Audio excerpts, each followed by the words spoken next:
This 6 hours long Python masterclass for data engineers will cover Python variables, data structures, list comprehension, conditionals in Python, iterables and infinite loops, dynamic functions, lambda functions, classes and objects, static and instance methods, exception handling in Python, single level, multi-level and multiple inheritance, getters and setters in Python, request module to fetch API data, parallel processing using multi-threading, and much more. Python is the most important skill that you have to master if you want to crack data engineering interviews. And you know what? Python is widely used in so many domains and you need to understand what to cover and what not to cover. So that is why this complete guide will tell you everything you need to know for data engineering. And do you know the best part? This course has covered real-time scenarios that are strongly aligned to data engineering directly. So if you want to master Python and want to crack multiple data engineering offer letters in 2025, then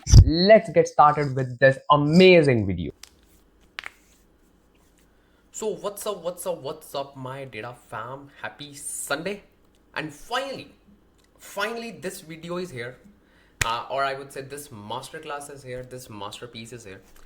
I received so many requests for this video. Python. And I can say that in today's era, Python has become much more important. And if we just talk about data engineering domain, Python is the, I would say, only programming language that you should learn as your like top priority. You will say Scala is also there, Java is also there, blah blah is also there. Python will be at the top, and is on the top. So basically, Python is such a wide programming language. So that means they have so many use cases. Python is widely used in so many other domains as well, such as software engineering, web development, data analytics, data science, like so many other domains as well, right? Now, we as a data engineers need to learn Python smartly. So basically, if you are just getting started with data engineering, or even if you are a data engineer, maybe you are not much familiar with Python concepts that we need to understand from the data engineering perspective, then obviously this video is for you. If you are totally a beginner, this video is for you. If you have like, you can say, good years of experience, still this video is for you. Why? Because we gonna cover so much amazing stuff in this video. Let me just give you some hints for those who are very pro. So we gonna just cover multi-processing, multi-threading and all. So now you know like what I'm talking about. Okay, so this video will start from zero. Okay, and this will go like this exponentially. And the most important part that you should know about this video is obviously Python has so much to discuss, and I would say it is never ending topic, because the moment you will be just about to cover all the topics, there'll be a new update, new library, new update in the existing library. So what we're gonna cover in this video, you should know the agenda. We gonna cover Python concepts which are the most important concepts in the data engineering domain, which are non-negotiables. Obviously, we gonna cover much more than that, but we will be purely focusing on Python for data engineers. Python for data engineers. So do not say like, hey, this part is missing. Hey, this topic is missing. No. We gonna cover which are more important, or I would say the most important non-negotiable non-negotiables for data engineers. Got it? This is the agenda of this video. So that is why the title is Python for data engineers. Make sense? And I know there are so many tutorials for Python in YouTube, and they are really great. I'm not like denying, but there was a need to just create a kind of masterclass for Python just for data engineers. Like what things you need to focus more on, what things you can just neglect, what things are like little bit less important from data engineers perspective, what things are like the most important. Now you will be like, we are all charged up, Ansh Lamba. Now obviously we're gonna learn Python for data engineers, so do we need any kind of prerequisites? The answer is no. Yes, we will be starting from the zero. Yes, we'll be just leveling up very rapidly because you are a data engineer and you need to learn the main things instead of just like devoting more time on those things which are not directly related to your domain, right? We're gonna learn multi-threading and all everything. You will be like, what is multi-threading? Don't worry. Everything will be crystal clear for you.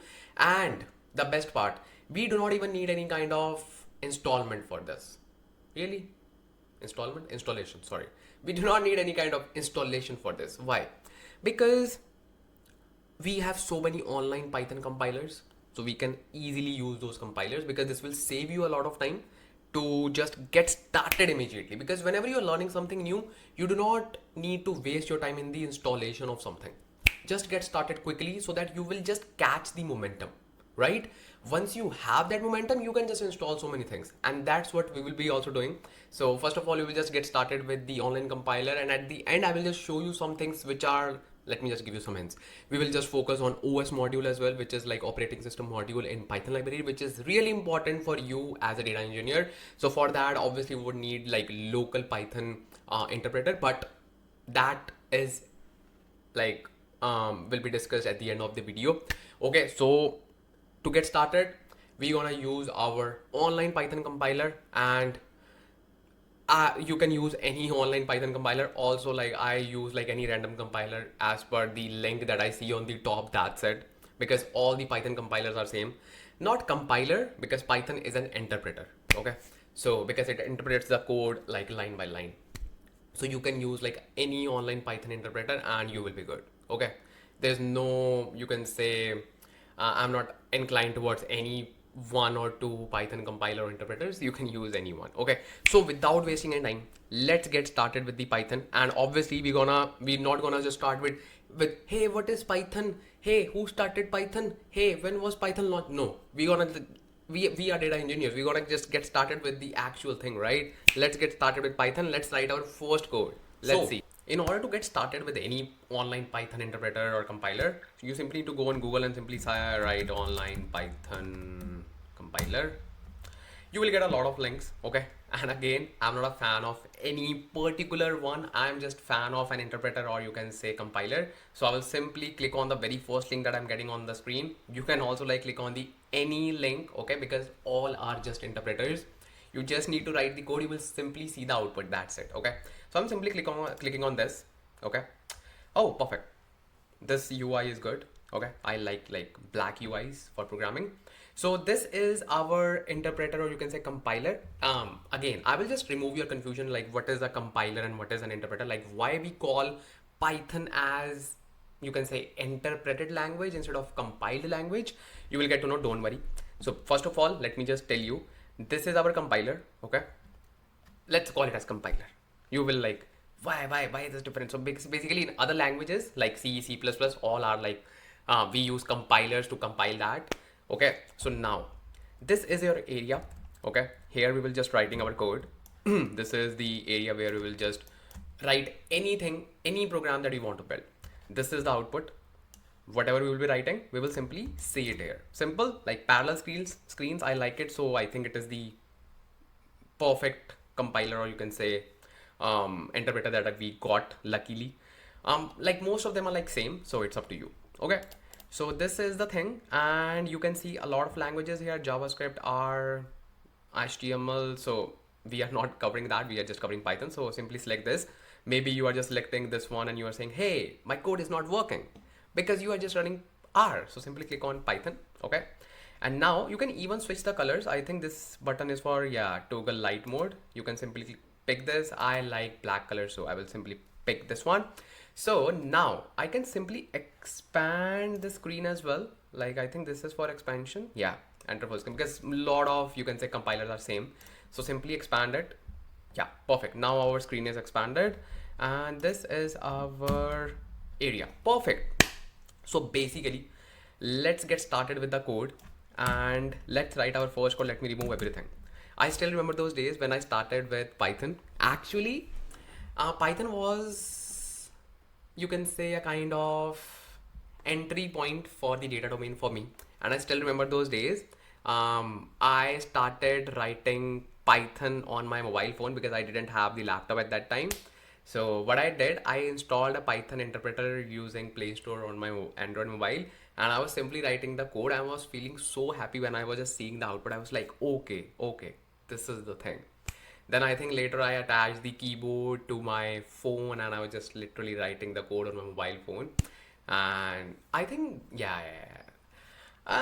That's a long story, and I would prefer sharing that story on TEDx stage instead of like this. So just wait for it. Just wait for it. Just wait for it. You will get to know everything. What happened, how happened, and everything. Okay. So first of all, let me just tell you the first code that is very popular code that you will write in Python if you are learning. Okay. And what is that code? The code says print command, because you will be just writing something in any programming language. Today we are covering Python. So whatever you want to, let's say, print, or whatever you want to display to your customer or even to yourself. So we have a function called print, or you can say we have a command called print. Now when you write print, you need to just use these braces, and within this, whatever you want to print, let's say I want to print a string called hello world, which is very popular in all the programming languages, but today we'll be just printing hello Ansh Lamba, or you can simply pick your name as well. So how we can just do that for string? Obviously, we know that we need to simply encapsulate it in the double quotes. So we will simply do that, and I will simply say hello Ansh Lamba. So this is the thing, whatever I am writing within this print command, it will be displayed on the output. It will be displayed on the screen to the user. Simple. So let me just click on run. Oh, perfect. You can see that hello Ansh Lamba. Whatever I put it here in the print command, it is here, and it is saying code execution successful, which is just a kind of log that you are getting. Okay. This is super useful. Now, let me just write one more print command. Okay. Let's say I want to say print hello Ansh. Okay, let me just run this. So what it will do, it will first execute this one and this one. Really? No. So basically, whatever you write in this area, this will be treated as one program, or you can say one py file, because the extension is .py for Python file. So it will be treated as only one py file, and you want to see what is the name of that py file. It is called main.py. Who created it? Not us. It is already there by the online compiler. So whatever we are writing here behind the scenes, it is running our main.py like this. So whenever we go to terminal, we simply write Python, then we simply give the location of that file. Okay, the full path. And if you're just running from the existing directory, you can simply name it like main.py. Make sense? So you can simply provide this thing. So behind the scene, whenever I just click on run button, it is doing this thing and it is giving me the results. So whatever I'm writing it here in .py file, I am just seeing it here on the parallel screen. When you install this particular, you can say, setup on your local machine, you will see the same stuff.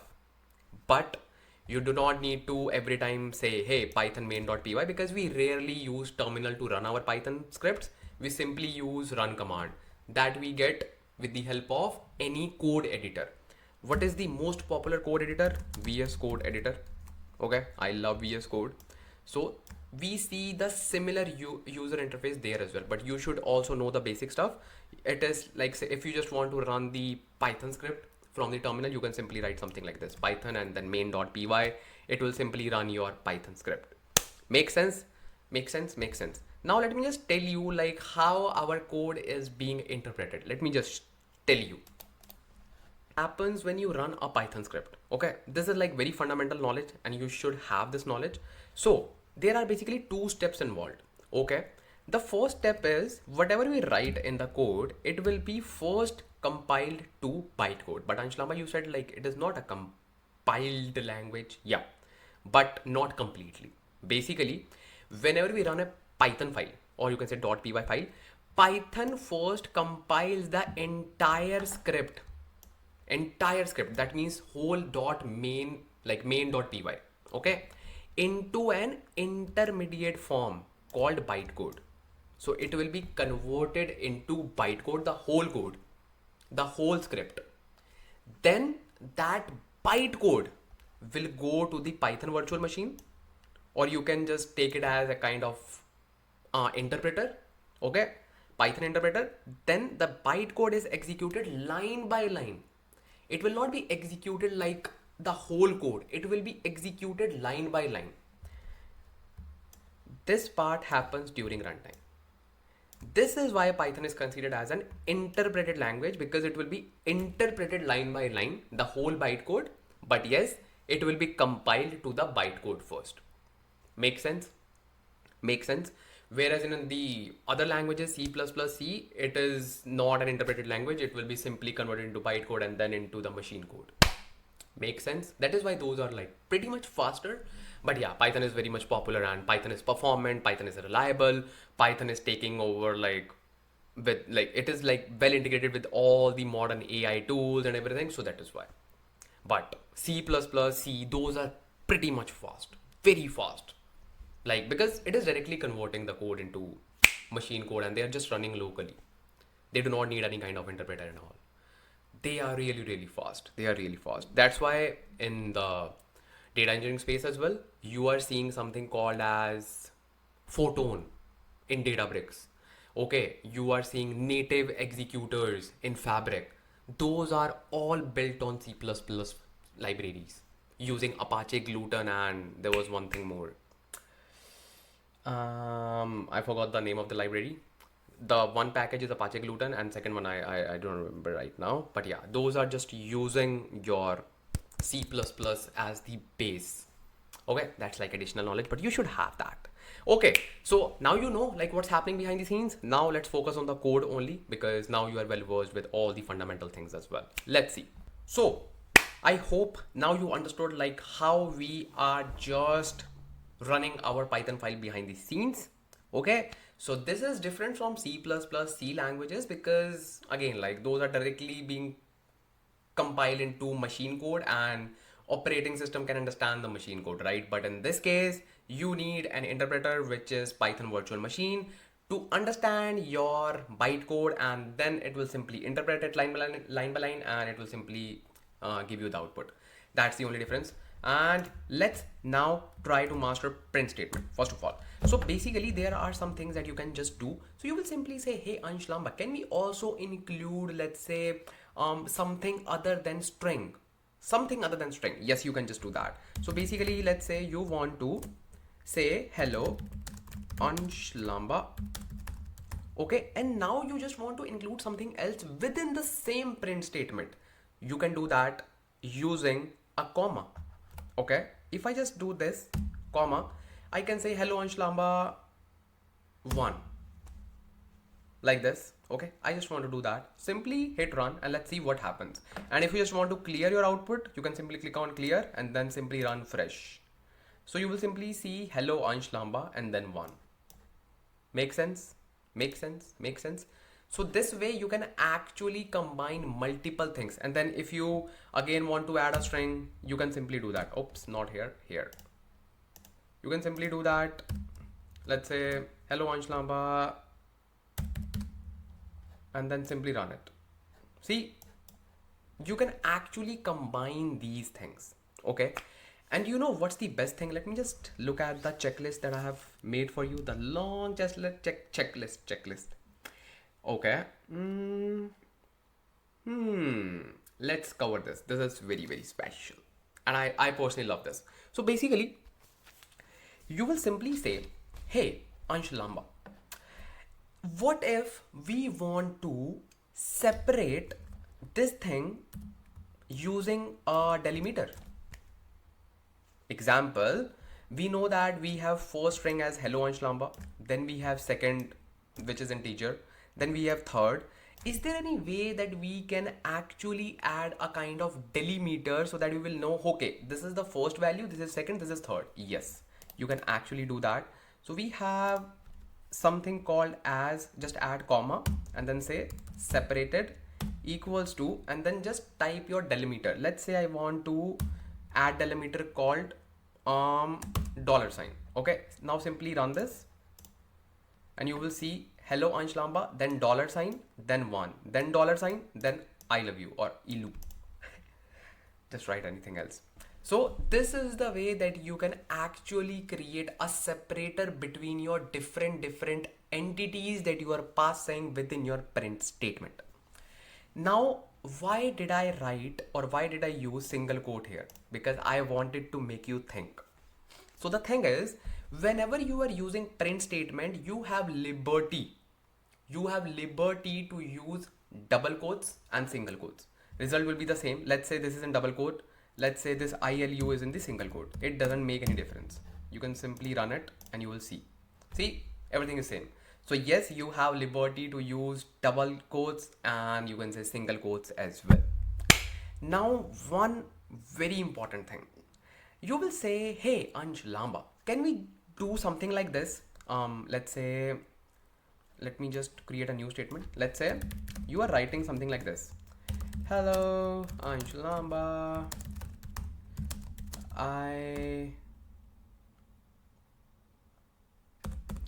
Hello, Ansh Lamba. This is XYZ. How are you? Then you will say, I want to go to next line. Okay, I want to go to next line. So can we just do that like something like this? How is your day? And should we just try run this? Because Ansh Lamba, it makes sense, right? See, this is inside the double quote, so we are not breaking any rule. Actually, you are. Let me simply run this. So it will simply throw an error and you should know the reason why. You should know the reason, bro. So the reason is Python interprets the code line by line. It will simply go to this line. It will simply say, hey, what's going on? You started the string and where's the ending point? Then it will go to next line. It will simply say, hey, what you are doing, man? Even like it will not even go to next line because this will throw an error. But still, let me just tell you like how you can just act like an interpreter. So it will simply say, hey, in the next line, what you are doing? You just started a string without a double quote. So it will simply throw an error. So it will simply throwing an error called syntax error unterminated string literal. That means this string literal is not even terminated here. So we got the error here, but yeah, I'm just telling you like what's going on. Okay.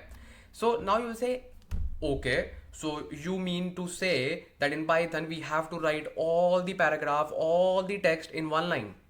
Does that make any sense? No. So for that we have the power of, let's say this is your code.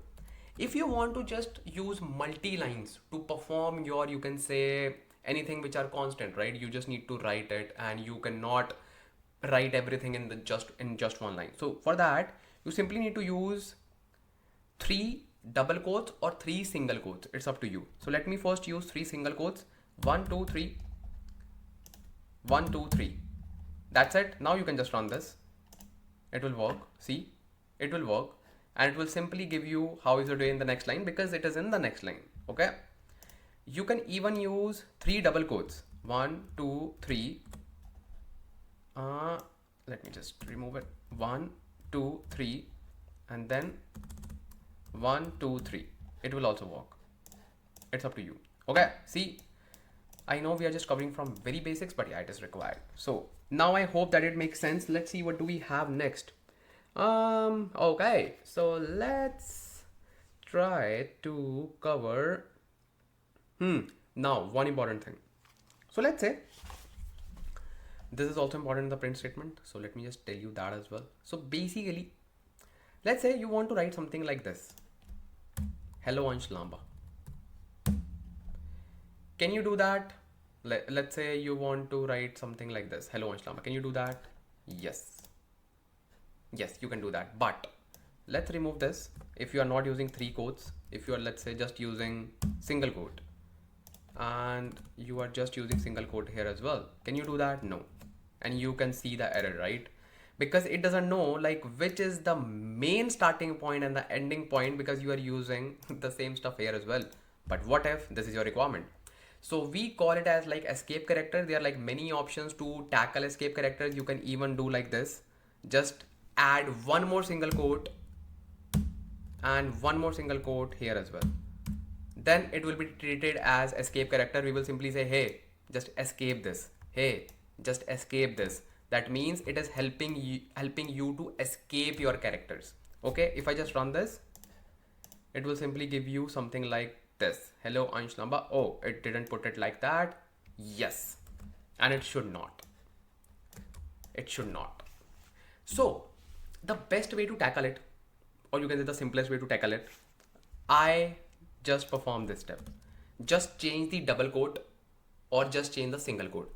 If you are using single quote here, let's say you want to do something like this. So just use a starting and the ending quote opposite of it. Double quotes, double quotes. Simple. This is the simplest way. Okay, this is the simplest way. Or it makes sense and it promotes readability as well. What's the other thing? You can even use backslash. Okay, why do we use backslash? Backslashes are used to tell Python interpreter, hey, this is not a character. Basically, this is not a kind of literal that we are using. This is just a constant that we want to use in our string. So what you can do, let's say this is your double quote. Okay, let's go back to the error view. So this was the error. Now in order to mitigate this thing, you can simply write something like this. You can simply add backslash like this. Add backslash like this. Now if you just run this, it will simply behave like this. So what it is doing, it is escaping the character. Backslash, it is escaping the character. So it is saying, hey, I know that it is using single quote here, but you do not need to treat it as like your normal quote. It is something that is related to that user only. This is something, a constant. It is not your defined literal, because in the programming languages, we have defined some meanings to these characters, like single quotes for string, double quotes for string, like this. So it is simply saying, hey, escape, escape, escape this character. Makes sense? Why I'm just covering the string in detail? Because in data engineering domain, we work with strings a lot. Let me just give you a real-time example, because whenever you, let's say you are using PySpark. If you do not know about PySpark, PySpark is like one of the leading big data technologies that we use. So in that, we oftenly use like paths, storage path, cloud URLs and all. So for that, you need to make those URL paths dynamic. You need to include even functions in that. So for all those purposes, you have to use string. You have to just master strings. And obviously we are just trying to cover a lot of stuff through print statements so that you can actually see those things with your eyes. Make sense? So this is not just your print command. Do not say like why we are just covering print command in detail. No, we are trying to learn most of the stuff that are in the string, not in just print statement. Make sense? And there are like a lot of stuff that we will be just covering in the very few next minutes. Let's say f strings. What are f strings? I love f strings. If you are just working with cloud URLs, f strings are like the best thing that we have. And we have indexing as well. So we will just cover all these things. But now I know that you have built a strong base in string. You know how to work with like double quotes, single quotes, multi-line and all. Now you're good. Now you are good. Okay, now let's try to clear everything and let's start with the variables. Okay, let's start with the variable. Now let's talk about the variables. Okay, variables? Yes, let's talk about the variables. Basically, what are variables? Variables are like your containers. Containers? Yes, a kind of jar in which you can just save something, in which you can just put some value and you can just store it. Let's say container or jar. Not now. Okay, so let's say this is a container. Okay, this can be a variable. Okay, this variable can hold your data or can hold some value, can hold anything. Let's say you are putting sugar inside this. This will hold sugar. Let's say you are just putting pulses inside this. This will hold pulses. Let's say you are just putting salt. It will hold salt. So that's why similarly your variables are the same. Let's say I'm just creating the variable. Variable name is, let's say, my variable. Okay. So I want to store my name inside this. I will simply say Ansh. Perfect. Now I can access this name through this variable. If I just simply write print my variable, I will simply see my name, Ansh. I didn't say print Ansh, but still I'm seeing this value. Why? Because I have hold, or you can say I have stored this information inside this variable, which is my variable. Make sense? This is very simple concept. Do not make it complicated. This is just a variable. Now you will say, hey, can I store integer values in this? Can I store numeric values? Yes, you can store anything. Let's say I'm saying my var, or let's say x, because it is very popular term in mathematics, like x equals to this, y equals to this, similar to that one. Let's say I'm storing x equals 10. I can simply say print my var and x together, and you know like how we can just do this because of this comma, right? Let's say, see, Ansh 10. Simple, simple, simple, simple. Now let's say I'm creating another variable y. I will simply say 5. If I want to perform arithmetic operations on top of these variables, we can do that. Really? Yes. I will simply say print x plus y. Okay, then I will simply see 15. Oh, so it automatically performed arithmetic operation, which is addition on x and y. Yes, you can do that. Okay, what if I want to add the strings? You will say, hey Anshlamba, we cannot add the strings. By saying adding the strings, I'm not saying like add like real addition of strings. We can even combine the strings using variables. Let's say this is my variable and I'm creating another variable called last name, and I'm simply saying Lamba. If I just want to do this, I will simply say print my variable plus last name. Let's see what happens. You will see Ansh Lamba. So it has just combined the strings, because obviously we cannot add Ansh into Lamba. But yes, we can combine them. Make sense? Very good. This is just like addition of both the things. So what it did, it simply put Ansh, then it simply put Lamba after this. That's it. Now, one very interesting thing. Can we add 10 with Ansh? Can we do this? Just try. So if you just write this print x plus my variable, it will say, bro, have some water. What you are trying to do? X is integer, my variable is a string. What do you want to achieve by combining these? We cannot do that.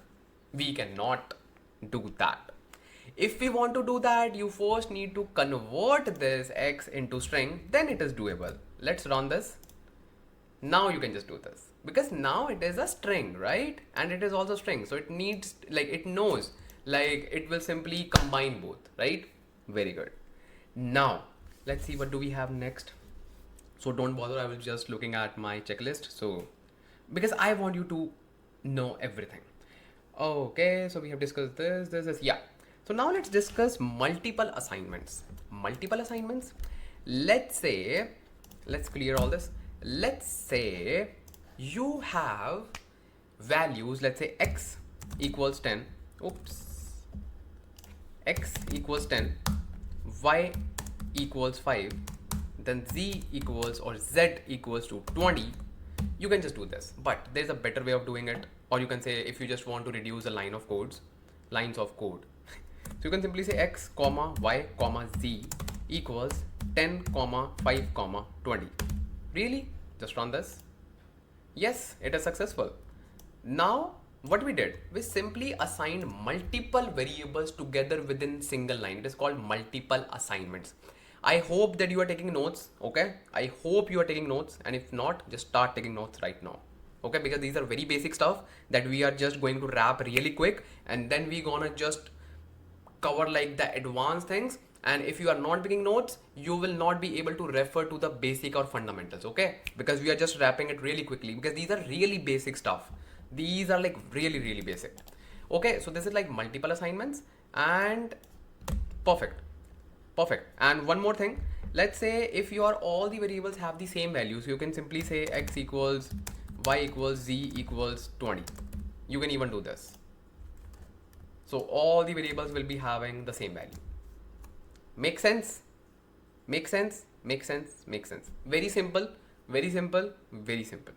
So now we're gonna cover comments. Okay.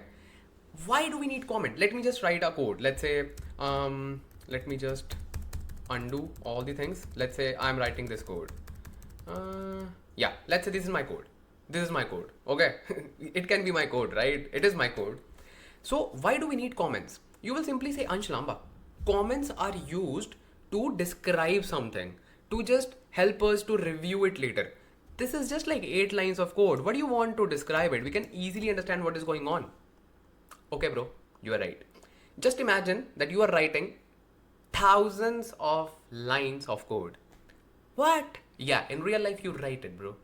So, can you understand the part of, let's say, you have 1000 rows of code, okay, or you can say 1000 lines of code. Now, within those 1000 lines of code, you are trying to understand the line number 20, what that line is doing. Trust me, you would spend the whole day, and I think talking like one day is very less.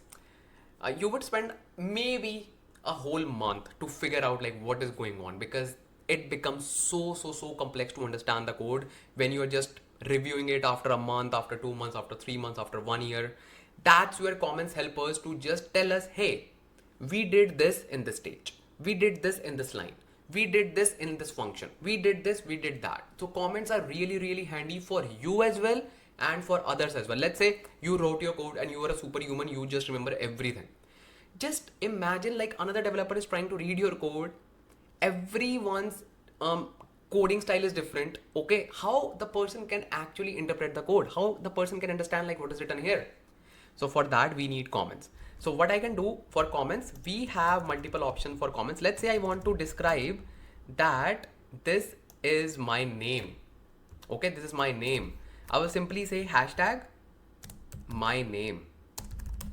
So this will be acted as a comment. I know it is like really light color, but yeah, you can even change the colors, but I don't want to spend time on that one. But you can just actually see my name. So whenever now, if anyone wants to understand this code, the person will say, okay, this is his name, this is maybe user's name or anything. So this way you can add the comments.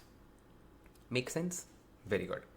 Now, this is one way of adding comments, which is very handy. Simply put hashtag and write anything, but you cannot add comments in the multi-lines. You cannot extend your comments to the next line, because this will simply perform comment on the same line only. Let's say you want to write at least 3 to 4 lines of comments. So for that, we have another option. Let's say you want to write comment here. So for that, same thing. In string, we use like 3 single quotes or 3 double quotes, same thing. If you simply write here like this, 1, 2, 3, and then you simply say this is a comment. I am building a print statement. So you can just write n number of lines of you can comment, then just close it, 1, 2, 3. That's it.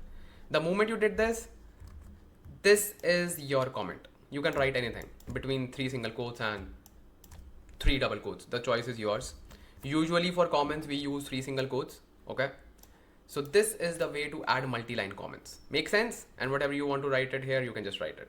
Okay, this is like about your comments. And yeah, I hope like this is like pretty much clear. This is again optional thing, but this makes you a good developer, because this is really required if you are just trying to make a user-friendly code. Okay, makes sense. So now let's talk about multi-line code. Multi-line code, yes. So let's say I want to achieve something like this. Total sum equals 10 plus 20 plus 30 plus 20 plus 20 plus 10. Let's say so many numbers, right? And these numbers are like taking all of my space. Okay, now what I can do, obviously it will simply return the sum, print total sum. Okay, it will simply print the sum 110. Very good. Now you can even do this thing. Let's say you just wrote your code 10 plus 20. Now you want to go to next line. You will simply hit enter. Okay. Then just move it to the same, you can say, indentation. Now, if you just try to run this, simply run this, it will simply throw an error. It will simply say, hey, what is this? Because this is fine. This line is fine, but it will, when it will go to this line, it will simply say, hey, what is going on? Then you need to tell that this line is the part of this line. So for that, we use something called as backslash.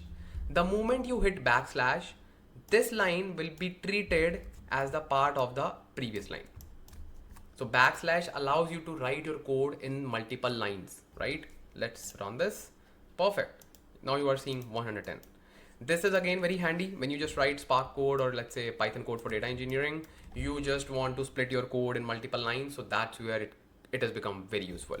Another way of achieving it that I have seen like other developers use this way as well. You can simply add a bracket at the start and at the end of this. This will also work. If I hit run, this will also work because this knows like this is the beginning and this is the end of the bracket, and whatever inside this is the part of the same stuff. Simple. It's up to you. It's totally your choice what approach you want to use, right? Okay, very good. So this is also done. Now let's talk about indentation. Now, what is this indentation? And I still remember those days when my class teacher used to scold me a lot. Ansh, Lamba, what you are doing? Why don't you indent your code? I was like, why I need to indent my code? Because back in the school days, we had a computer lab and I was really new to those computers and all. So C++ doesn't require indentation. No, because it is just like compiled directly. So we can just write our code within one line. It will just behave like normal. But in Python, we cannot do that. So I said like, why do we need to indent our program? My teacher used to say like, see, I know it is not important for C++, but it promotes readability. Second thing, indentation is crucial part in other languages as well. And now I can feel that. So basically what is indentation? So I will just write a code that you will not, or maybe you may not understand, but you will understand it later. Just for the understanding, I'm just explaining you the indentation. So I'm writing a code, let's say like this. If x equals 1, then just print wow. Okay. And x equals 1. So if I just run this, it will work fine. It will say wow. So what is indentation? So indentation means I have started this condition, if condition. Don't worry about that. We will talk about if just after this. Okay. So it will simply say if I've started this, you can say condition, and this is my syntax for if condition. Then I know that everything I'll be writing under this will be part of if condition, right? This is not a separate print condition. Make sense? I know it doesn't make sense for now if you do not know about if condition, but try to make some sense because once I will discuss about if, it will be very much clear, but try to just grasp the context of indentation. So basically, if you just do this, you will simply say, hey, if x equals to 1, print wow. It should work, right? Really? No, because it is saying if x equals 1, then what I need to do? Okay, I will simply say print wow. Okay, and then if I just put here wow, it will work. It will work. See, wow. Because this small wow is the part of this particular if condition. That means if I am just writing print right from the start of the line, it will not behave like it is a part of if condition. That is called indentation. You need to indent your code. You need to just follow the hierarchy. That means this is the parent, this is its child. That's it. You need to follow the hierarchy. You need to have some space before the child code. Okay, this is the kind of hierarchy that you need to follow. Make sense? Very good. This is all about indentation, so do not worry about if condition. We will just talk about if condition as well. It is very simple, and if you already know Excel, this should be a piece of cake for you, but still I'm just explaining these stuff because this is really important from the fundamentals perspective. So yeah, I have to. Now Now let's talk about typecasting. It is really important. Typecasting. So basically, what is typecasting? This is very fancy term, but the meaning is so simple. Let's say you have a equals to 10, okay, and b equals 10. Make sense? One is integer, the second one is string. If we try to add these numbers, can we achieve this? Obviously no, we have already seen the error. Let me just show you again. Print a plus b. We will see the error, right? Error, perfect. But we can convert this number into a different type. That means we can perform typecasting something like this. We can perform string to integer. Make sense? We can perform like this, string to integer. Wow. Can we do that? Yes, this is called typecasting. When you are just converting one data type to another, that's it. This is typecasting. So how we can just do that? We have a function called cast. Okay. I will simply say, first of all, let me just show you how you can see the type if you are not sure like what type is this. I know it is very much evident, but sometimes it's not. So in order to see the type, you can simply say print type of b. It will say string. See, class string. So it is a string data type. Now if you want to just typecast it, okay, so how we can just do that? I will simply say b new. So I will simply create a new variable and I will simply say cast, or you don't need to write cast. So you will simply say integer of b. Okay. Now let's try to see the type of b underscore new.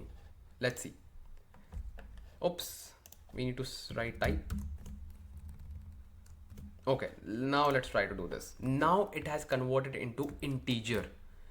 Wow. So whatever you want to convert, let's say you want to convert it into integer, you can simply write this. What if you want to convert this into string? Maybe you want to just convert it into string. Simple. Steps are very simple. Let's say a new. Okay, let me just go to the next line. I will simply say a new equals string of a. And let's see the data type of a. This time we'll simply see string. Wow, perfect. This is so simple. This is called explicit typecasting, because you are explicitly telling Python, hey, just change this data type to this. Hey, just change this data type to this. So this is explicit typecasting. We do have something called as implicit typecasting as well. Like what now? What's this? In implicit typecasting, we do not tell that, hey, just change this number. It becomes understood to change that. Really, the very good example is this one. Let's say you have a equals to 10, b equals to 10.5. So now this is a different data type, right? This is integer. This is float. This is float, right? This is float. I can even show you. Print type of b. Okay, makes sense. Float. Now if you just try to perform a plus b, you can. Really? How? Because this is integer, this is float. But we know that we cannot perform at like any arithmetic operation if both are of different data types. But if Python can do that, it will. Basically, both are numeric data types. One is numeric, means like in numbers, okay? 10 and 10.5. So it knows that it makes sense that it will simply convert this a equals to 10 equals to 10.0. 10.0, and this will do it implicitly. That's why it is called implicit typecasting. So it will simply add 10.0 to 10.5. Okay, makes sense? Very good. Very good. Very good. So every time you do not need to just perform typecasting.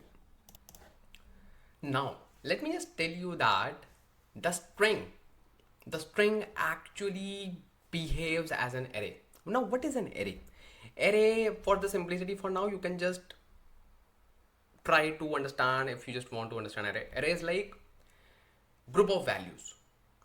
Or if you're familiar with list is actually a different data type. But if you, because list is very common and that can be used in, let's say, other things as well, not just in programming languages. So basically, if I'm just writing something like this, let's say variable, or let's say x equals anshlambacollab. Okay, so actually we can say that it is equivalent to a n s h. So each character is different. Oops. Each character is different. So that's why we can actually treat this text as an array. Really? Yes. So let's say you just want to print the first character of this particular string. Only the first character. And we already know that in the programming languages, we start the counting from 0, not from 1. And if you don't know, now you know. So we always start the counting from 0. So let's say I want to print the first character. So what will be the first character? I will simply say x, and in order to define the index, we use these square boxes, or you can say braces, and then I will simply say 0. If I just run this, I should see a. Perfect. Let's say I want to get the next alphabet. I will simply say 1. I will simply get n. So that means I can simply perform indexing on top of this string, because this acts as an array. This behaves exactly same as an array, this string. Make sense? Now obviously we'll be just learning a lot about slicing in the lists, but you should have a strong grasp over, you can say, slicing concepts and all. So now let's say I want to fetch the first four characters. I want to fetch a and sh. How you can do it? Because obviously we know that we can do something like this. X of 0. Okay, we'll get a, then we'll get n. But what if you want to just fetch first four characters together? So it is called slicing. So how you can just perform slicing? We have something called as, let's say, 0. Okay, then you will simply say colon, and then whatever your end number is. My end number is 4, so I will simply say 4. Now you will see my name Ansh. Make sense? So how it is going through each alphabet? It is first going to A, which is 0, then N, which is 1, then S, which is 2, then H, which is 3. So where is 4? So the thing is, this 4 is not included. So every time it will go till n minus 1. So if your last number is 4, then it will simply perform n minus 1, and it will simply give you 3. Make sense? That's how it works for your strings. I hope it makes sense. Okay, so this is your slicing. Let's say you want to just pick like specific numbers. Let's say you want to pick only numbers from h till m. So you can just count the index. You can simply say 0, 1. So a is 0. Okay, so this is 0. Let me just expand the screen. Okay, perfect. So this is 0, this is 1, this is 2, this is 3, this is 4, 5, 6, 7, 8. Make sense? 0, 1, 2, 3, 4, 5, 6, 7, 8. If you just want to fetch HLAM, so what should be the index? Index should be 3 as the starting point, and 3, 4, 5, 6. 6 from 3 till 6. But now you know that we simply go till n minus 1. That means you will simply give 7, so that it can include the 6th index. So you'll simply write something like this: 3 and then 7. You can simply run it. This time you will simply say CHLAM. Perfect. We even have something called like this, and this is really interesting. If I do not specify anything, what will happen? What will happen if I do not specify anything and I simply specify a colon? That's it. You will see the whole text. Why? Because we have a concept here. Let me just tell you what's that. So if you do not put any value in the starting point, it will automatically take 0. If you do not put anything in the endpoint, it will automatically take n as the endpoint. Now what is n? This can be a good question. What is n? N is your length of your string. In our case, what is the length? Length is 9. So it will simply say x 0 colon 9. This will be your passed, you can say, arguments, and it will automatically feed that. Let me just show you. If I simply write 0 and if I simply say len of x, you will simply see the same thing, Ansh Lamba. Now what is this len? Len is a function that we use with the arrays to find the length of it. That means how many elements do we have within that list or within that array. And as we just mentioned, strings behave similar to arrays. That's it. That's it. Now one interesting thing, let's say you do not put anything here. Just a quick check for you. What will happen? We will simply see everything. Why? Because it will simply put 0 here automatically. Okay, very good. Simply put 0 here automatically. This way you can just slice your text, whatever you want to get, whatever you want to just fetch from the long text, you can just do this. Make sense? We will just learn about a lot in around like slicing in the list chapter. So do not worry. Let's see what do we have next. So okay, so let's discuss some of the, you can say, string methods that we use on a daily basis. There are so many string methods. You can even Google and you will simply say string methods in Python. There are so many. You can simply click on this and you will see capitalize, case, fold, center, count, and code, like so many. See, there's a long list, and as per your convenience, you can just use these functions. But simply, just to make you aware how they work, I will simply show some of the examples, but this will be really helpful when you will be actually working with Python in the data engineering projects, because this is something that you cannot remember. This is something that, okay, I need to perform this. Let's see what function do I have in Python. Tuck, tuck, tuck, tuck, tuck. You will simply go on Google. Then you will see, oh, I have this function for this. Then you will use that, because you cannot remember all the functions. So do not worry. You do not need to remember anything. If you want to use, let's say, count function, if you just want to use, let's say, length function, you will simply go on Google. Hey, tuck, tuck, tuck, tuck, length function in strings in Python. You simply need to know the concept. That's it. That's it. Then you will simply grab the particular function, because it is not possible to remember all the functions. You need to remember, like, yes, we do have a function like this. Yes, we can just do this thing in Python with this approach. You need to know all those things, but you don't need to remember like all the functions. Exactly, because you would be working with so many languages.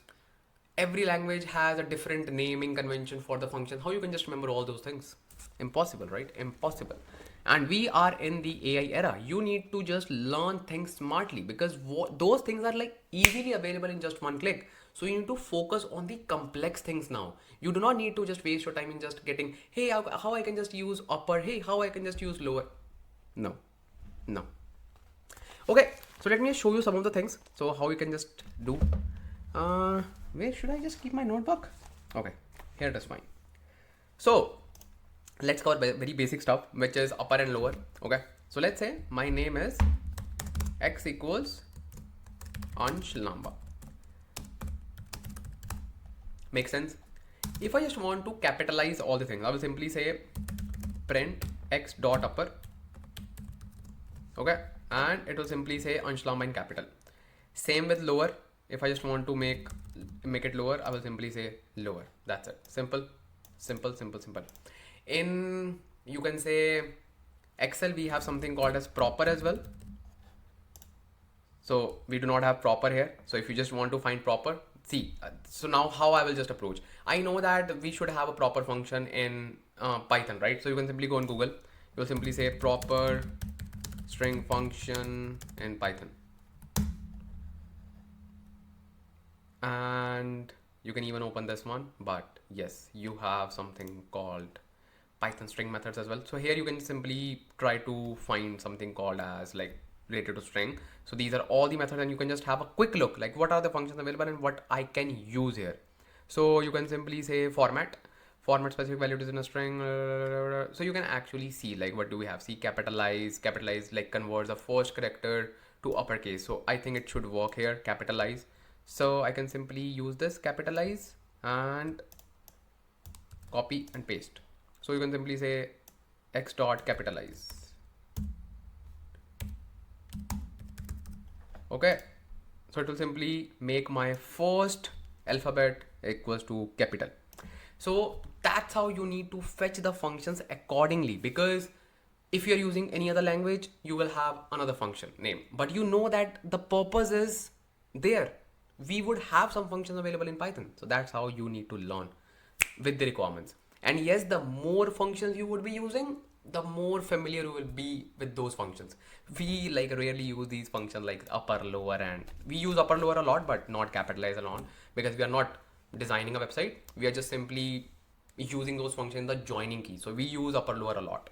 Okay, so next we have a very good example. It's called replace. So let's say I want to replace something within this text. How I can just do that? So I'll simply say I will make use of replace function. What it will do, as the name suggests, it will simply replace something. Let's say I want to replace print x dot replace, and I want to replace h with, let's say, z. Okay, let's see what we will get. I will get anshlambacollab. So actually you can perform replace function like this if you just want to replace anything within the string. How it is possible? Because it acts and it behaves like an array. What if I want to replace two things? Let's say I want to replace sh with z. Can we do that? Yes, anshlambacollab. So we can do that. It is possible. Okay. Now, what do we have? Yeah, this is really important. This is really important because this is something related to list, and for data engineers, list is very important. So basically, let's say you have this anshlambacollab, and let's say this is my nickname at home. Let's say these three things. Okay. So basically, what if I want to split all the things within the string based on a delimiter? Let me repeat. Let's say this is one entity, Ansh. This is second entity. This is third entity. And I know this. I want to separate this and I want to store it. How I can do that? There's a function called split. So what split function does? Split function will automatically split your string based on the character that we will define, and it will simply store all the items within a list. Within a list. Let me just show you. I will simply say my list equals, I will simply say x dot split, and now on which delimiter you want to split the values. Here we have a special character. No, we cannot see it. You can see it. Space is also a delimiter in Python. Okay, so we'll simply say space. That's it. And let me just print the list. Don't worry, we're gonna cover list next, but you should have some basic understanding like about list. List is just like holding your all the items. Okay, so let me just run. See, this is a list. List is having all the things like my name, first entity, second entity, third entity. This is a list. So this way you can actually convert your string into a list based on a delimiter. And here space is the delimiter. So we have like a lot of functions as well, like other than these in string, we have, let's say, rstrip. Oh yeah, ends with. First, I will just cover ends with and starts with. It is very important for data engineers. So let's say you have, because we use these things when we are just trying to read some data from the files. Let's say you have a file like this, raw data.csv. Yeah, let's try to just use our own analogies because we are just covering it for data engineering. Let's say you have something like this. Let's say file name, file equals raw data.csv. But you need to only read this file if this is a CSV file. What you will do in this scenario? You will use a function called ends with or starts with. It's up to you, whatever you want to use. So how we can just use this? I will simply say print, or I will simply use if condition basically. because again, I will just explain if condition as well. But if condition is simply like checking like what is going on and what's the condition, it will simply return true or false. I will simply say if file dot ends with the function, ends with what? Dot csv. If it is ending with dot csv, then print csv file. Okay, make sense? Let me just run this. Perfect. Yes, this file is ending with .csv. That is why we are getting .csv. This is the thing that we use in data engineering while reading data on a daily basis. You can just apply check marks. You do not need to just read all the data. You can just simply read selective data. Make sense? Very good. So now let's say this data is .orc. Let's say what I will get? Nothing, because this is not a .csv file. So that's how you use dot ends with method with your strings. Same thing you can just do with starts with as well. Same, you can simply say start. Okay, and I will simply say if it is starting with raw, then simply say raw data, raw file. Let's see. Yeah, perfect, because it is starting with raw. So it will simply check the starting alphabets.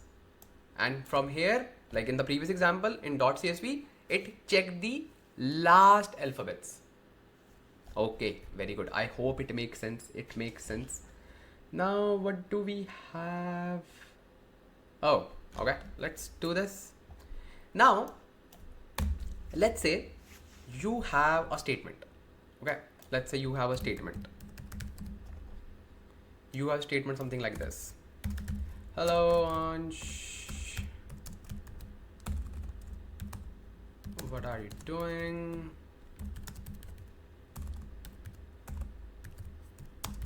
Hey, Ansh. I'm talking to you. Okay, now this is very interesting. Why? Because you can ask me, hey, Ansh, you didn't even define like 3 quotes or 3 single quotes. Why it is like still a string? Because I didn't hit enter. I was just writing, and due to the insufficient space, it moved to next line. So ideally it is just a single line for Python, right? Just to make you aware, it moved to next line because of the space. Okay. So now in this statement, if I just want to check like how many times Ansh word is appearing, can we do that? Yes. We have something called as count function. I will simply say print statement dot count, and what are we counting? Let's say Ansh. Okay, simply run this and I will get 2 because I am just seeing my name 2 times. That's how you can just find these words if you are just, let's say, building a model, or if you just want to make sure like how many times we are using that word. You can simply perform word counts like this. Okay, so we have like so many functions available in string. Again, we are covering this video for the data engineering perspective, so you can just refer the function whatever you want to use. Obviously we cannot just look for all the functions in string. These are the major functions that we use with data engineering, and that's the agenda of this video, because we will be covering those things which are directly aligned with data engineering. Python is a vast, or you can say widely used language. Okay, why am I again repeating this? Because you will feel like, hey, we have this thing as well. I know we have a lot of stuff in Python. We have a lot. So now let's say we gonna cover, yeah, this is important. So let's say you have a string, like last thing that we are just covering a string, because this is also important. Okay, then we're gonna jump on if else statement. I know you are waiting since so long. So in this thing, let's say you have a variable, okay, or let's say demo string. Okay, you have demo string, like or even not even string, let's say, because this is like irrespective of string. This is a function that we use. Okay, this is also called is functions. Okay, so let's say you need to just define a demo string like this. Hello, simple. Then you can say demo variable. Okay, obviously this is also variable, this is also variable, this is just a name, and this has a value, let's say 10. Okay, if I say print demo string dot is number, what it will return? What error? Is numeric, sorry, not is number, is numeric. See, every language has different functions. False. False. Oh yeah, by the way, so this is another reason why do we use code editors, because in the code editors we get some suggestions whenever we are just writing something. So it is not giving me suggestion because we have not installed Pylance. Pylance is just like an extension that we use with VS Code editor, but I would recommend you to use those code editors. It is really good. So yeah, we were just talking about is function. So it is simply saying, is it numeric? No. Why? Because is it string? Yes. So that's how we check, like if a particular variable is numeric, is alphanumeric, is string, is something like that. So we have so many is functions. If I write demo variable, let's say like this, will it return true? No. Why? So here you have to use is functions with only and only strings. So if I just encapsulate in double quotes, that means it becomes string, right? If you just run this, it will say true. Wow, this is really helpful if you just observed what it did. I know this is string, but still we can confirm that within this string, do we only have numbers or string? Wow, this is amazing. This is amazing because we are getting everything that we need if we just want to inspect like what is inside that string. Is it a number? Is it, let's say, a string? Okay, and we have something called as is alnum as well. What is alnum? So alnum means like alphanumeric. Let's say I write 10 ABC. If I just run this, it will simply return false. But if I just write is alnum, it should work and it will say true because it has numbers and text both. So let's say you are reading one file and you know that in your file you should see text and number both. You can apply this condition and you can simply say if it is alnum, only read that file, otherwise do not read that. So you can just perform these things. See how powerful it becomes when you just combine these things with data engineering. Make sense? Very good. These are very simple, very simple. It's just like more you work with these things, better you understand that thing. Okay, so now let's finally cover if else statement, or you can say conditionals in Python. So if else statement is so popular, it's even in Excel. Okay, and because of that people make a fun of Excel, that Excel is also a programming language just because of that if else statement. So basically what is if else statement? It is pure English. If this is true, do that. If not, do that, do other thing. That's it. Same thing it is here as well. So let's say I defined a variable called x equals 10. Okay, if I say if, now it's up to me if I want to encapsulate my condition in braces. Ideally I would recommend you always encapsulate the condition in braces. It promotes readability and sometimes it eliminates the errors as well. Okay, very good. These small things make you a better developer. So if x equals to 10, now what is this equals to? We cannot say if x equals to 10, why? Because if we say x equals to 10, we use single equals to assign the number to that variable.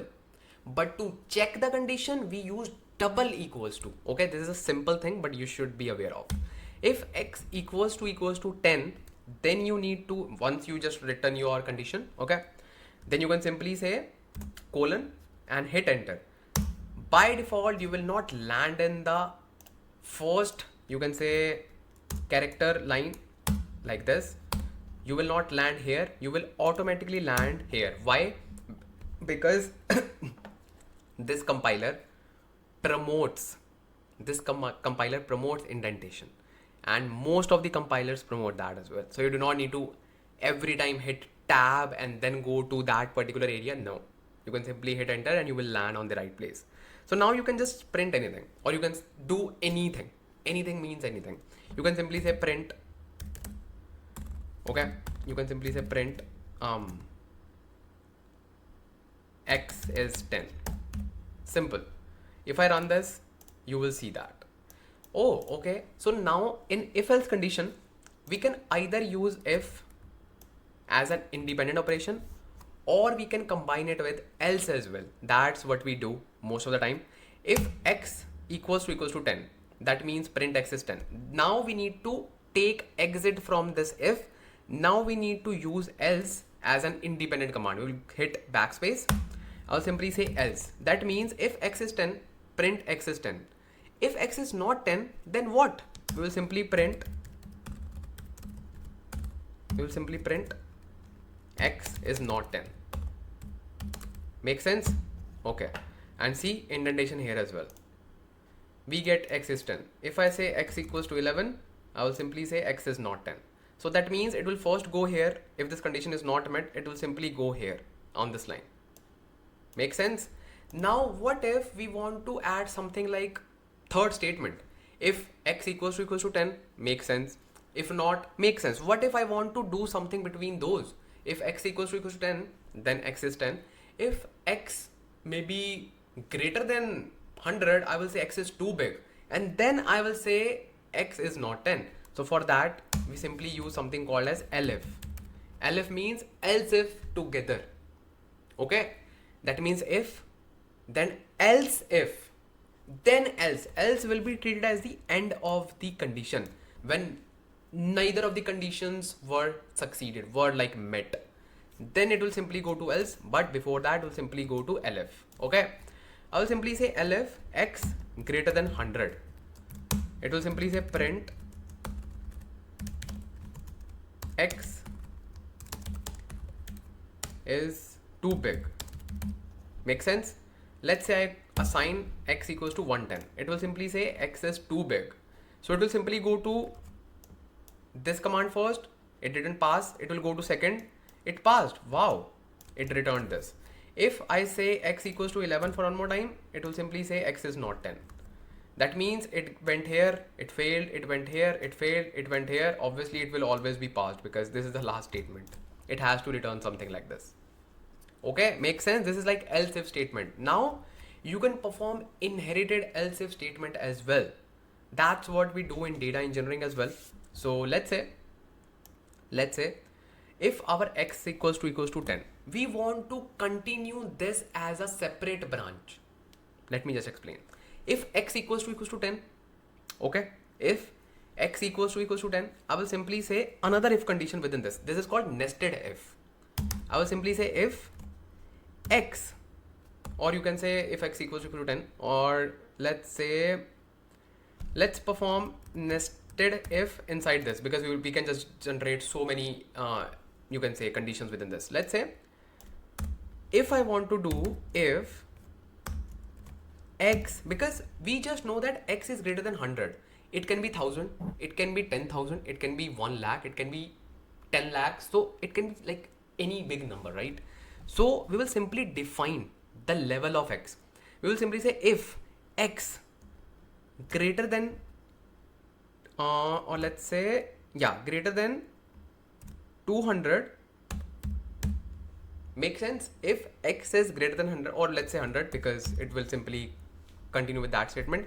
If x is greater than 100 and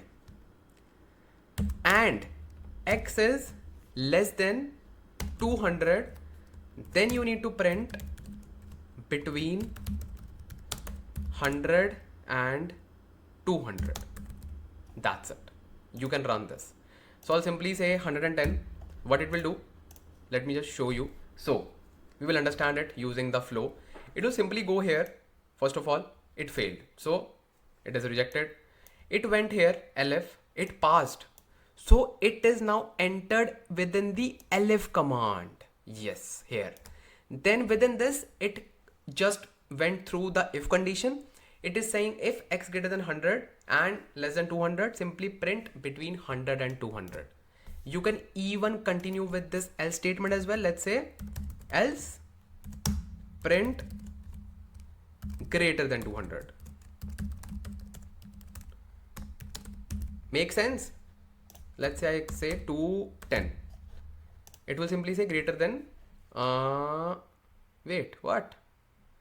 And x less than 200. Oh, I see. So that's why I always say that add braces as much as you can, and this is the best example to demonstrate my point, and I'm happy that I saw this error. So basically it is creating a conflict, a kind of conflict, because it is not actually treating it as like two different conditions. So in order to mitigate the risks, you simply need to encapsulate this as a separate and this as a separate condition. That's the power of braces, and that's why whenever you're doing any programming language, your instructor or let's say your teacher, if you are in university or anything, they will simply ask you to just add braces wherever you can, so that it will make it simpler for your compiler or interpreter to understand what you are actually trying to do. If I just try to run this again, I should see greater than 200. Perfect. So now what it is doing, let me just explain for one more time. It is going here, it is not fulfilling the condition, failed. It went here, it fulfilled, then it actually entered within this elif. It simply performed x greater than 100, yes. Is less than 200, is it condition true? No, so it failed. Then it went to else. Is it true? Obviously, because this is the else statement, so it simply returned this. Will it go to the next line? Obviously no, because this condition is already true. Only one condition needs to be true, that's it. That's how your nested if works. I would recommend you to build more and more functions, and not like functions like real functions, use cases using else and if statement, because more you are well versed with if and else statement, you can easily work with anything, because everywhere you will be using if else and nested if else. Okay, so it is just a tip, or you can say kind of homework for you, so just do that. Okay, now I know you are very much well versed with if condition. Let me just tell you, oh finally my favorite. So now we're gonna talk about loops. Loops are like data engineers favorite thing, because let me just remove all the things. Okay, so why loops are so important for data engineers? Because we work with big data, we get a lot of objects, and we need to perform iteration. Loops are basically used for iterations. Okay, iterations. Real time example, let's say you want to perform a loop, or forget about loop. Let's say you need to read data from, let's say, table 1, which is called orders. Okay, then products, then customers. Okay, then let's say comments, then let's say reviews, like so many tables, right? So these are your tables that you need to use while reading the data. Basically you need to read data from these tables. One way of doing it is simply perform the same code for individual table 1, 2, 3, 4, 5. Here there are 5. In real world there can be like hundreds of tables. Other thing what you can do is you can simply run a loop which will perform iteration for all these items which are in this particular array. Make sense? So it will simply perform iteration. So iteration number 1 will be orders, iteration number 2 will be products, then customers, then comments, then reviews. Make sense? Let's try to understand this in deep with the help of an example. Okay, and with the code as well, obviously. So very popular loop is for loop, and you will be using for loop at least I think 60% of the time, or I would say 80% of the time. 20% of the time you will use while loop, and I will just talk about while loop as well. It totally depends, but yeah, in most of the cases you will use for loop. For loop is very simple. While loop is also simple, but you need to just manage while loop, and in the for loop it is pretty much simple. You do not need to perform iterations. So basically, let's say you have a list. List is something like this. my list, and it has values such as, let's say, ABC, or let's say orders, products,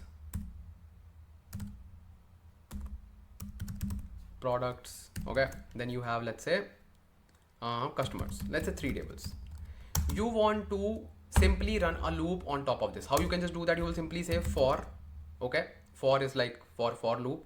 I is nothing but just a variable that we want to use as an iterator. For I in, on which we need to apply a loop, on my list, right? Simple. This is the concept. Simply add colon, go to the next line. Now I can simply say print I, because I want to see the value of I for each iteration, right? It will simply return values like this: order, products, customers. Did I write this code print? So one option was for me print order, okay, print products, and then print customers, right? One option was this, if I just commented out, one option was this, or the second option was just simply run a loop. I can simply run the loop. Simple. That's the concept of loop.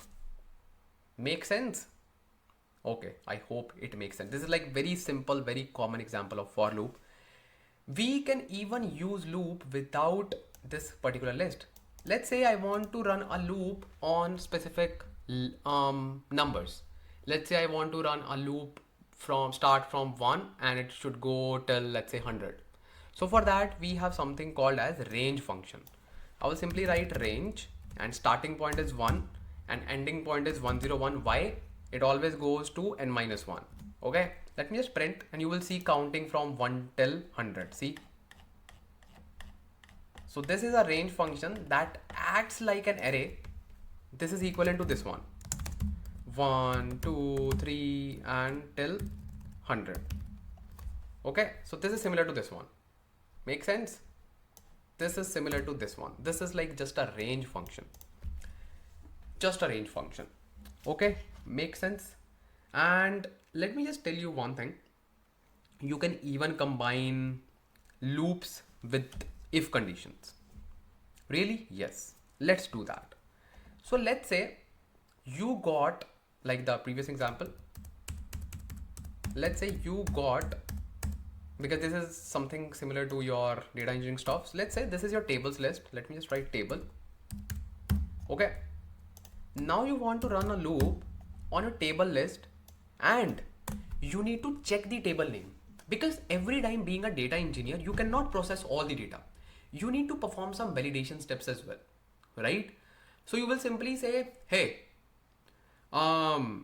if my table name equals to order, then only I will just process data, otherwise not.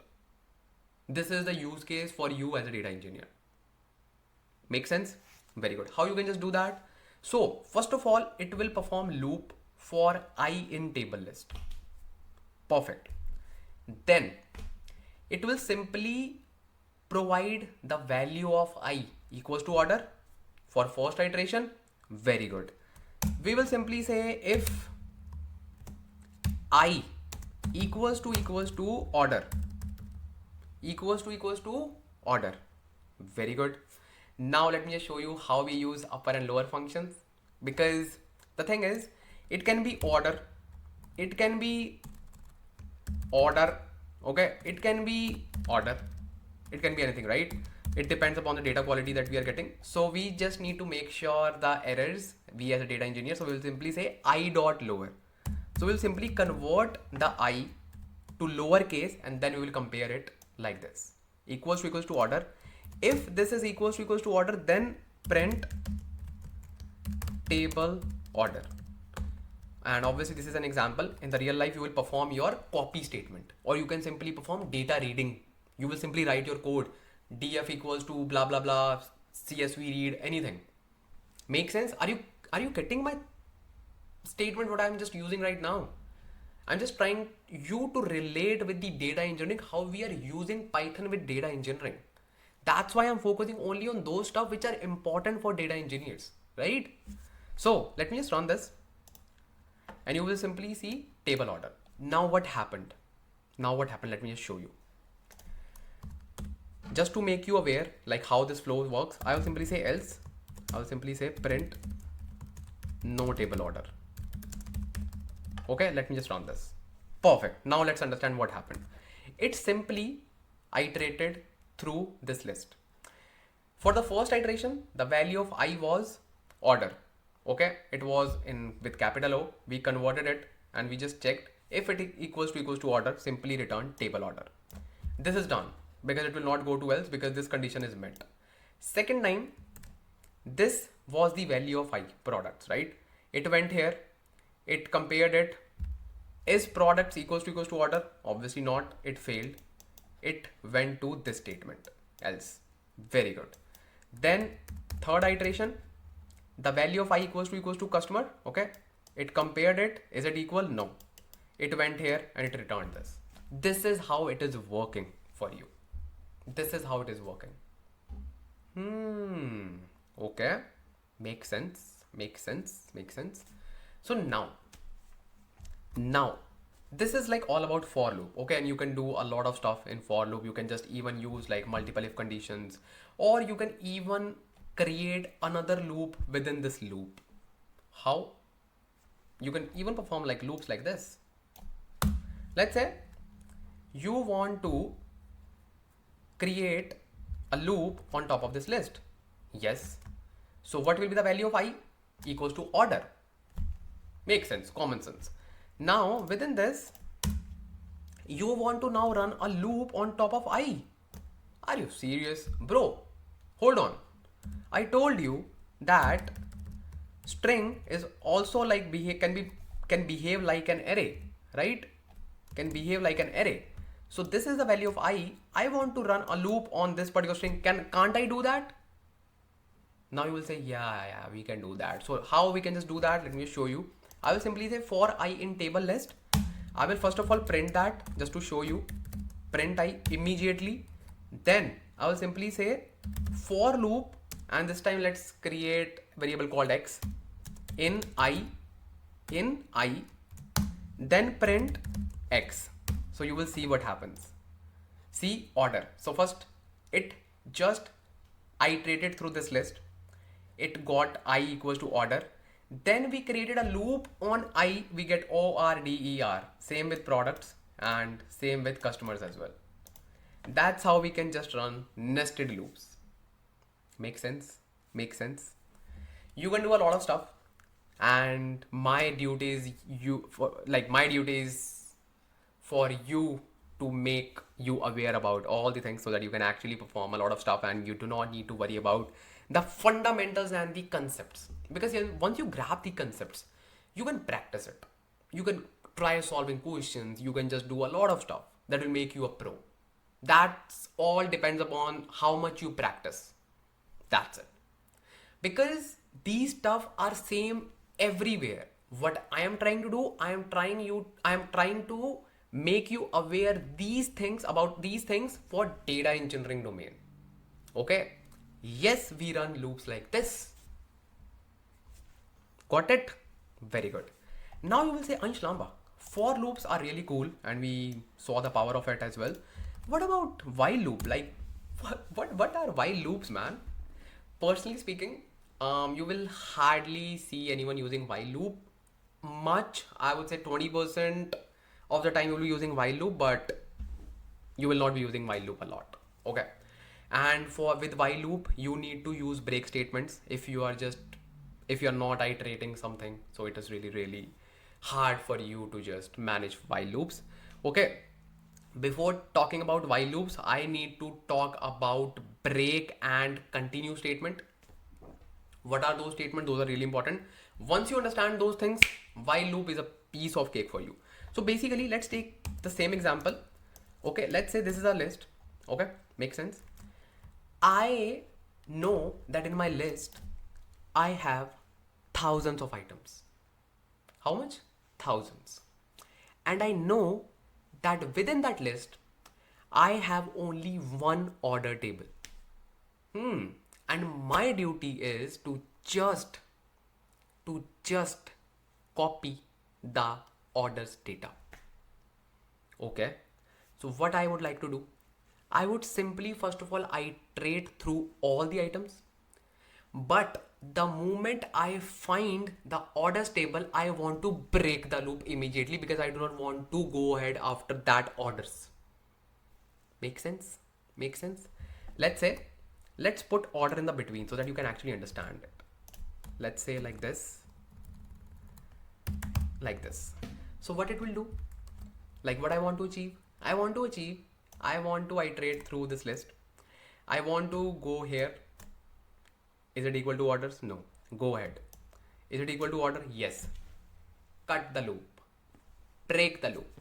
Immediately break the loop. Immediately. Oh, can we do that? Yeah, it's fun. I know. Let's do it. So I will simply say for I in table list. Okay. I will simply say if I equals order, and you will use lower just to make sure case sensitivity is not affecting our code. If equals to order, okay, then break. And obviously for you to see the results, I will simply first of all print the value of I. Let's see what will happen. You will simply see two things, not the customers. Perfect. So what actually happened? It started the loop. It printed the statement. Okay. It printed the statement and then it compared it. Is it equal to order? No. So it didn't break it. Then for the second value, it printed the statement, which is order. And then it compared it. Is it equal to order? Break. It completed the loop right away. Not completed. It just broke the loop. If I put print here, what should be the output? Just a quick question for you. If I say like this, what output should you see? You have just 3 seconds. Time up. You will just see products. Not even products. So the thing is, what actually happened? It started from here for I in tables list. Okay. So it compared this with orders. Okay. Is it equal to order? No. Then it compared it with order. Is it equal to order? Yes. So it break it. So break means it will not even go to the next line. Oh, it will not even go to the next line. It will break the whole code. It will break the loop and do not execute the rest of the lines. It will simply break it. Oh, okay. Yeah. Makes sense. Now what is continue statement? It is just opposite of break. Okay, what does it mean? So basically, let's take the example. Let's say you do not want to process order data. You want to process all the other data. So what you will do, you will simply iterate through this list. Okay, this one, this one, this one. Make sense? Okay. Now what I will do, if my data is products, it's fine. Simply print it. If my table name is order, continue. Continue means just skip that iteration. Just show us with example, because then only it will be much more, you can say, visible and easy to digest. So basically for I in tables list, that means it will iterate through each entity, 1, 2, 3, sorted, very good. So it will simply iterate through those items. I will say if I dot lower I dot lower equals to order, simply say continue.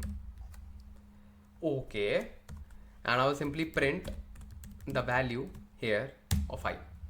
If I run this, I should not see order and I should only see products. Why? It ran the loop. Okay, and then we said if this is equals to order, simply continue it. Continue means do not go ahead and do not perform anything for this particular value, which is I, and in this case it is order. Do not perform anything. So if it is products, it will simply check it. Is it equals to order? No. Simply run rest of the code. Simple. But if it is order, it will simply say, is it equal to order? Yes. Continue. Continue means just continue with the next iteration. Do not run rest of the code. Do not run this print I. No. Simply continue. Skip. Okay. Makes sense. This is also easy. Yeah. And this is cool. Makes sense. Okay. Good. Now let's try to understand the while loop. Now let me just tell you what is while loop and why do we use while loop and how do we use while loop. Now let's try to understand while loops.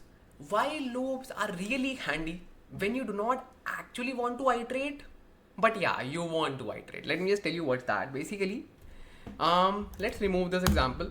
Okay, let's say my x value is equals to 10. I want to iterate, or let's say I want to perform my iterations till the time my value is 10. I know you didn't understand anything. Let me just explain. Wait. So basically, I want to run a loop. Okay. I want to run a loop. In for loop, I know I can simply say for I in range, let's say 1 till 11 because n minus 1. Okay. I can do this. But what if I want to just do the same stuff in while loop? In while loop, what I will do, I will simply first of all create the variable x equals to 10. Then I will simply say while. Again, it's English, right? While x is less than 11, perform my thing. Perform my thing, whatever I want to perform. Here's a catch. The catch is, here for loop is iterating the values for us. While loop doesn't do that. So we need to make sure once our work is done for that iteration, we need to iterate it. That means, let's say these are my lines of code that I want to execute. Then I want to simply do this. X equals x plus 1. So that it would become 2. It would become 2. And then 3. Then 4. Then 5. Like this. And here in this case, if we just perform x equals to x plus 1, it will simply stop the loop. Why? My x is 10. The moment I have done my work, it becomes 11 and this condition is false. Make sense? Make sense? So how we actually run the loop, let me just show you in the real life. So let's say x equals to 1. That is my starting point. Okay, I will simply write while x less than 11. That is my ending point. Okay, this is starting point and this is ending point. Simply do this, print x. Now I cannot run this because the moment I will run this, it will go in the infinite loop. Why? Just tell me one thing. This is the loop. Okay. This is x. This is the value of x. What's the value of x? 1. This condition is true. Yes. Print x. It will print 1. Next time, it will check the condition again. What's the value of x? 1. What it will print? 1. Third time, fourth time, fifth time, sixth time. All the times it is true. So that means it will keep on running the same stuff and it will simply give me like so many ones. Let me run this and you will see, wow. And you can see how many ones I have. I cannot even count because it is now an infinite loop. You can say execution halted. Why? Because it cannot handle this much of memory. So we need to say once our work is done, once we have printed the value, simply say x equals x plus 1. Now what is the value of x? It's 2. Is it less than 11? Yes. Then 3, then 4, then 5. It will go until 10. Let me just show you. See, 1, 2, 3, 4, 5, 6, 7, 8, 9, 10. Simple. Then the moment it becomes 11, this condition is false, it will stop here. Make sense? That's how your while loop works. The only thing is you need to handle the iteration on your own. Okay, that's the only stress. And in for loop we do not need to do that. But yes, while loop is also very handy. Okay, while loop is also very handy. I personally use while loop with break statements. Let's say even if I do not perform this one, like let's say I'm performing this. So what I will do, I will simply apply an if condition here. If let's say I'm just running an infinite loop. Let's say I will simply say while true, or let's say 1 equals 2 equals to 1, because this is always true. Okay, forget about this. So I'm just simply running this while 1 equals to 1. Okay, and print hello. Let's say I want to print hello. Okay, so how many times it will print hello? Infinite times, right? Infinite times. What I will do, I will simply say if, or let's say anything, right? Anything. Let's say here, let's say x equals 10, or let's say x equals to 100. 100 is a good number. I am not checking my condition here because it is always true, but I'm saying x equals x plus 1. Okay, so every time it is just increasing the number here. Okay, x equals to 101, 102, 103, or let's say start with 1. Okay, it will become 2, 3, 4, 5, 6, 7, 8, 9, 10. I'll simply say if x greater than 100, simply break it. Simply break the loop. Now it will not go to the infinite number. Let's make a number smaller so that you can actually see. So it will simply say hello 1, 0, 1, 2, 3, 4, 5, 6, 7, 8, 9. That means total 10. Make sense? So what it did, we simply break the loop. We personally use while loop with break statements. Where we know that our loop can go to the infinite loop, we simply break it based on a condition. Make sense? Now I hope you understood loops very much in detail. The next thing that we're going to cover is functions. Functions are like your non-negotiables. And I think before functions, we should master list data types. Then you will switch to functions. Okay, let's first master list, because list is non-negotiable for data engineers. You have to be well versed with the list, because list is, you can say, everything for you. All your data, all the things, everything is list. So now let's try to master data structures. And first of all, like, what are data structures? So basically data structures are, you can say, the efficient way to store and organize your data. So let's say you have a data, how you want to store it and how you want to organize it while storing the data. That's where data structures come into the picture, because they help you to store your data and organize it as well at the same time. Very popular data structure is list in Python, and being a data engineer, there are some like data structures, very popular ones. By the way, all the data structures are important, but there are 2 to 3 which are the most important. Okay, and list is one of those. So basically, what is a list? List, as we all know, list behaves similar to the array, or you can say 1D array, and you have already worked with array in the strings.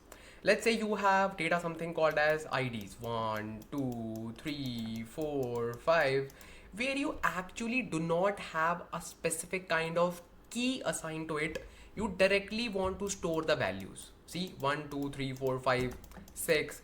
It can be table names as well, as we have just seen, right? So let's say you want to store this data. So in this particular scenario, you can efficiently use list and you can store this data in a list. And what's the advantage of it? Obviously, it is storing your data. The second is you can actually perform a lot of operations on top of it using so many methods and using so many, you can say, functions that we have within the list. Basically, we call those like list operations that we have. And without delaying, let me just show you what do we have in. So we are back in our compiler. So first of all, let's create a list. Okay, let's create a list, and let's say my list looks like this: 1, 2. Now the best thing is, within this list you can store anything. Let's say numbers and even string, anything.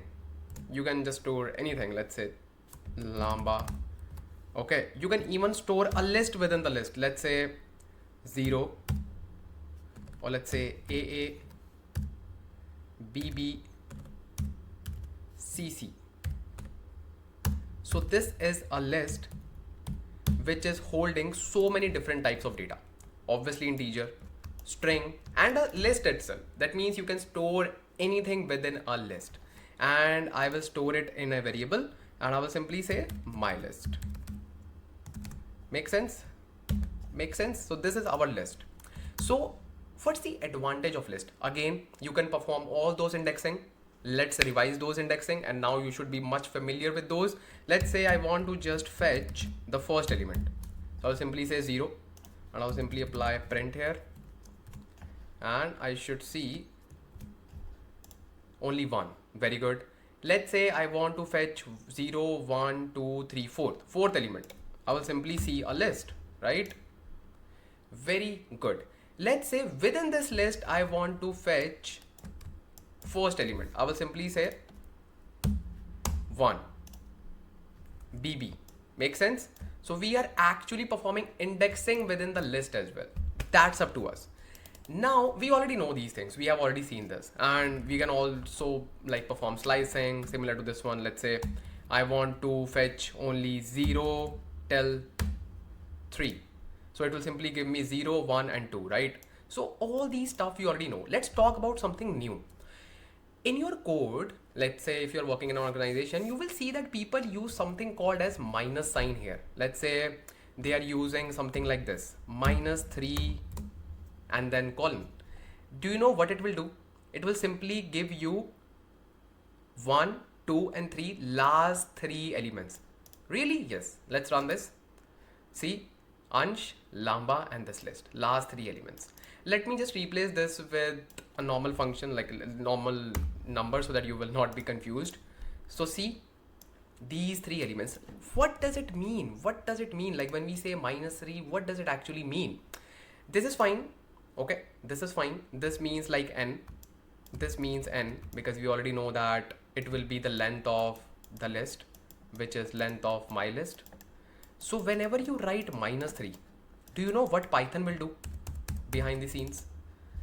Python will simply treat this thing like this, my list, okay, and then within this it will say length of my list, length of my list, okay, then -3. Oh, then whatever number we have here, we already know that it will simply perform length, so it will simply do like this.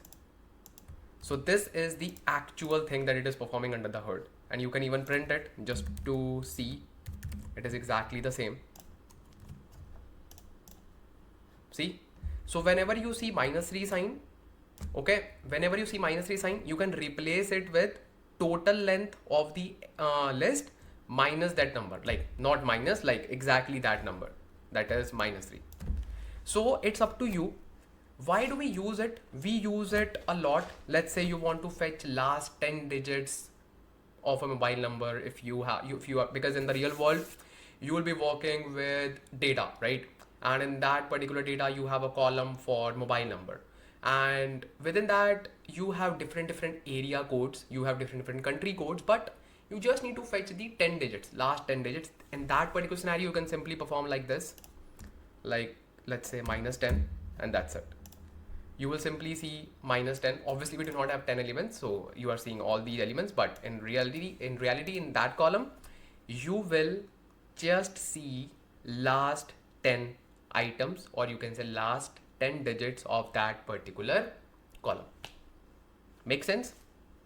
It's up to you if you just want to treat it like this. So how does it work behind the scenes, like how we need to just use it? So let's say let's perform like -3 so that you can actually see the results. So what it will do, so this starts from behind, so it will simply say -1. Okay, this is -1. So if we are starting from the beginning, we start from 0, so this is 0. If we want to start from the behind, it is -1, so this is -1, this is -2, this is -3. Okay, and this will go till the beginning of the list, like maybe like you can say the last number that it has. So the last number is 0, right? So it will not include 0, so it will simply cover -3, -2, -1, and that's it. It is like a little bit confusing, but when you just use it, you will love this method a lot because it is very easy. You need to simply find last 3 digits, simply write -3, and that's it. It is really easy. But yeah, in the beginning it seems a little confusing, but it is not. It is not. Okay, let me just tell you one more thing. So let's say you have this list. Let me add more numbers here. Let's say 4, 5, 6. Okay. Now I want to simply fetch the list, but I want to skip the number by 2 instead of by 1. What do I mean?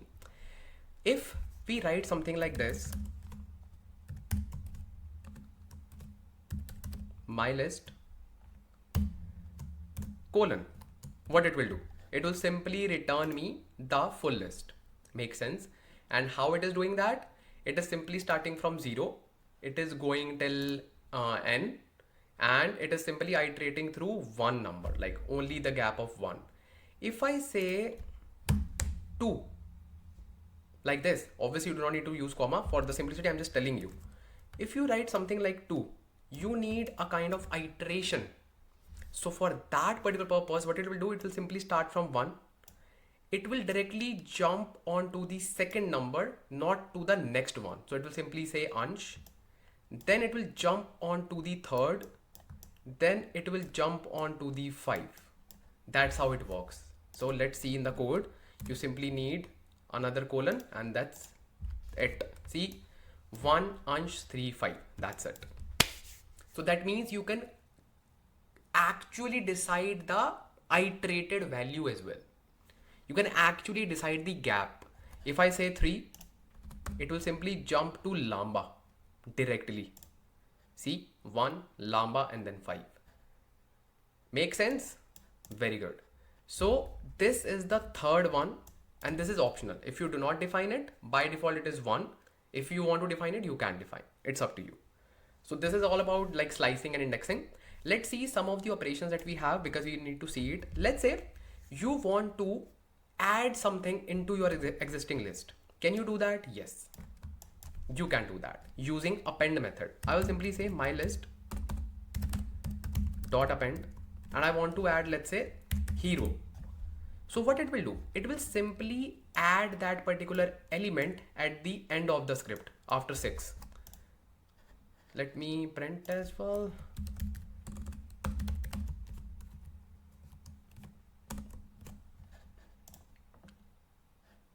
Oops. Oh yeah, because it appended it, we need to just say print my list. So this is done. So it has appended the data. Okay, and now we are just checking the list, like how does it look like now? Okay, perfect. It has added hero at the end. Why? There is a very important concept here. Why? Because lists are mutable. What are mutable? That means the value can be changed. We can change the value or values of a list. Here we change the value of a list. How? Because we added the element. We do not need to say something like this: my list equals my list dot append, something like this, because we perform this thing when our lists are not mutable, or you can say immutable, but our lists are mutable. That means the moment we perform this, it will actually automatically add this thing here, and we do not need to say, hey, my list equals to this thing. That means it will automatically perform this step here. Wow. Yes. So now one more thing. If you want to add hero after 1, can we do that? Because append method will like every time insert, or you can say add the data at the end. So if you want to insert a data at a particular location, we have a function called insert. So it is called my list dot insert. Okay, and first you will define the location. I will simply say 1th index, because 1 is standing at 0th index. I want to add it at the 1th index, and currently at the 1th index we have 2, right? So 1 comma hero. So if I simply run this, I should see hero after 1, and here we are seeing at the end as well. Why? Because it was added before. See, very good. Now if we want to, let's say, delete an item, can we do that? Yes. So we have a function called pop, my list dot pop. That's it. So what it will do, what element it will delete? First let's see, you will get to know. It deleted hero. But why? How does it know it needs to delete hero? So the thing is, dot pop method will automatically delete, or you can say drop, or you can say pop your data from the end of your list by default. Okay, so if you just want to delete the data from the last, just use dot pop. That's it. That's it. We rarely delete stuff from the list, but yeah, you should know about this. So these are some of the functions that we use a lot with the list, and lists are like your bread and butter. And let me just talk about a very, you can say, oftenly used question, or you can say scenario. Let's say you have this list. Let me remove this one. Okay, let's say you have this list. If you want to reverse this list, how you can just do that? How you can do that? If you just want to reverse this list, one way, like there are so many ways, by the way, and we can obviously achieve this thing using loop. If you will use your brain, you can simply run a loop on this particular list, and from the back instead of from the starting. Can we do that? Yeah, let's do that. So let's say for I in my list. Okay, so this will simply run the loop on the list, right? Yes, it will do that. But what you need to do here, you need to tell the loop that you want to run the loop from the end, not from the beginning. How you can do that? You can simply use a function called reversed, and then you can simply say run, and you will simply see 654321. That means we have some functions available to reverse a list. We can even say like this. Let's say my list dot reverse, and we can just comment it out. And if I simply print the list, it will simply make changes in the existing list. Print my list. See, 654321. But this loop method is handy when you do not want to make changes in the list, but you just want to use a kind of reverse function during runtime, so that you can simply make the changes temporarily. Okay, but if you just want to permanently reverse this the list, you can simply use this method so that you can actually get the result like this. So we have dot reverse method to make the permanent changes, reverse method during runtime. That's it. There's one more way to make the changes like this. So what's the way? So basically, if you simply write something like this, my list. First of all, let me just show you. So this is a list. Okay, 1 2 3 4 5 6. Let me clear this. If you say colon -1, it will give you the same results. And let me just show you. Print my list. Wait, what? Print my list. Colon -1. Oh yeah, because we just need to do print here. We are just simply printing the same stuff here, and we can simply comment it out. Simply run this, and yeah, perfect. So what it is doing right now? So basically it is simply putting it here, length of list. But why? Every time it puts, you can say 0, right? It is still doing that. So what we gonna achieve? We gonna simply iterate our list by -1. So every time it will simply perform -1. So let's say it is starting from 1. Okay. So it will simply go to 6, because we are just simply performing, and you can say starting from -1. It will simply go to 6. Okay. Then it will simply put here 1. 1 is 2, but it will simply perform -1 after 6, not after 1. So that is the confusion that you need to clear. So first of all, it will start from 6, and then it will go to 5, simple, and then 4 3 2 1. This way you can perform reverse operation on list using indexing as well. It's up to you. So this was all about your list, basically list operations. And now I think the next thing that we should know is list comprehension. List comprehension is really important, and I will first show you working with loops and list, and then I will just show you list comprehension. So basically it is very simple. And before that, let's summarize this indexing. I know it is a little confusing, but it is very easy. So let's say this is your list. Okay, let me clear all the clutter.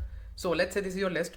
If you perform, especially like negative list slicing is like a little bit confusing. So you can simply say my list, okay? And if you simply say -3, that means it is equivalent to total -3, and this is the end. This is the total length of the list, okay? Or for the simplicity, you can simply say it as like start. This is the starting point, okay? This is the stopping point, start and stop. So the starting point is -3, and it is the second analogy that we use in the real life. -3, that means it will start from the -3 elements from the behind, from the, let's say, from the right hand side. So it will simply go here 1 2 3. So this is the starting point, and it will go till the end of the list. That's it. 4 5 6, and we should see that thing. Oops, let me say print. Perfect. That's it. And we also learned about that we can also perform skipping. So if we just say, let's say 2, it will skip all the elements, which are like, you can say it will skip 2 4 and 6. And we also learned about if we just want to reverse a list, we can simply say like this, -1. Perfect. Quick revision. That's it. Very good. Now let's actually understand the list comprehension. It's really important. So let's say this is our list. Okay. Let's say this is our list. Now you need to create a new list. Okay. This is right now empty. Okay. This is the new list. Now you just want to create a new list, and you want to populate this new list with the square of every number. Square of every number. Obviously, you would need to use a loop so that you can just use every value and you can just actually perform square on each number. So what's the traditional approach? It's like this: for I in my list. Okay. And then it will simply say, because I is the number, so I will simply say new list dot append. And what is the append value? I asterisk I. Why? Because it will simply perform square of every number, and it will append the data in this list for all the I value, right? Let me just show you the results as well. New list, and we will have new list having square of every number. So we write so many lines of code whenever we want to use, right? Like this thing. So first we create the empty list, then we create a loop, then we perform append function. What if I can just tell you that all the 3 lines of code can be replaced by just 1 line of code? That's where your list comprehension helps. So what does it mean? So basically, let me just comment it out. Okay. And let me just show you that I can create a new list. Same way I created it. So this is my empty list. I can directly fill the data within this. That means I can literally write my code within this list. Wow. Really? Yes. What I can do, I can simply write a loop for I in my list. Okay. And then in the starting, so this is basically a kind of, you can say, iterable function. Basically a loop that you are applying on an object which is holding a kind of iterable items. So you can simply say for I in this, blah blah this. So this is simply like running a kind of loop. Whatever you want to return, you will write in the beginning. You will simply say I asterisk I. That's it. If you just say print new list, you will see the same stuff. Wow. Let's say you want to also check if the numbers are odd or even. If they are even, then only fill the data in the list, otherwise not. Wow. How can we do that? So you have liberty to apply condition after your iterable object. You can only apply condition after the loop. So I will simply say if I mod 2, and it's a good practice to put it in the braces, equals to 0. That is the condition for even. That means if your number can be easily divisible by 2 and the remainder will be 0. That means it's an even number. That's basic mathematics that you should know. Let's see the results. So I will simply see 4, 16 and 36. That's it. Because only 2, 4 and 6 are the even numbers and other are not even numbers. Wow. Yes. This is the power of list comprehension. You can even add multiple conditions. Say you want to add one more condition, which is you do not want to just find the square of 6. You do not want to include this number. So you can simply say if I not equals to 6. Make sense? This is our second condition. We will simply run it and we will simply see 4 and 16 only because 6 is not included. So this way you can add multiple conditions. So this is your output that you will add in your list. This is a kind of iterator that you run, and these are the conditions that if you want to apply these conditions on top of it. So can you see so many lines of code are aggregated in just one line of code? That's it. Otherwise you would be creating multiple if. First of all, you would create a for loop, then you would create if condition, then another if condition, and then you will be just returning the value and appending it in the new list. So this is all done within just like one single line of code. That's the power of it. Make sense? Makes sense. So this is your list, and definitely it is really handy, and it's again personal choice. Okay, both the ways are good and both the ways are used in your code. If you like this way, use it. If you like this way, use it. I know this is simple and beginners prefer this. Okay, but once you are like writing so many lines of code, you will simply say, hey, I can simply apply this. But if your like code is already really complex, then you can simply use this just to avoid any confusion. So both are really good. Okay, so that is the power of list comprehension, that this will actually aggregate your multi lines of code into just one or two. Make sense? Yeah, I think we have covered almost everything that we should know about list. Now let's cover the second, the most important data structure, which is dictionary. Let me just tell you about that. Dictionary is the second most, or I can even say like it is equally used data structure as we use like list. Dictionary is like very much handy for data engineers. Why? Because of its unique data storage, you can say architecture. Architecture, not really architecture. Let me just tell you. So within the list, we store the data within, you can say 1D array, you can say within the list like 1, 2, 3, 4, 5. Wow, what a handwriting. 1, 2, 3, 4, 5. Okay, but we do not have any kind of meaning to these values. We do not know like what is 1, like what is 2, what is 3. Dictionary helps us to add some context to our values. So let's say I want to say x equals to 1, y equals to 2, z equals to 3, like this. I want to store my data in the key value pairs.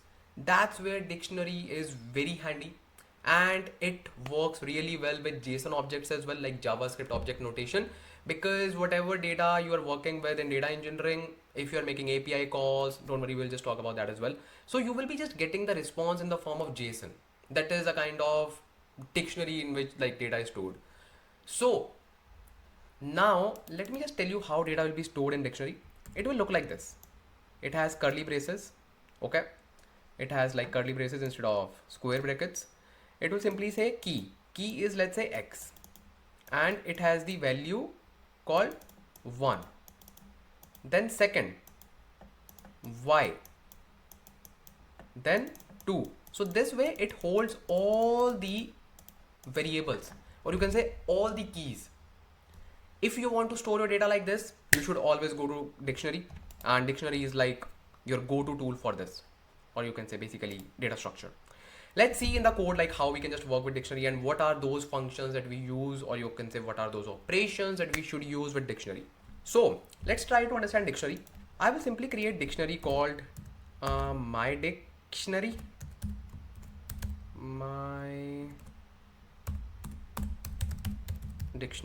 Okay, makes sense. So now what I will do, I will simply create curly braces, and then I will simply say x, and the value of x is, let's say, 1.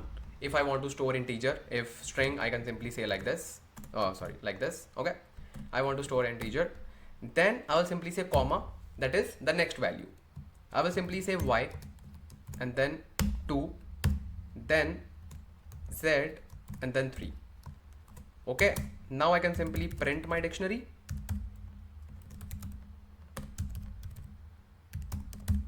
Let's see what we get. So this is the dictionary. Okay, makes sense. It behaves almost similar to list. You can perform all the operations that you perform on list, and obviously with a different style, because this is not exactly same as this your list. So if we just want, basically dictionary are also mutable. You can just make changes directly to the dictionary. It behaves similar to your list. So let's say I want to change the value of x. I can simply say my dictionary. Okay. And how to change the value? Here's the thing. So you can simply use something called as square brackets. Here we do not use indexes. In the list we use indexes. Here we use keys, because every value is assigned to a key. Make sense? Because here we are not relying on the index. Here 1 is assigned to x. Okay. We can even change the order. Still we can just perform all the things using the keys, because we are accessing the keys. So I will simply say my dictionary and x equals to, let's say 10. Okay, let's see what it will do. Okay, we can see that the value is changed. Why? Because these are mutable. Okay. Now, if we just want to remove, or let's say delete any kind of key, you can simply do that using pop method, my dictionary. Okay, and then dot pop. But here's the thing, you cannot say pop, because this is not relying on the index. This will not automatically remove your data from the back. It will simply say remove the key which is called z. Let's see what do we get. We will simply get only two things, x and y. That's it. That's it. This is your dictionary, and this is so handy. This is so cool. Some of the things that I want to show you. You can even print all the keys. Let's say you have a very big dictionary and you just want to make sure what are the keys present in that dictionary. You can simply say print dictionary.keys. You will only get keys. Okay, and let's not pop this. Let's see xyz. See, it is saying that you have dictionary keys x, y, z, and it will simply return that in the form of list. Make sense? Now, if you just want to see the values, you can simply like this. Perfect. Values are 10, 2, 3. But it doesn't make any sense to see the values, because obviously we cannot understand like what value is assigned for 10. What is a key for 10. So instead we use something called as keys, or sorry, items. So if you just run this, you will actually see x is assigned with 10, y with 2, z with 3. Make sense? This is the power of items. This is the power of items. So this is a dictionary, nothing special, but yeah, it becomes very handy when you're just working with data engineering stuff and you will be working a lot with dictionary. That's why it is easy to master plus easy to work with. And obviously it can have like multiple inherited dictionaries as well. So let's say I create a dictionary and add demo, and I will simply create a dictionary within this. And how it will behave, I will simply add xyz, let's say within this as well. Let's add it here, and I will simply rename it A, then B, then C. Okay, let's try to see this. Print my dictionary. Okay, so it has this particular dictionary, right? Makes sense. Now if you just want to access element B, how you will do that? So we know that if we just want to access any key, we access like this, demo. So if you just print this demo only, you will get the output like this. Now within this demo, you will simply say item B. That's it. Similar to your list, instead of just passing it like a kind of index, you are passing the keys. That's it. That's it. Make sense? Make sense? This way you can actually fetch the data which is having a hierarchy of the dictionary. You can actually fetch the data, and that's what we do in data engineering. Okay, good. What do we have next? Okay, I already told this. Okay. Oh, that's it. Very good. Now let's see the very important, not so important, but yeah, it becomes very important sometimes. So let's talk about sets. Now, what is a set? Let me just tell you, it is very interesting. It is very interesting. Now let's talk about the sets. Sets. Welcome to the mathematics area of Python. Okay, so if you have studied mathematics in school, and if not, you would have, bro, because I think sets were there until class 10th. But again, yeah, I know like people love mathematics. By the way, I have done my bachelor's in mathematics. Okay. But yeah, I don't know about sets much because I last studied sets in class 10th only. I think class 11th as well. I don't know what I did in bachelor's in mathematics. They were just teaching some theories and how to prove 1 is greater than 0. I was like, what? I already know this. So by the way, data structure sets is really handy, but it can sometimes make you confused. Why?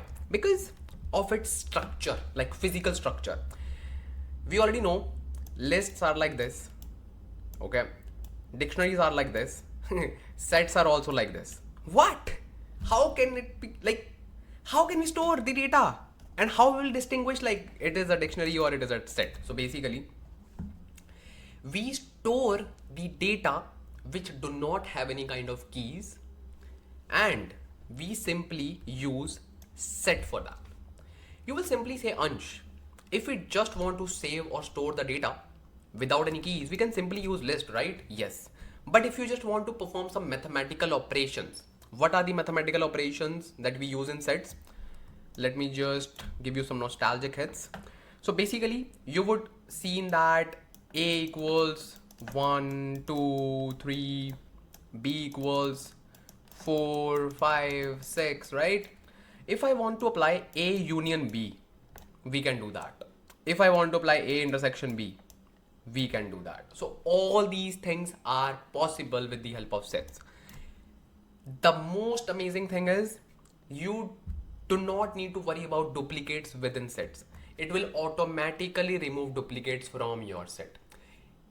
Really? Yes. Automatically. Oh, and you can even just perform so many other things as well that I will just show you right now. Okay. So if you are not good at mathematics, do not worry. Now you know Python, you can perform all those things using sets. Let me just show you. So let's clear this stuff and let's create a set.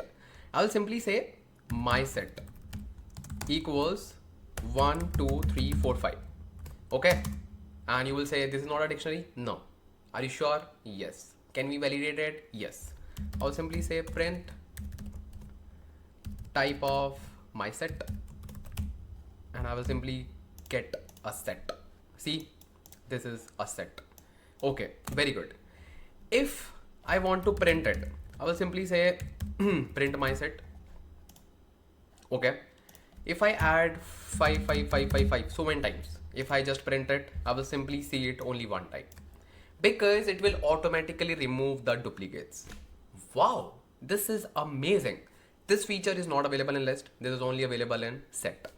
Wow, this is amazing. Let's say this is my set, or let's call it as A.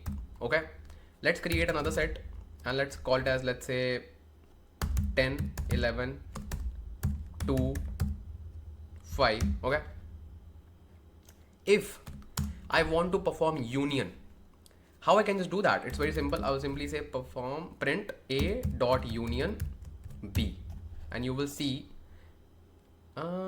wait, did I? Oh, I didn't close the set. Perfect. So now what is A union B? Obviously I'm not going to teach you mathematics. So in union, we get all the non-repeating, or you can say non-duplicates, plus the so wait. Ansh Lamba, teach some mathematics. So basically, it will first of all fetch the A. It will simply say 1, 2, 3, 4, 5. Sorted. It will bring it. Okay, perfect. Then it will go to B, and it will bring only those elements which are not present in A plus which are already present in A, because it is already there. So it will simply grab 10, 11, that's it. And 1, 2, 3, 4, 5 is coming from A. So if you just take the Venn diagram of it, let's say this is your A, okay? Let's say this is your B. Make sense? So this is your A union B, the whole part. See? And this is common part will appear only once. Make sense? Very good. Now let's try to apply intersection. Now what is intersection? Let me just tell you first of all. Intersection is only those elements which are common in both. Okay, so only this area will appear in the result. And what is that, or you can say what are those items which are common in both? 2, 2, 3, 3, 5, 5. So we will simply see 2, 3, 5. I will simply say intersection and I will simply see 2, 3, 5. Perfect. Now if I want to, let's say, remove the set item, how you can just do that? I will simply say a dot remove, and whatever I want to remove, let's say I want to remove a dot remove 2. Okay. If I simply say print a, you will not see 2 in that because we have removed it. Make sense? Similarly, you can add as well. If you just want to, let's say, add 20, it will simply add 20 at the end. Makes sense. Now is the tricky question. Let's say you created a set. Okay, you created, there's a variable and this is the code written. What is it? Is it an empty dictionary or is it an empty set? Boom, just tell me. So the answer is it is an empty dictionary. I can even show you. Type of a. See? So Anshlamba, how we can create an empty set? For that, you simply need to use set function. Then only you will get the empty set. See? Oh, wow. This was amazing. Yeah. So this was all about your sets. Now let's talk about one more data structure that we have. It is called tuple. Let's talk about tuple. Tuple is another very useful data structure, but not actually very useful, because the thing is, first of all, let me just show you the physical structure of it. It is like round braces, like 1, 2, 3.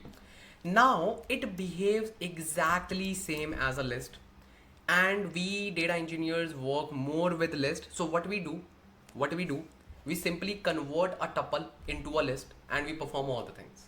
Yeah, that's how we work. You will say, hey, okay, we can just apply all the things. What if we just want to return the result in the form of tuple? Yeah, you can just again convert a list into a tuple. Oh, this way, the advantage of this is you will not feel confused whenever you just want to apply some things. Let's say I want to add the data in the list. I will simply remember append mode. I don't need to remember the method that we use in tuple, right? I want to remove the data. I will simply remember pop method. I do not need to remember delete method. So these things will make you, let's say, work with Python with more ease, because you do not need to mug up your mind between different data structures. But yeah, you can easily convert your tuple into list, and that's it. Now let's see with the help of code as well, so that you can actually understand. Let's see. So let's create our first list. Oh, not list, tuple, my two. I will simply say my two, and I will simply say 1, 2, 3, 4, 5. Okay, let's print it. So my tuple. So 1, 2, 3, 4, 5.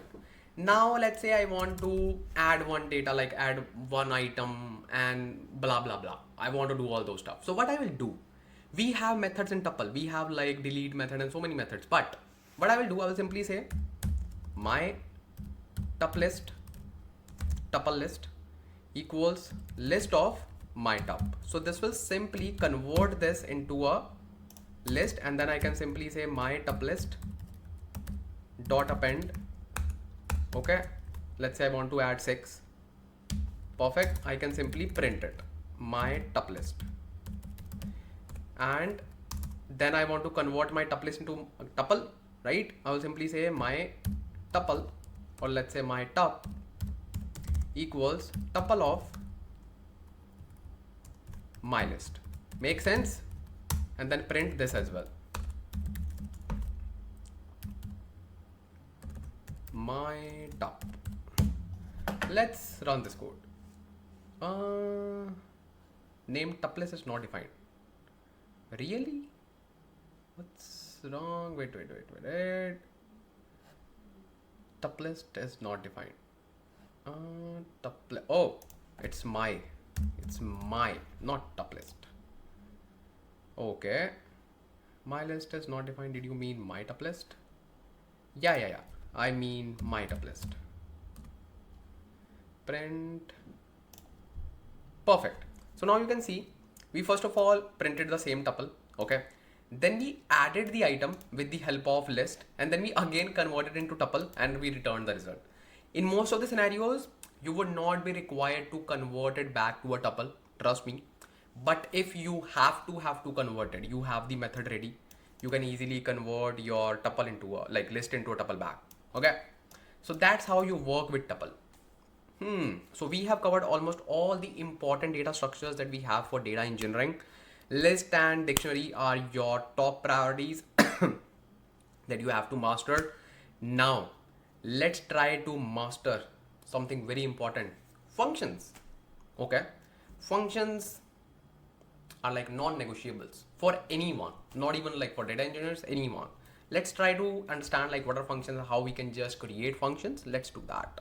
Talk about the functions. Basically, what is a function? Function basically, in like, let's say in short, I would say functions help you from rewriting the code again and again. Okay, let's understand it with an example. So let's say you have written 50 lines of code. Okay, 50 lines of code. Now within your program, you need to reuse these 50 lines of code again. Okay. Now what you will do, you will simply copy and paste. Okay. And you will simply just add these lines of code in your program. Okay. One time is good. Okay. Just do that. Let's do this. Then let's say again, you need to do that. Okay. Then again. Let's say you need to use these 50 lines of code 10 times in your code. So you are literally adding 500 lines of code in your program. 500 lines of code. Wow. What if I say that you can reduce these numbers from 500 to 55, or let's say to 60? How is this possible? Basically, it is possible because these 50 lines of code will be registered under a function, and you can call this function directly using one line of code. And if you just want to use this 50 lines of code 10 times, you will just make 10 calls, and each call will hardly take only one line. So that's why you will end up having only 60 lines of code. Plus it will promote readability. Okay, so Ansh Lamba, what if I want to make some changes in these lines? Then is it possible? Yes, because you add something called as parameters in the functions. Oh, that's the whole concept of function. Instead of rewriting the code again and again, it will simply ask you, hey, you can simply reuse the code using a function. I know you are really excited to see this in Python. So let me actually show you everything using the code, because you will understand better using the code. Let me just. So here we are.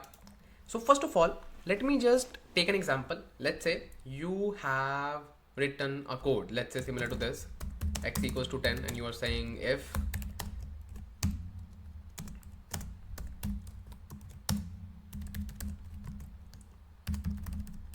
greater than 10, else print I don't know. Okay, so if I just run this, okay, I got I don't know. Let's say you want to reuse this code in your program. You will simply copy and paste it. This time you will simply say 12 and you will simply run it. Perfect. Then let's say third time, This time it is 15 or let's say 20. Okay. Again, let's say 5. So why I am adding these lines of code again and again? Because you want to use it. Yeah, but I don't want to use it like this. So that's where you can use a function. So what I will do, I will simply copy this code, okay, and I will remove everything. I will create a function from scratch. How you can create a function? You will simply say def, that is the syntax, okay, def, then function name. My function is my function. Perfect. Then you simply need to write your logic, whatever you want to do, the same stuff, whatever you want to do, simply write the logic, and that's it. That's it. If I run this, it will simply create the function for me. If I want to call this function, I will use something like this, my function, and then that's it. You will see the output. Now x is not defined. Obviously we need to first define the x because x is not there. X equals to, let's say, 10. Let's call this. Perfect. We got the output. Let's say I want to call this function for different value of x. What I can do, I can simply do like this, x equals to 11, and then my function. Perfect. See, very good. If I just want to make this call for a different value of x, I can do the same stuff, x equals to 12, and do this. It is nice, but we can optimize this by adding a parameter. Okay, let me just remove everything. Let's say I want to run this function for a different value of x every time. Okay, so what I will do, I will even remove x from here. I will simply create a parameter inside this function, and I will simply name it as p underscore x. That means parameter x. And then I will simply use that parameter inside this function as well. And now you will say, hey Ansh Lamba, that is fine, but how we can provide the value of this parameter? We will provide this value during calling the function. I will simply say 20, and it's good. Wow.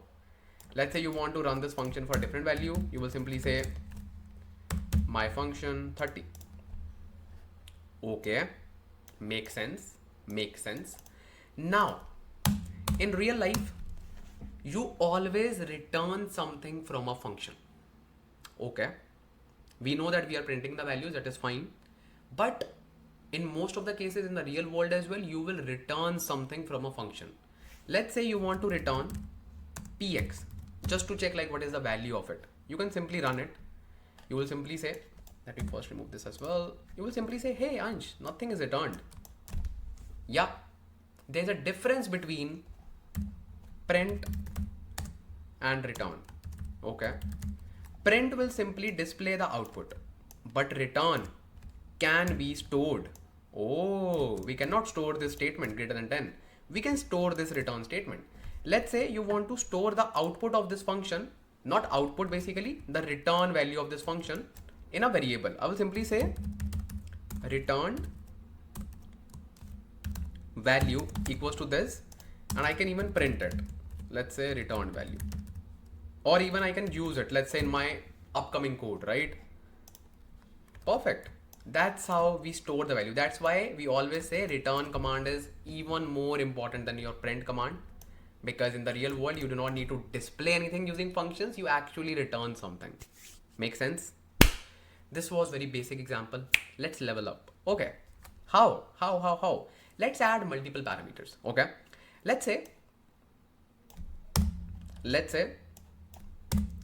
you are using multiple parameters for any reason. Okay, and you are even returning it. Let me remove if else, because that concept is clear for you, and now we are just focusing on something critical. So I will simply say py, and I will simply add another parameter here as well. Makes sense. Now if I just make a call to this function, it will throw me an error. Why? Because it will say, bro, your function needs 2 parameters, you are passing only 1, so it is not fair, pass the second one as well. I will simply say 30. Now it is good. Very good. Now the thing is, let's use print, okay, just to see the results.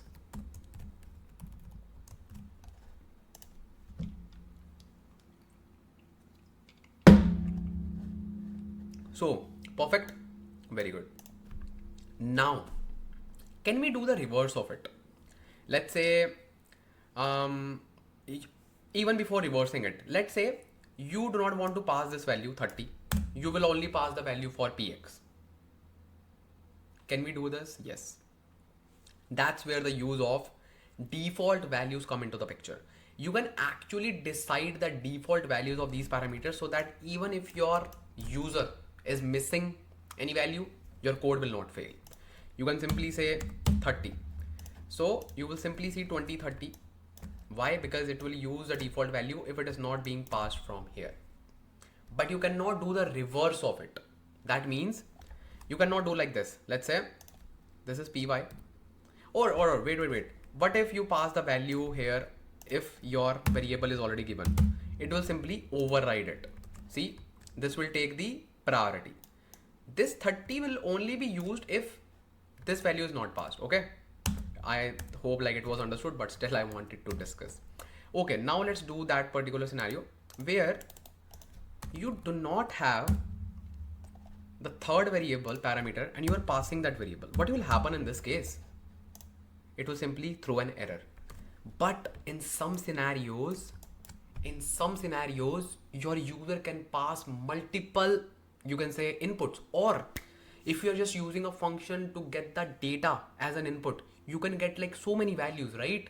So in that scenario, what you do, you simply make use of something called as asterisk, and then you define only one parameter. So what it will do, it will take so many values. You can pass so many values now. There's no limit because asterisk will take care of it. Asterisk will convert all these values in a tuple. Wow. And I can even show you, bro. Let me just run this. See, this is a tuple. You can even show the, you can say, data type of it. I will simply say type of px and you will see tuple. Wow. So now there's no need to worry.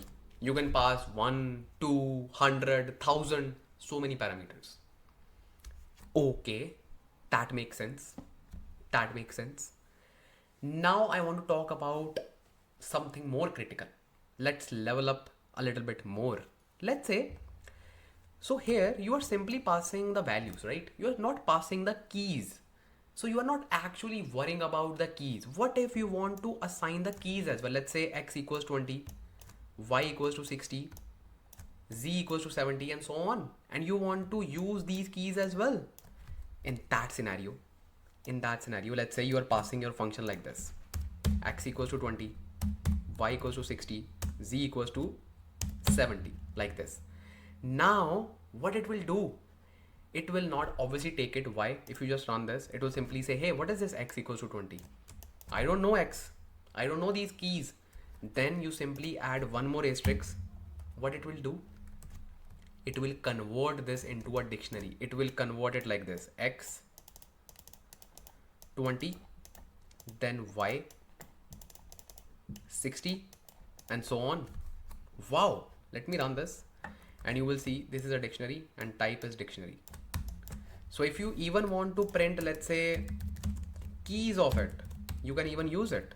It's not just you just want to use values. You can even use keys. See? Keys. Boom. This is really helpful. This is really helpful. And I hope it makes sense to use these things. And this is the best way to work with a function. Okay, makes sense. Very good. Now it's time to discuss something more important, and those are called Lambda functions. Basically, there's a big debate because some people do like functions, like normal functions like this. Some like Lambda functions. I personally like these functions more. It promotes readability and it gives you flexibility to write your complex logics as well. Lambda functions are like mini functions, lightweight functions that you should use if you do not have much stuff to do. Let's say you are writing a function and your function is doing an addition. Okay, this is your function. It takes two parameters, x, y, and just print Okay, it just print or let's say return x plus y, or let's say return x plus y. Simple. If you just call it, you will simply say addition 1020, and this is a return, so we need to save it in a variable. So I'll simply say variable and print variable. Okay, makes sense. Makes sense. Okay, 30 makes sense. So this is one way of doing it. What is the other way of doing it? You can even create lambda function. Now this is really important, and sometimes it becomes really useful, because if you are doing something like this that we just did, it doesn't make any sense to just create a function and then just use it for just basic stuff. And if you are not reusing your code much, so in that scenario you can simply create a lambda function. Okay, so what that function will do, that function will not get actually stored. Okay, it will simply perform the operation and that's it. So you're not actually registering that function. Like you can register, but you can simply write the lambda function as well. I know it doesn't make any sense to talk like this. Let me just show you. So let's say you want to create a function called addition, but this time you want to use lambda. Okay, what it will do, this is the function name, this is the function, that is lambda. Like that is, you can say, kind of structure syntax that we need to follow. Lambda, then we need to define the parameter is, let's say, x or y, two parameters. Okay, then we add colon. Then what we need to return, we need to return x plus y. That's it. So this whole thing is replaced with this. You do not need to write any syntax, do not need to write any, perform any indentation. No, just one line. Let me just uncomment it so that you can see. So this code is equivalent to this one. Make sense? Addition, you do not need to write def, equals to, instead of def you will write lambda. These are the parameters here, and this is a returning value. That's it. Now you can even use it same way. You can simply say addition. We already have the calling statement. I will simply copy it from here and let me uncomment it. Let's run this. You will simply get 30. Perfect, using this lambda function. So if you are using something lightweight like this, it makes sense to use just like one line of code. Okay, if you are doing something heavy, complex logic, then obviously go with this traditional function. Okay, this is just for like lightweight functions. Make sense? So these are your functions. Now let's see what do we have in combination with these functions. We have three popular kinds of operations that we perform with function. One is map, second is filter, third is reduce. Map, filter, and reduce. Let's uncover those topics. What are map, filter, and reduce? What are these things? So basically these are the functions, or you can say these are the special, you can say, capabilities that we get within Python. So what it does, let's say you created your function using def or let's say lambda, the choice is yours. Now you want to perform that, but so let's say your function is like relying on just few parameters, or you can say independent parameters, but you want to just perform that particular function on an iterable. Let's say you have a list 1 2 3 4 5. You want to perform this function on top of this list. That means on each element of the list, let's say 1 2 3 4 5, and then you want to just create a new list based on this. Make sense? One possible scenario can be is list comprehension, that we can simply apply that logic again and again. But if you have a function, you can reuse that logic, right? We can reuse that logic. Now you will simply say, hey, why do we need to use map, filter, reduce? We can simply create a function for a list, right? Exactly. We can simply create a function which will take a list. We can, but the thing is, By that way, we cannot handle the operation, or you can say logic of function for individual values or a list. We have to create separate functions. But by using map, filter and reduce, we can actually apply the functions that are handling the individual values, and we can actually perform that particular function on each item of the iterable. Let's say this is a list, which is the most common iterable for data engineers. Make sense? Let me show you with the help of code, and let's try to first of all understand map. Okay, let's see. So let's say you have a list. You have a list called my list 1, 2, 3, 4, 5. Okay, now you want to perform a square of each particular number within this. Okay, if you just rewrite the code using function, you will simply say def. Okay, let's say my function, or you can say square. Okay, now you will simply take the parameter x. Okay, and you will simply say return. Let's say, because you know that this is a list, so you will simply perform list like this. So you will simply take the list, and you can simply create your own list. Let's say return list. Okay, return list, and you are simply saying that for I in px, return I asterisk I. Make sense? Okay, and then you will simply say print a return list. Make sense? Now this function will help you not to write this code again and again, this particular comprehension. You can simply save it in the function. Okay, then you will simply say you will call this function my list. Okay, and then you will simply pass the list, let's say my list, and that's it. Let's see the output. Error, list is not callable. Wait, let me see what's wrong. Oh, this is square, bro. So relist is not defined. So this is the function square. This is my list, ret list. Oh, typo. Perfect. So it returned this 1, 4, 9, 16, 25. Makes sense. But we have created this function which is just accepting list. What if I want to create a function which is called def square that will take the individual number, and it will simply return x px, let's say px into px, basically a square of it. Simple.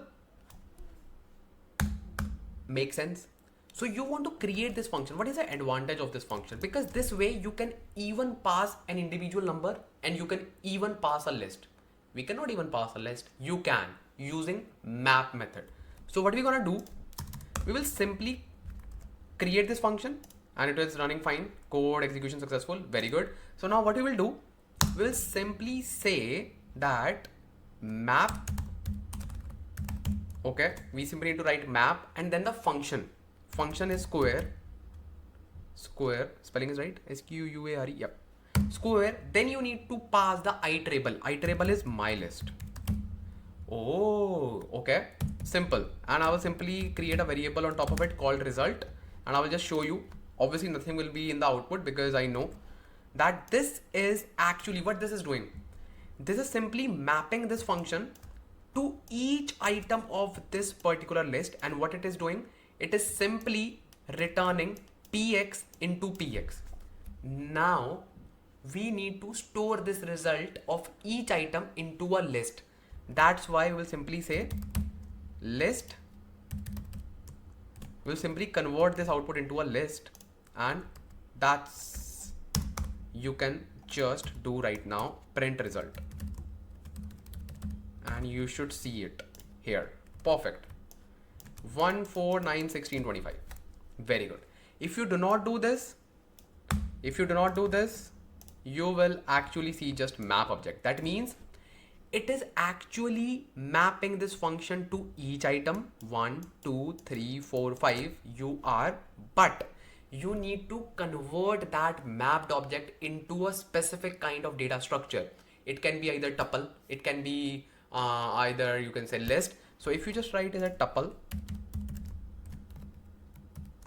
and then if you just run it, you should see a tuple. If you just want to convert it into a list, you can just write list. Most probably you will just convert it into a list. That's the whole point of creating this function and taking just only one value instead of a list, then map this function to iterate it through each item of this particular list. That's the whole concept of map. Okay, now what is the filter? What is filter? Let's say in your particular code, you are only returning this value if px mod 2 equals to 0. That means if this number is even, only then you are returning it. So basically you are taking a number and then what you are doing, you are simply returning only and only if that particular condition is met. So in that scenario, you use something called as filter. Why? Let's not use filter. Let's see what will happen here. Okay, so it will simply say none because this condition is not met, then 4, then none, then 16, then none. Filter helps us to remove those none. It will simply, first of all, it will do exactly the same stuff that map is doing. It will simply apply the filter, or not filter, like apply the function on each item 1 2 3 4 5, check it, and it will return only and only if condition is met. Okay, that's the you can say use of map, right? It will simply apply it, and if yes, it will get the result and it will just convert it into a list. But we are seeing none that we should not see. That means we need to filter our list. Then we can simply use filter. When we use filter, it will not return none. It will simply return 2 and 4. That's it. Make sense? I do not use filter much. Okay, I just use map. Sometimes I use filter, but not very often. Yeah. So two things are covered. Now what is this reduce?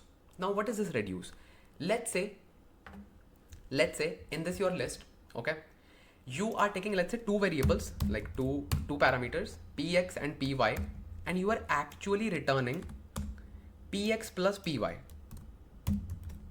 Okay, so you are actually returning this. Okay, let me perform this. Okay, and let's first of all try with map so that you can actually see. So let's try it with map. So what it will do? Error. Why? Because it needs to apply this function, okay, this square function, on top of this each item. Map performs the runs the function on each item. Filter runs the function on each item, but reduce works something different. What reduce will do? Reduce will first take the first two elements of your list. It will simply apply that particular function on those two elements. Make sense? It will become 3. 1 plus 2 equals to 3. So it reduce the list. Then it will say 3 plus 3. It will become 6. Then it will say 6 plus 4. It becomes 10. Then 10 plus 5. It becomes 5. So it will keep on reducing the list. Let me run this and you will see error. Wow, reduce is not defined. Wait. List and reduce. Oh, obviously, because this is not a list. So let me run this. Error. Wait. Result equals reduce. I think there's a typo. Hold on. I think we first need to import this function. I'm not sure. Let me just see. From func tools, import reduce. Let's see if it works. Yeah, it works. So basically this is not a built-in function. We need to import it. So that's why map and your filter both are like inbuilt. But yeah, for reduce, you need to just reduce, not reduce, like pull it from func tools. Make sense? So this is your reduce function. Reduce is a function that I have used like so rarely. I do not like use reduce function, but yeah, map function is your go-to function when you have an iterable, when you just want to perform your function on each item of the you can say list, your go-to function. Filter I sometimes use because in most of the cases I simply need to apply my function on each element of the list. Map is your function. Map, you should just master map. Filter is fine. Reduce is like very rare scenario, but you should know about this. You should know because in some scenarios you can just tackle with some use cases where you need to use reduce. Okay. So this is all about your functions and using those special forces of Python, map, filter and reduce. Make sense? Make sense, make sense, make sense. Make some noise in the comments right now if you liked it. Let me see what do I have more in the checklist. Okay, done. Done. Files we are not covering because it's fine, because it's not very much important from data engineering point of view. Then functions are already done. Oh, let's cover this. Let's cover this. So copy list. This is fine. Okay. Basically, before recording this video, I was literally planning like what I need to cover and what I not need to cover because there's like so many things. Now let's talk about exceptional handling in Python, and this is your non-negotiable, because whenever you're writing your code, let's say in PySpark, anything, you have to handle exceptions. Okay, or you can say you have to handle those things. So it is very much popular in other programming languages called try catch method, but in Python we call it as try except method, not try catch method. And I also call it as like try except method. So basically, why do we need try except, or basically what is like try except method? It's very handy. Let me just tell you what's that. So let's talk about exception handling. What is exception handling? Let's say you are writing your code. Okay, let's say this is you and you are writing your code. You are a pro developer and you do not get any errors in your code. You are a pro developer. Okay, let's say this is your code. This is one block of code, this is second block of code, this is third block of code, and so on. Okay, but let's say by chance, I know this cannot happen with you, right? But by chance this block of code actually failed. Oh, okay, by chance. Okay, so in that particular scenario, rest of the blocks will not be running because it faced an error, but you want to avoid it. Okay, you may just need to receive the logs regarding that error, and you just need to just continue with the rest of the code. It can be your use case as well. So in that particular scenario, you need to handle exceptions, you need to handle errors, and we use something called as try except method, which is similar to try catch method. Makes sense? I know, not 100%, but once I show you in the code, it will make sense. Let me just show you. So let's say you are writing your code something like this. Let's say x equals 10. Okay, if x greater than 10, then you simply need to print greater than 10. Okay, otherwise you need to simply say print blah blah. Okay, you need to simply do this. When you just run this, it will work fine, right? Let's say I did something like this. I will see the error. Ooh, and rest of the code, let's say I have this. Let's say I have this. Hello world. This will not run.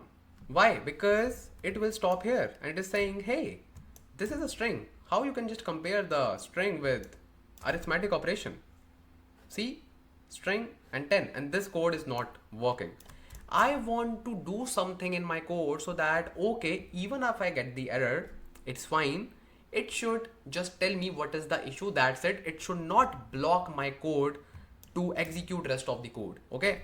So for that, what I will do, I will simply use try, and then I will simply write my logic. Okay. This is my logic. This is try. So what it will do, it will try to run this. If it throws an error in this particular code block, then it will jump to the next thing, which is accept. And whatever I write this in this, let's say I want to say, hey, you have an error, and that's it. It will not block this code. It will simply check this. If it is running fine, okay, it will skip this. It will directly run this. If it throws an error, then it will run this one, and it will run this one as well. Let's run this and let's see. See, this time it didn't fail. He said, hey, you have an error, and then it ran rest of the code. Oh, this is really nice. There's an advanced version of this. Let's say you do not need to write print. You simply need to write the error. Like, what is the error? You can simply say accept exception as E. Basically, E is the error, and we are using exception method. Okay, you will simply say E, and now this time you will see the error as well. Greater than not supported between instances of string and int. Wow. You can even save this as your log so that you can check, hey, what's wrong? This is the way to handle errors, or you can say error handling or exception handling. Make sense? Make sense? Make sense? Make sense?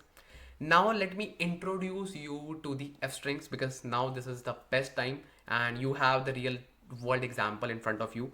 First of all, what are f strings? Basically, I will simply comment it out and I will just show you what are f strings. So this is a special kind of string that we use. So let's say you have something like this.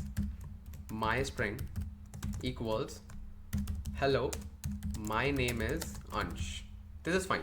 This will simply say print my string. Okay, this is fine. What if I want to create a variable, let's say name variable, and I want to store that information in this, and every time I want to use this variable within this particular statement. Let's make it more dynamic. How are you? Make sense? Now I want to print this name at this location by using this variable. How we can do that? This is where f string comes handy. So what you can do here, you can simply say f in the beginning of the string. Okay, then what you will do, you will simply put the variable name in the curly braces. I will simply say name and then curly braces close. Let me just show you the magic.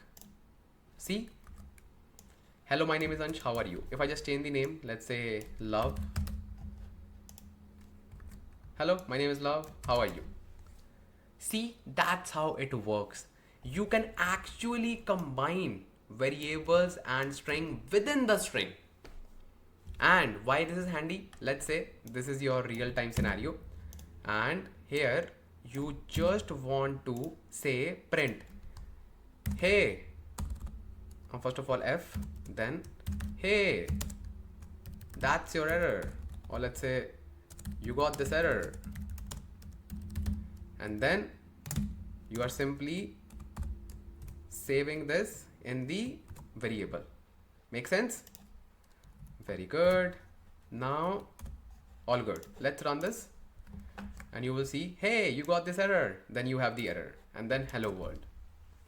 Make sense? So this is a variable E. See, this is a variable. F strings, remember this. And now you know error handling very well. And in the try except method, we have something called as finally as well. Now what is this finally? So this, I just highlighted this thing finally because this is really, really important. So let's say you are building a solution like this. We know that if this logic is correct, this will not run. Makes sense because this is right. If this logic fails, this logic will run. Makes sense. We have a third member of this group, which is called finally. whatever you write within the finally, it will execute no matter if you get the error or not. Let me just show you. I will simply say I will always run. I will always run. So let's say you have the error. Let's see what will happen. It will simply say, hey, you have the error. I will always run and hello world. That means this block ran after this one. Okay. Okay. Sorry, this one. This block ran after this one. Make sense? If my value is correct, then also it will run. It will simply say blah blah. I will always run hello world. What's the use case of it? What's the use case of it? It makes sure that your code is executing these stuff and it is working fine and it is running this only and only after this or this. Only after try or except. Make sense? This is, I know, like will not be very much used, but yeah, you should know about this. And let me see, what do we have? Oh, this is really important. Okay, let's talk about this. This is basically, this will actually build a strong base of your understanding in functions.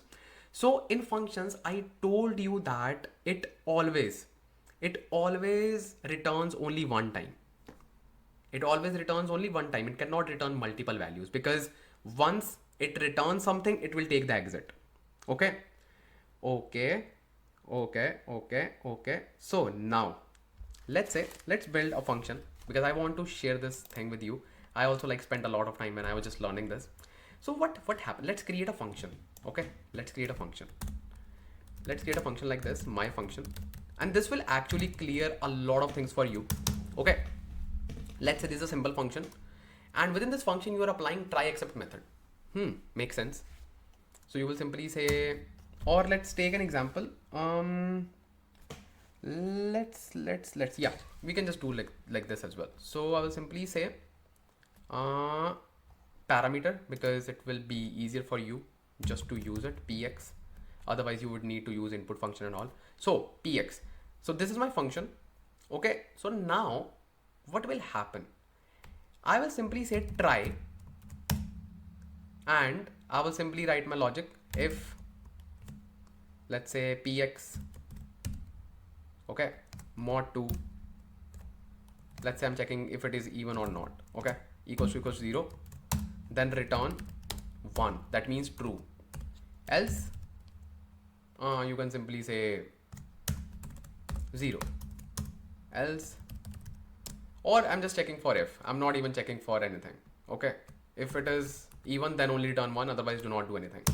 And at the same time, if I have any errors, I will simply say except and return error. Make sense? Error. Same stuff. Or let's say except exception as E. Okay. Or return E. Make sense? Very good. So then I will simply say finally. If let's take an example without finally. If I write print hello world, will it work? Let me show you. First of all, let's execute this code and let's call this function. My function,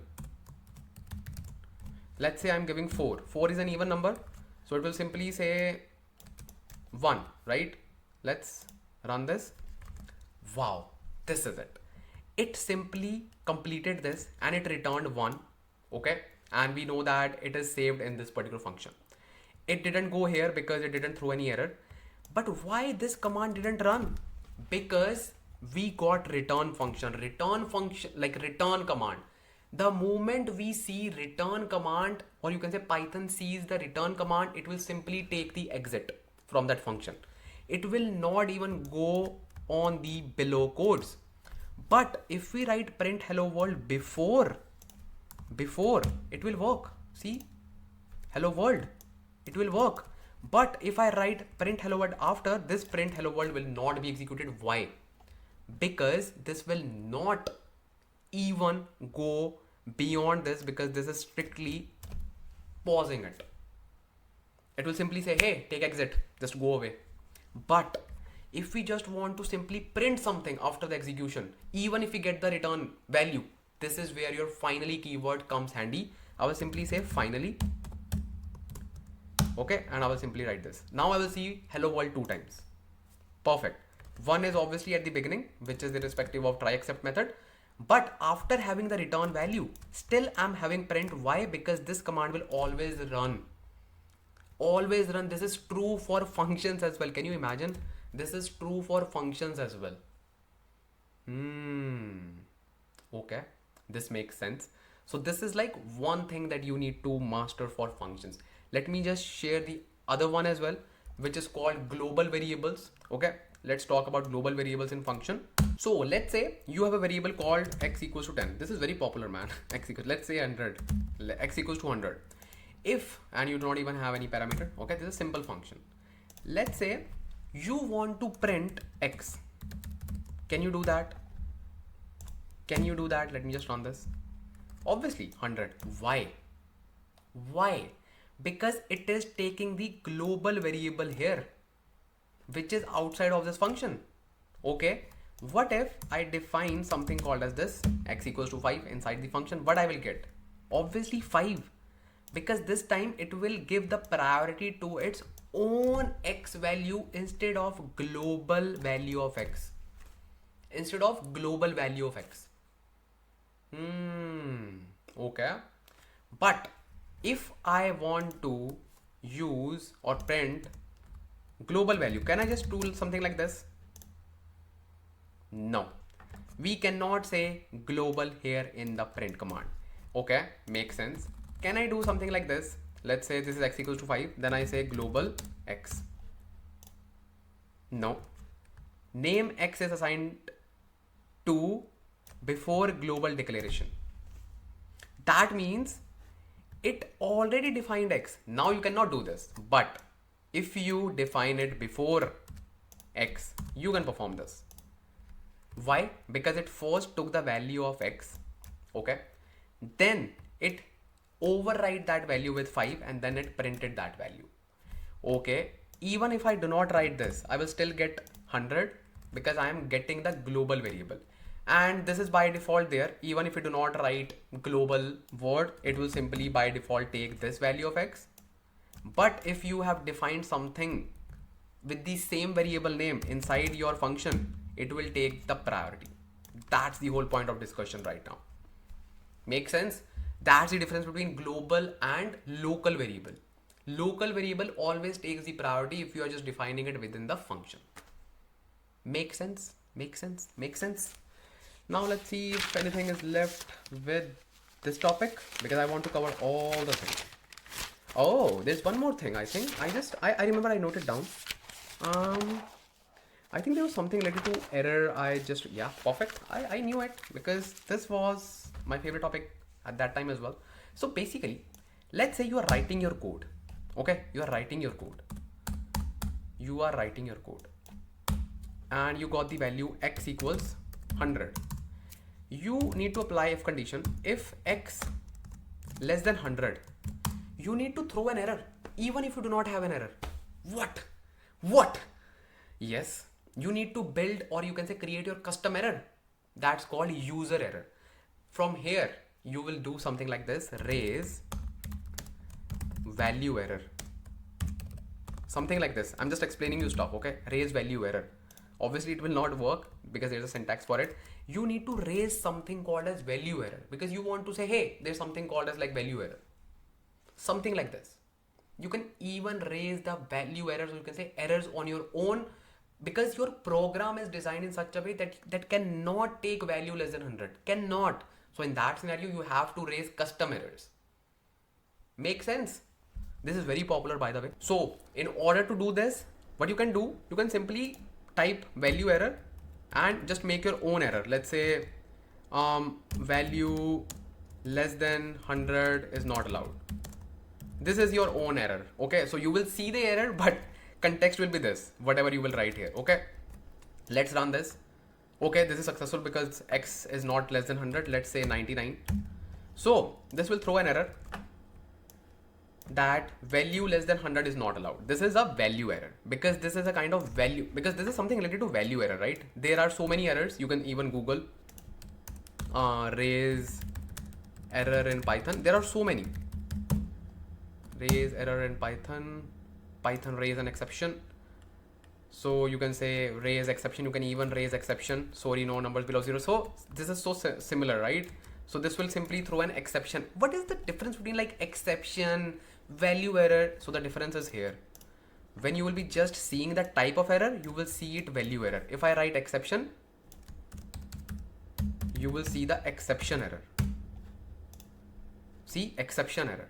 So it's up to you. You can just pick any error as per your obviously convenience. There is a type error as well. Like maybe someone just did a typo. So you can simply say raise type error. So it will simply show them that this is a kind of error and this is the error value. So that means this is not actually an error in Python world, but this is an error for your program. So that means you forcefully want to throw an error. That's where you use your like raise error. Okay.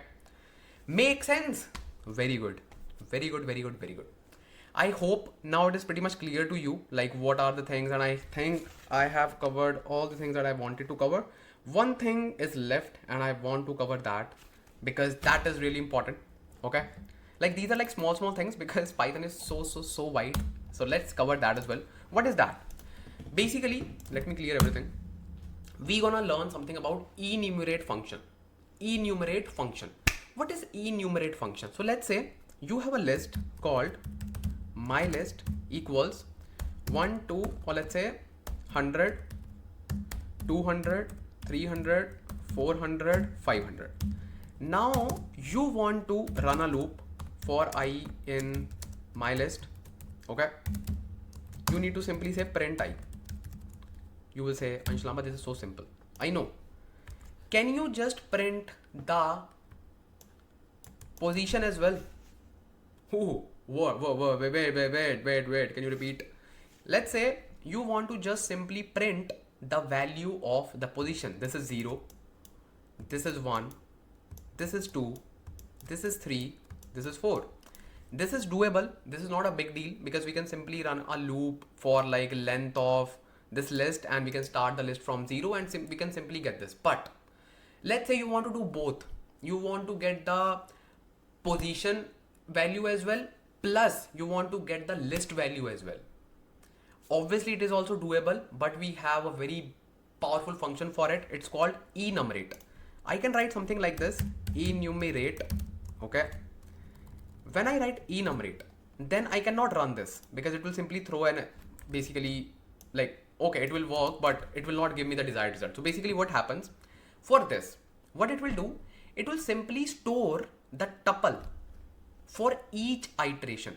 0, 100, 1, 200, 2, 300, 3, 400, 4, 500. But in the real world, how we use it, I will simply create two, you can say variables.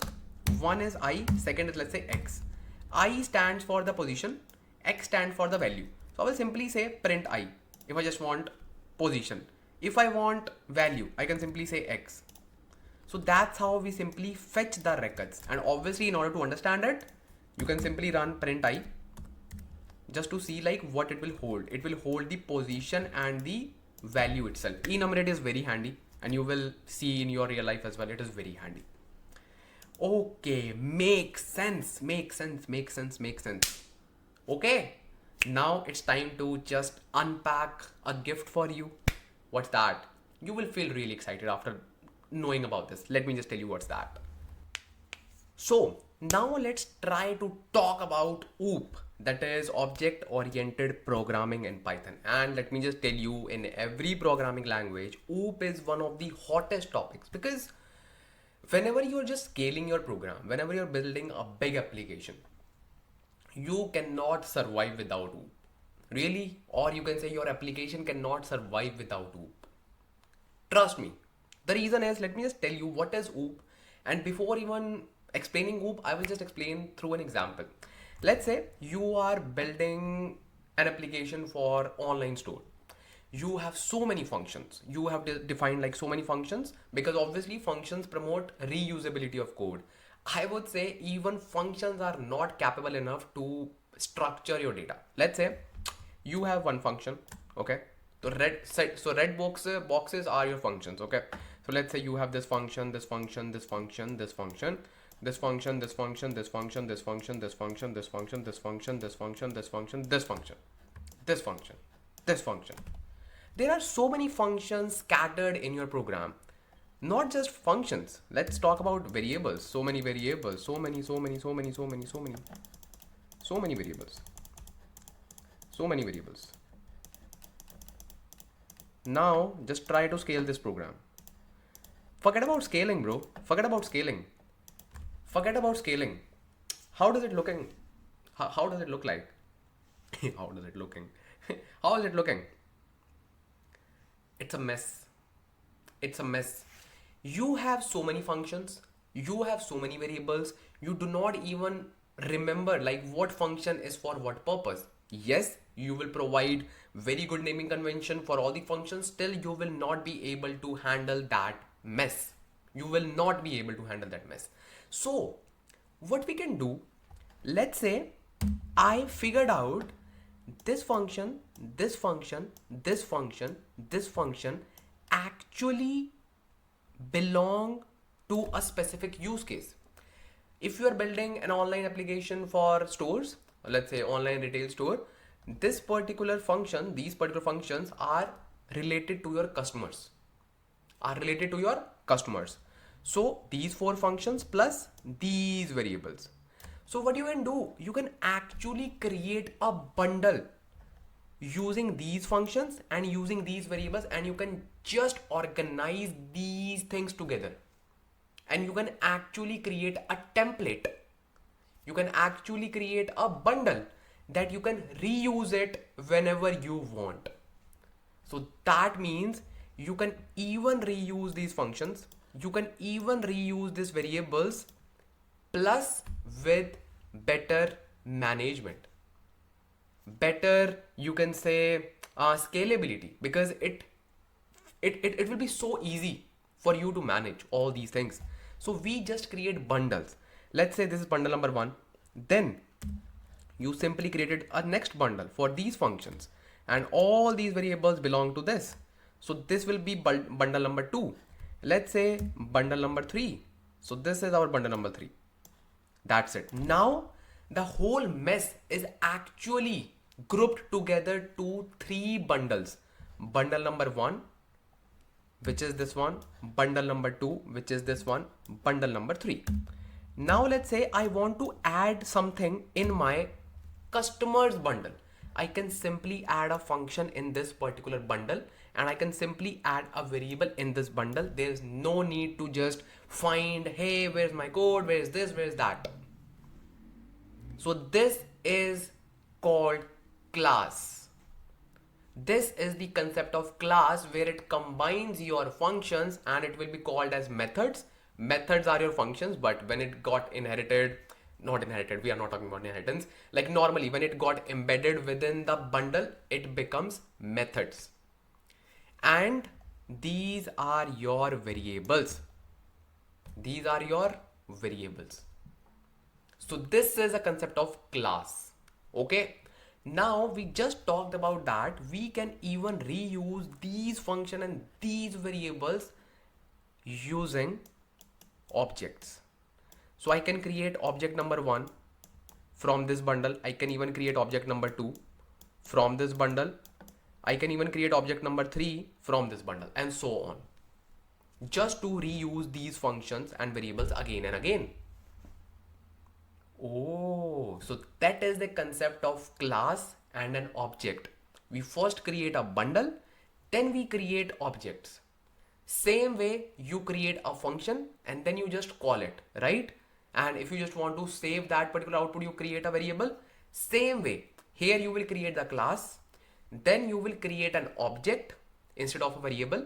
You will create an object and you will reuse it.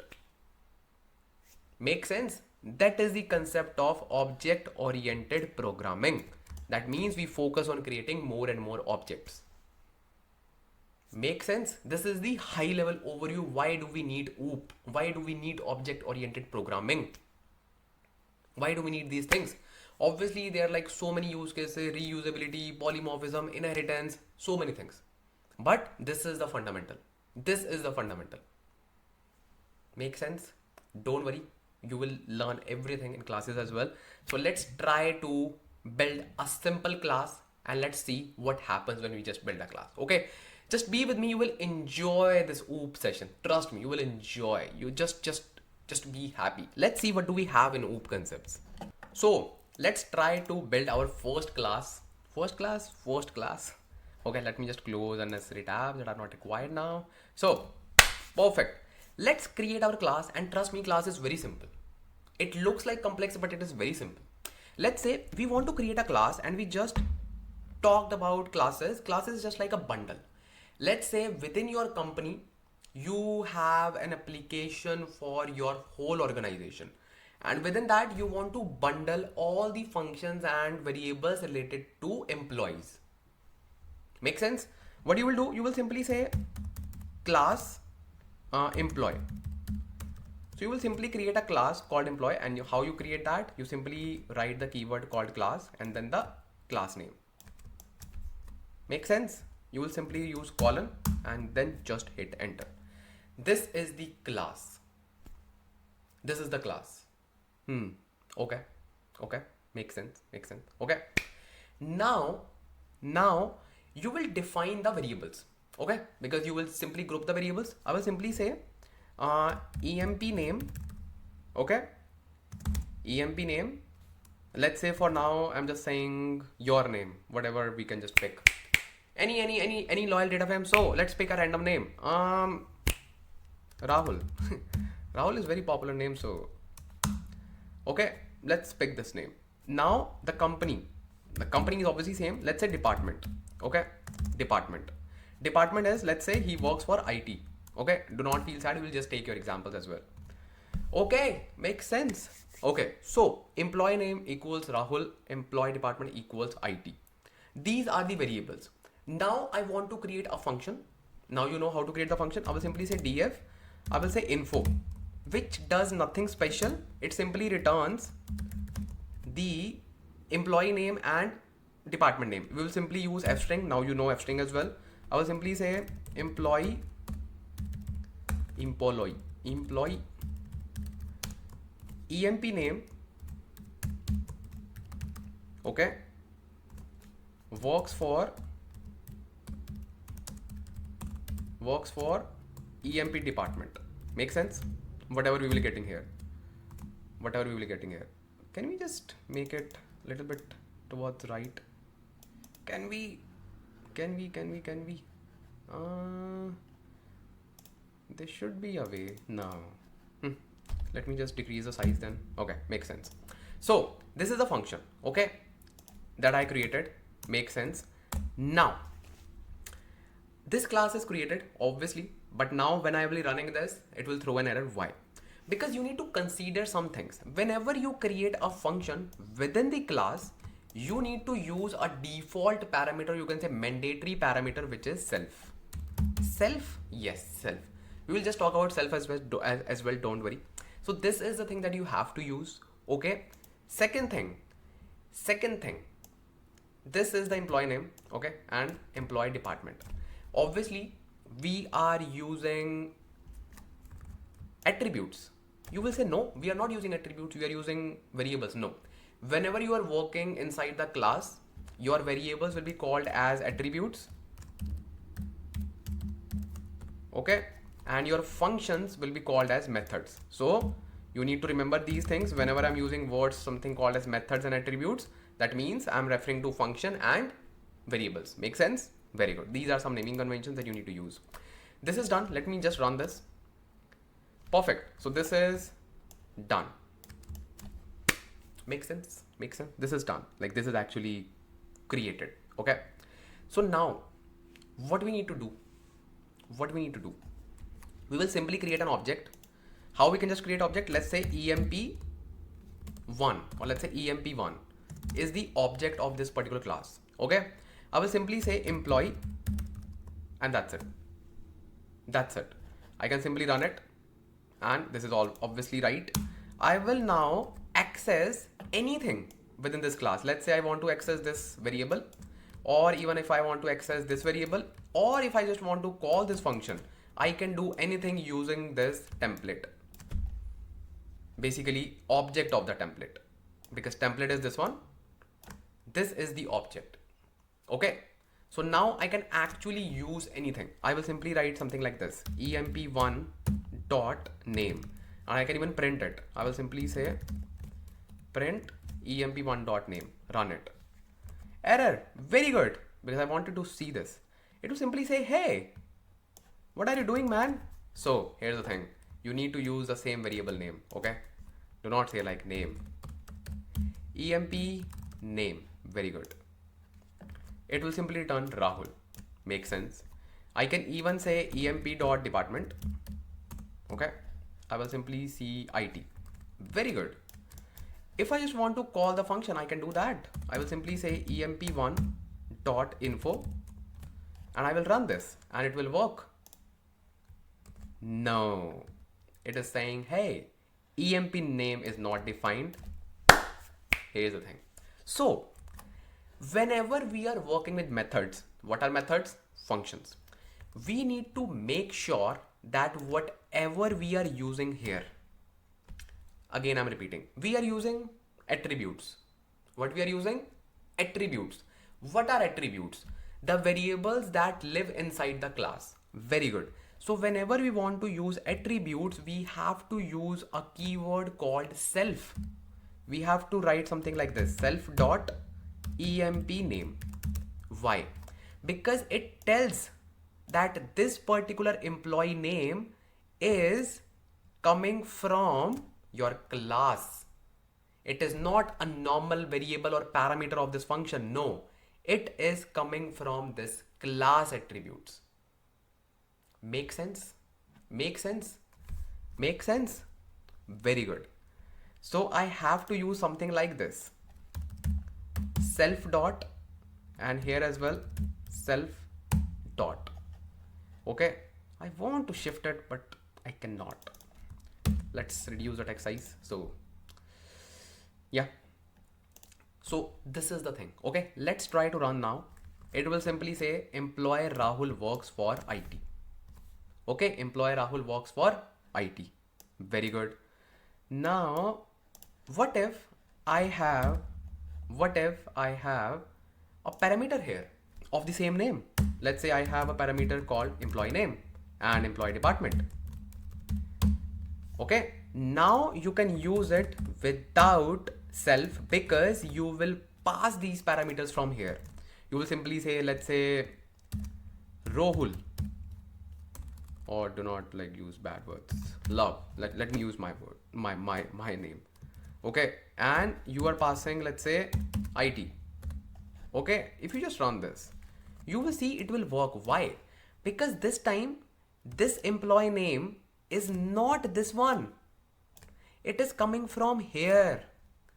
That is why to distinguish between the parameters with the ones that are attributes, we use self keyword. So even if I just take this variable and if I do not want to use that particular name, I do not want to use love, I can simply write here self. That's it. And it will work and it will simply say Rahul. So we are saying that whenever I'm using self, I'm using inner variables, inner things. And if I'm just passing the normal parameters, I'm using the external ones. Make sense? Very good. Now you can ask me one thing if you haven't asked me this. Okay, you will simply say, Ansh, in this parameter, like in this list of parameters, we actually have 3 parameters, right? Self, employee name, and employee department. But we are passing only 2. Or let's say even if we do not have these lists, if we just have self and if we just call this like this, it still works. But actually you are not passing any parameter. Why you are not passing self parameter? I am passing the parameter, but I'm not showing you. Ansh Lamba, do not do this. So the thing is, actually I am not passing the parameters. Python is passing the parameters for me. So I created this object, right? And I am calling this function like this, but actually behind the scenes, what Python is doing, Python is making this function call like this: employee dot info, then employee one, and then this will make the call.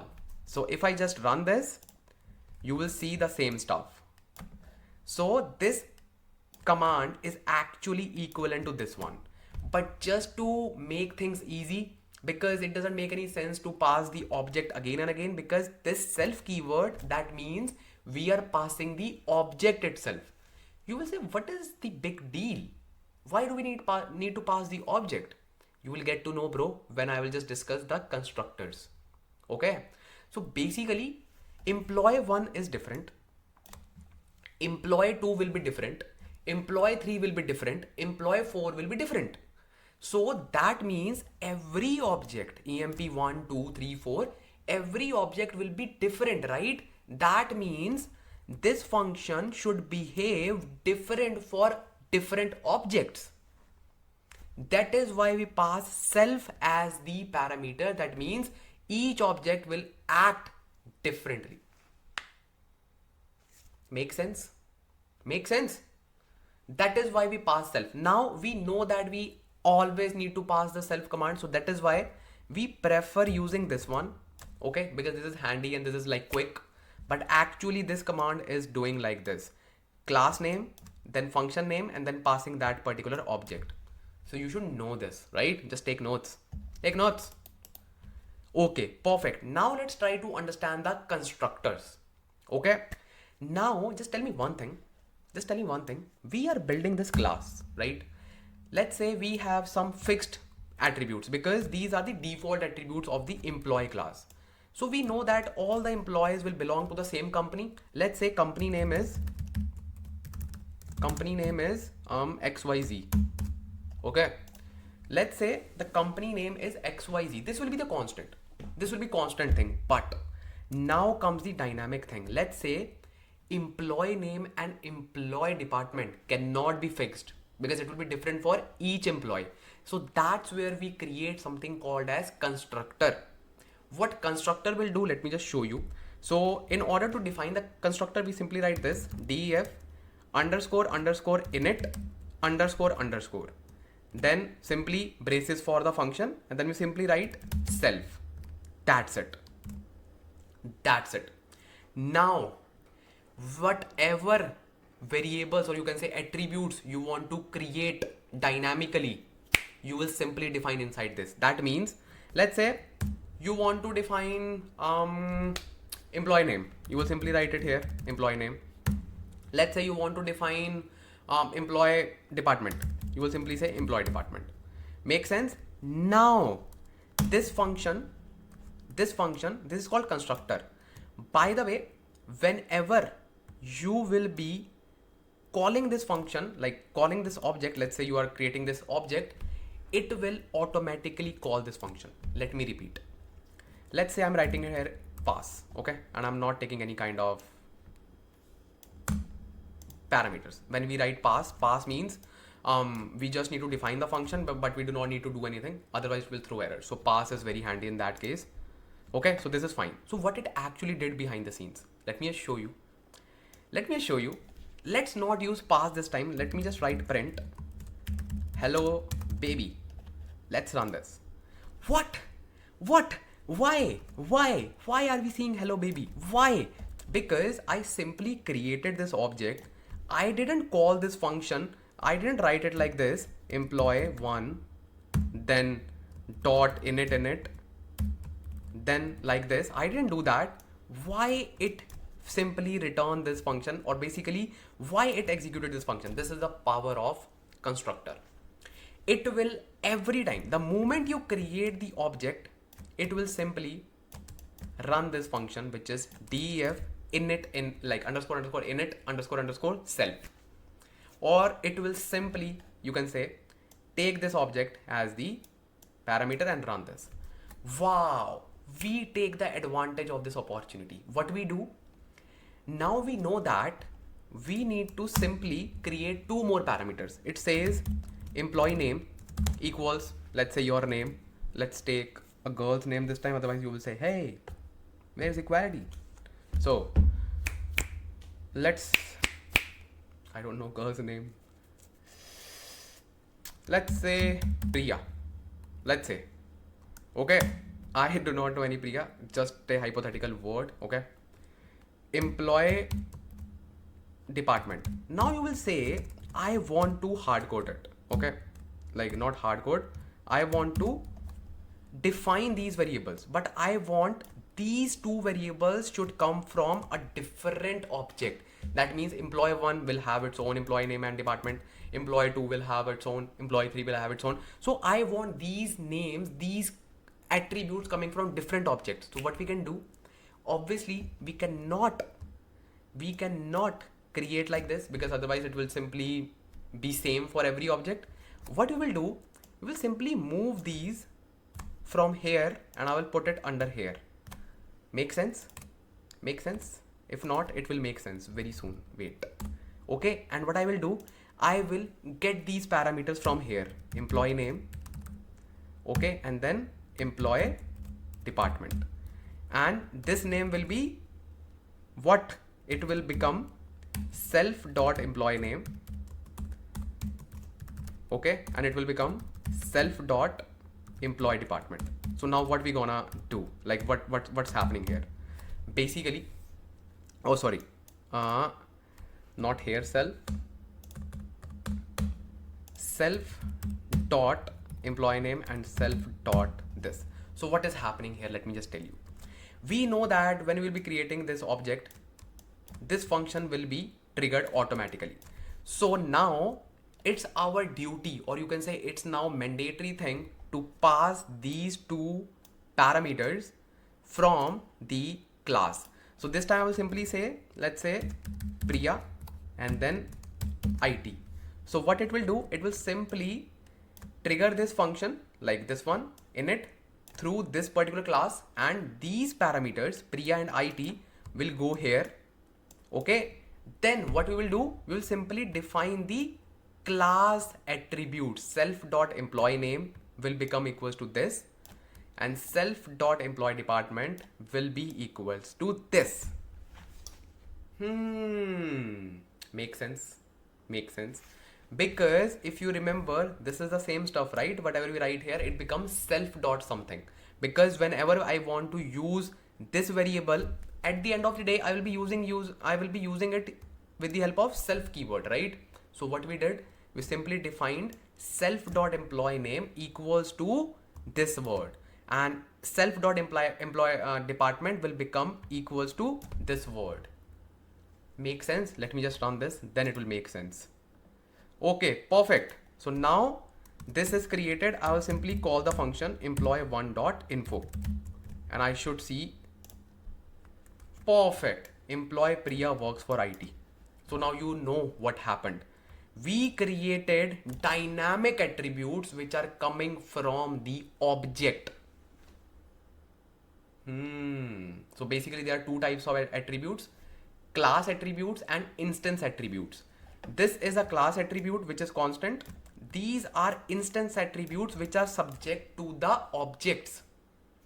Make sense? So again, let me just tell you the flow. This will trigger this function in it, and now this function has parameters. That means we have to define the parameters. Okay, so we defined it with Priya and IT.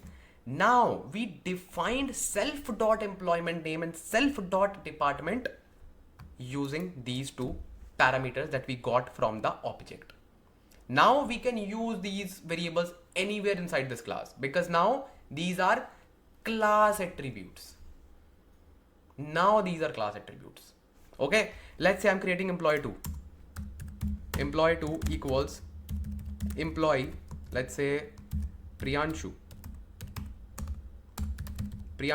He works for, let's say, HR. So now employee1.info will return different results, employee2.info will return different results, and you will see it here. See, employee Priya works for IT, employee Priyanshu works for HR. This is your basic example of a class. This is the example. I hope it makes sense. I hope now you have built a strong base with class, like what is a class and what things we need to just focus on and how we just talk about classes. I know it looks really easy now because I know how to just make you aware the things. There's a flow that we need to follow. Okay, makes sense. So let me just see what we have discussed. Okay, constructors are done because I do not want to compromise with this section. Classes are must and I have to cover all the topics. Okay, very good. Now let's also talk about something. Let's say you want to change the value which is class attribute for a kind of object. Can you do that? Yes. Let's say employee 2, okay, employee 2 actually works for a different company. Let's say, so it will simply say employee 2 dot company name equals ABC. So now if employee 2 says dot info, we should see something called as, obviously it is not used anywhere, so that's why we are not seeing, but you can actually see it using this as well. Print emp2 dot company name. Makes sense? It will return ABC. Perfect. Now it is no more XYZ for employee 2. For employee 2. Let me just minimize the screen. Yeah. Now it is no more employee 2, like no more XYZ for employee 2. Now it is ABC and it is evident. We can even print it. So we can even change these values as well using the objects. Because this is just a template, right? This is just a template. We can change it. But ideally, we do not change the values like this because what will happen with this? So let's say, now a quick question can be before discussing the next thing. What will be the value for employee 1? Will that be changed as well? No. Let's see employee 1 dot company name. Let's see. It's still XYZ. So it is just changed for employee 2, not for employee 1. That's the power of object-oriented programming. It is not being changed for anything else. You will say, what if? What if we want to change company name? Let's say, you will say, hypothetical situation. We want to change company name for all the objects. You will simply say one option is like simply you can do it here, which is not recommended. Okay, this time we'll see ABC. This is not recommended. There are other ways as well how you can simply change the class attributes for the, you can say all the objects. You can do that. We will just discuss that as well. So don't worry. I know when you just learn object-oriented programming, you get a lot of doubts, but you need to hold your emotions because everything will be discussed slowly. Okay, very good. So now let's talk about how we can just change the class attribute, or you can say class variable, because because so far you would have the understanding that you cannot change the default, or you can say class variable using object, because that is specific to object only. But even if you just want to change it, obviously you should not change it from here like ABC. No, that's not a good choice, or you can say recommended approach. So how we can just do that? So basically for that, what we do, we simply use the class name. Let's say employee. So employee is the class name. We will simply say employee dot company name equals, let's say ABC. Okay, now you can do that, and let me simply run it, and now you can even use it. Let's say you want to create employee 1, that is E1, or let's say, oh, employee 1 is already there, so employee 1 dot info. So now it will simply give me, okay, IT. Let's add one more thing here. Let's add works for department in company name, self dot company name. Okay, perfect. Let's see. What's wrong? Oh, I forgot to close it. Okay, perfect. So it is saying employee Priya works for IT in ABC. Make sense? In or at, whatever you want to say. So it is saying in ABC. So actual value was XYZ, but we changed this value. Wow. Wow. So basically, we also do not prefer this way. This was just a demonstration so that you would understand how we can actually change the value. We cannot use objects, we have to use employee name, that is class name. But this is also not recommended because you cannot keep a track of it, right? Because this is just a piece of code which is referred outside the class.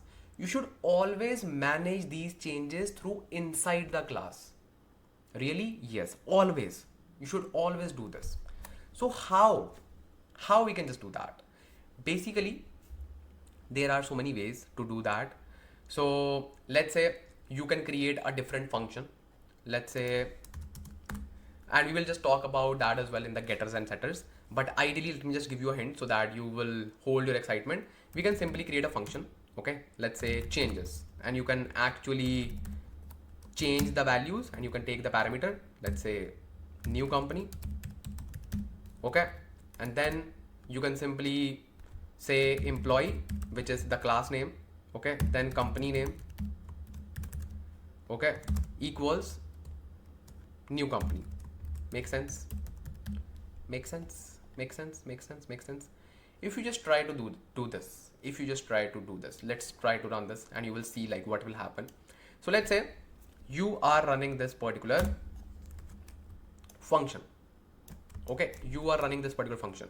So I can simply say emp1 dot changes, and then I'm simply saying new company. Let's say company name is new company. Okay, and then we are simply trying to see employee one, not employee one, let's say employee two, because it will be changed for everyone, right? Employee two dot info. Let's see what happens. So it has successfully changed this thing. Why? Because we have a dedicated function called changes, which can actually change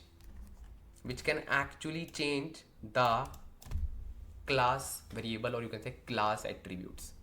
This is a better way of doing it. Instead of just changing it from outside the class, you should always change it within the class. Look, like from inside the class, using obviously the function like this, def changes. Now, obviously, we should not allow to use this function to anyone because any object can change anything. Obviously, that's a different story. We'll just talk about that as well. But I'm just showing you that this is possible and this is the way that we should make the changes instead of from outside the class. Make sense? Make sense? Make sense? Very good. Let's try to understand static method, class method, and instance methods. So basically, we already know that these are all methods, right? These are all methods. Method.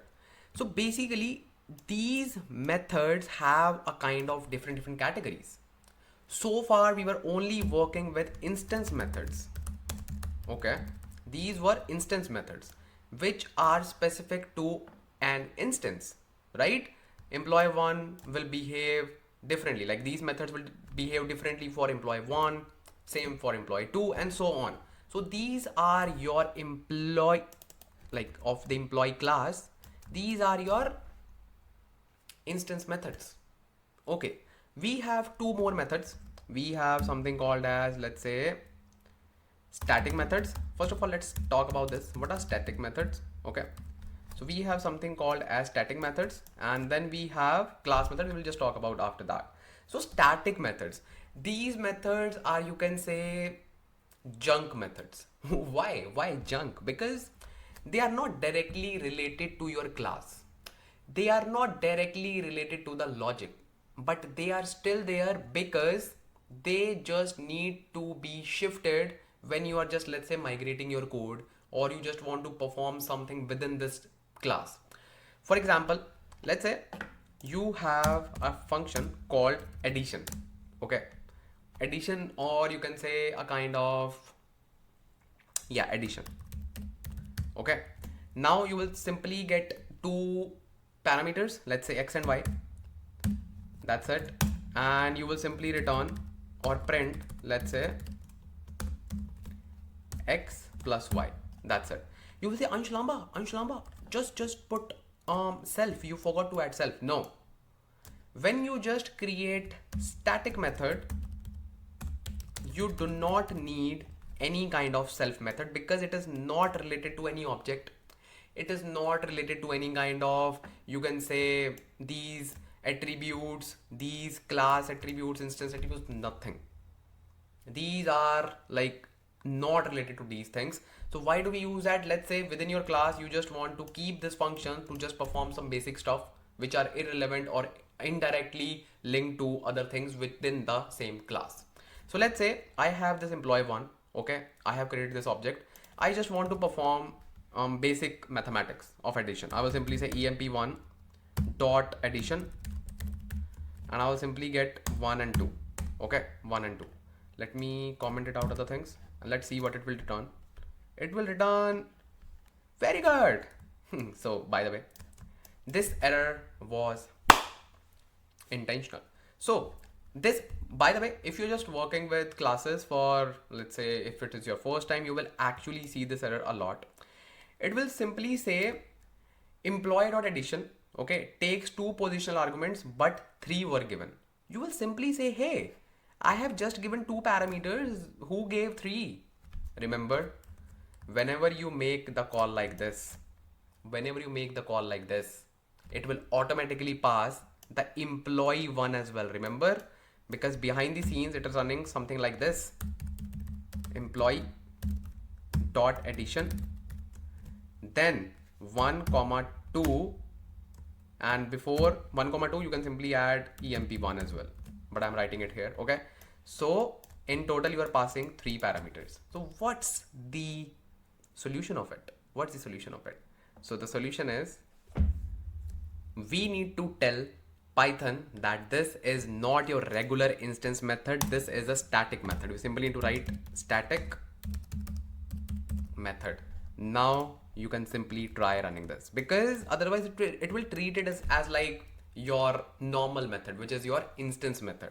So we need to tell, hey, this is a static method. Okay, wow, this was amazing.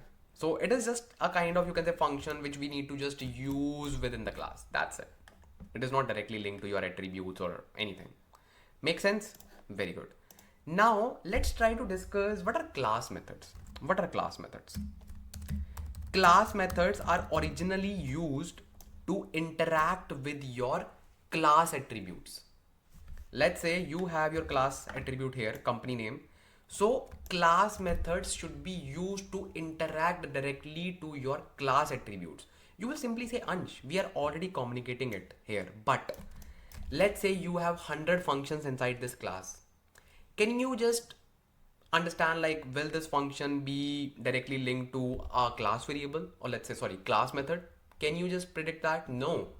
So that is why we have a special decorator. It's called class method. When we write class method, now we know that, hey, this function is specifically built to interact with the class attributes. Make sense? Using this, you get the special power. What's that? You can actually change the value same way. So you now do not need to write this thing. Okay, because it is, let me just create a new one so that you can actually compare it. So this particular function, if you just want to achieve the same results using class method, you will build like this: class method. Okay, then you will simply create a function. It's called, let's say, changes in class. Okay, I will simply say self, then I will simply say new company. Okay, now I will simply say self dot company name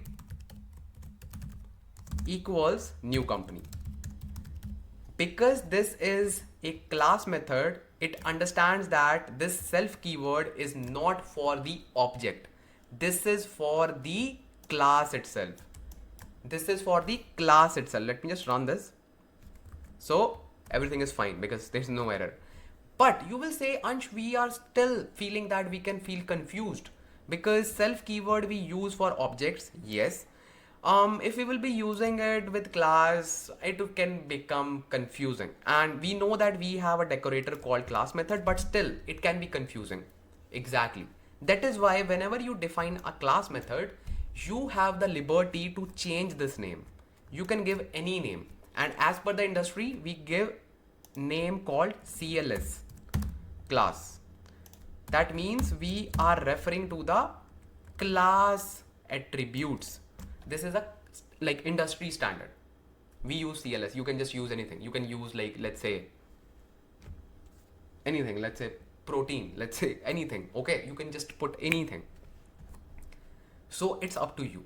Even if you use self, it will work, but just for the readability and as per the industry standards, it will work. Let me just show you. Let's say I want to make this call with any object. I will simply say changes in class. I'll simply say new company. Okay, and then I will simply say emp1 dot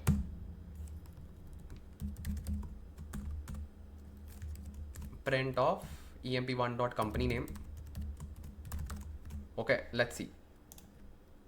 New company. See, so it is just a naming convention, but you should always use CLS because it will be easy to interpret. Okay, this is for CLS class. Now the same stuff can be achieved using this function as well, but it is not recommended because it is not good when you have so many functions. Okay, it is literally doesn't make any sense. That's why we have decorators. We should always use decorators. Plus it promotes, you can say, standard approach. Why? Because see, all the other functions are similar, like company name, dot company name, blah blah blah. Here it is using the class name, so it doesn't make any sense. So that is why instead of using this one, you can use this. Again, it is just a programming. It's up to developer what code they want to just prefer. Okay, so it's up to you. So it is the same thing. I can simply write alternative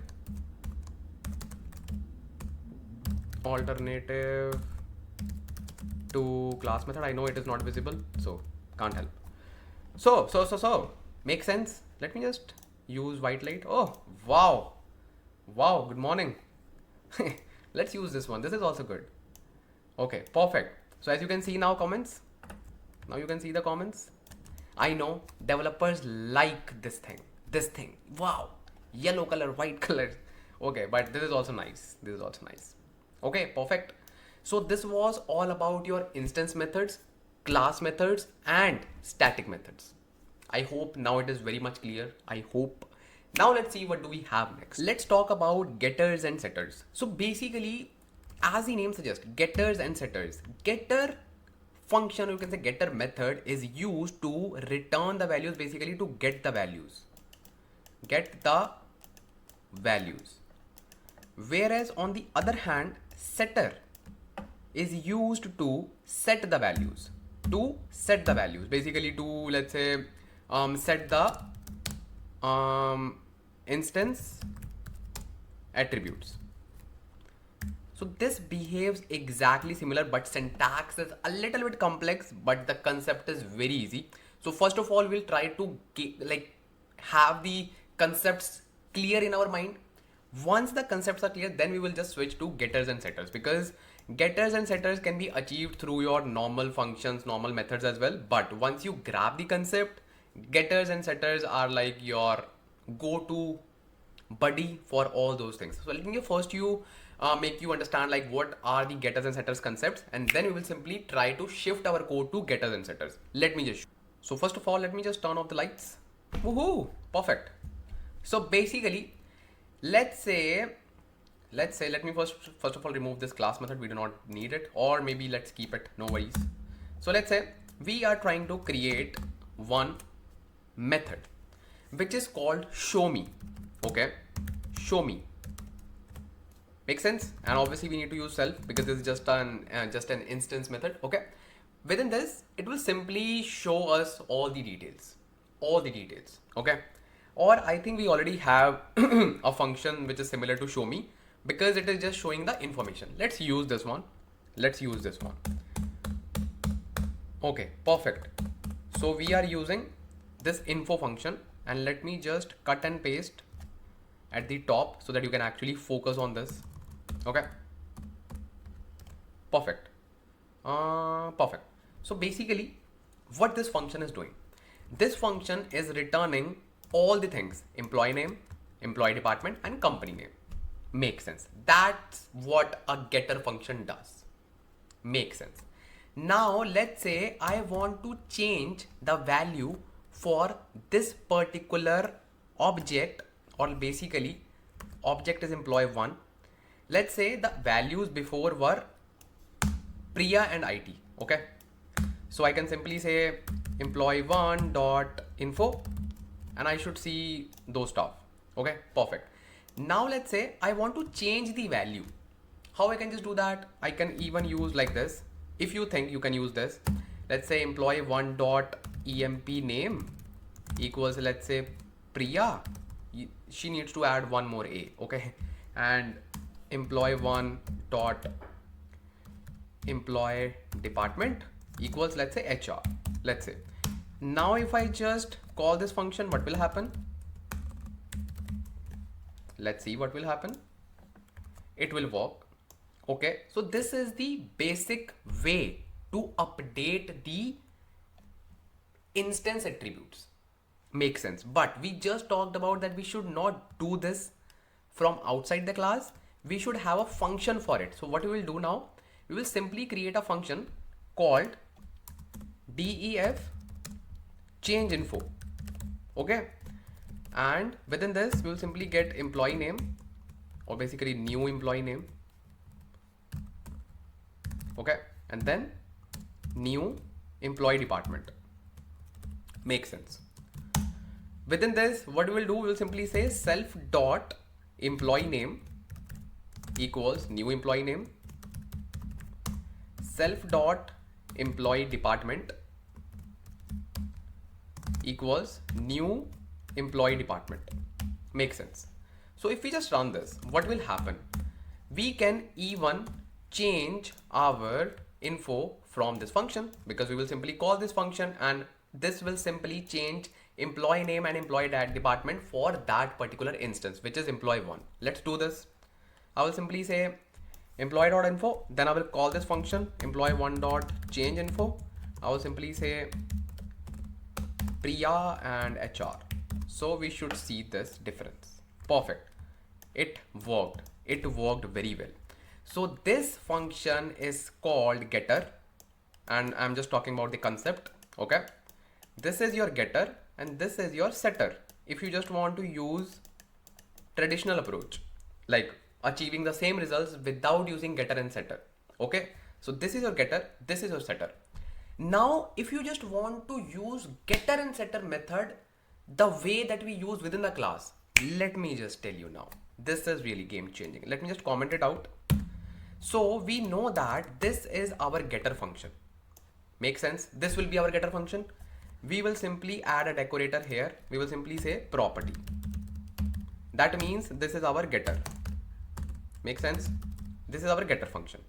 Now we need to create a setter function. Setter function is very special. How? In order to create setter function, you simply need to write @info, that is the same name. Okay, info.setter, because this is the setter for this particular function of getter. Okay, info.setter, and then you simply need to have the parameters self, comma, employee name, that is new employee name, and new employee department. Make sense? Very good. Now within this, you will create another function with the same name, info. Oh, wow, this is amazing. Yes. So basically these things will go here. Okay, these things will go here. Perfect.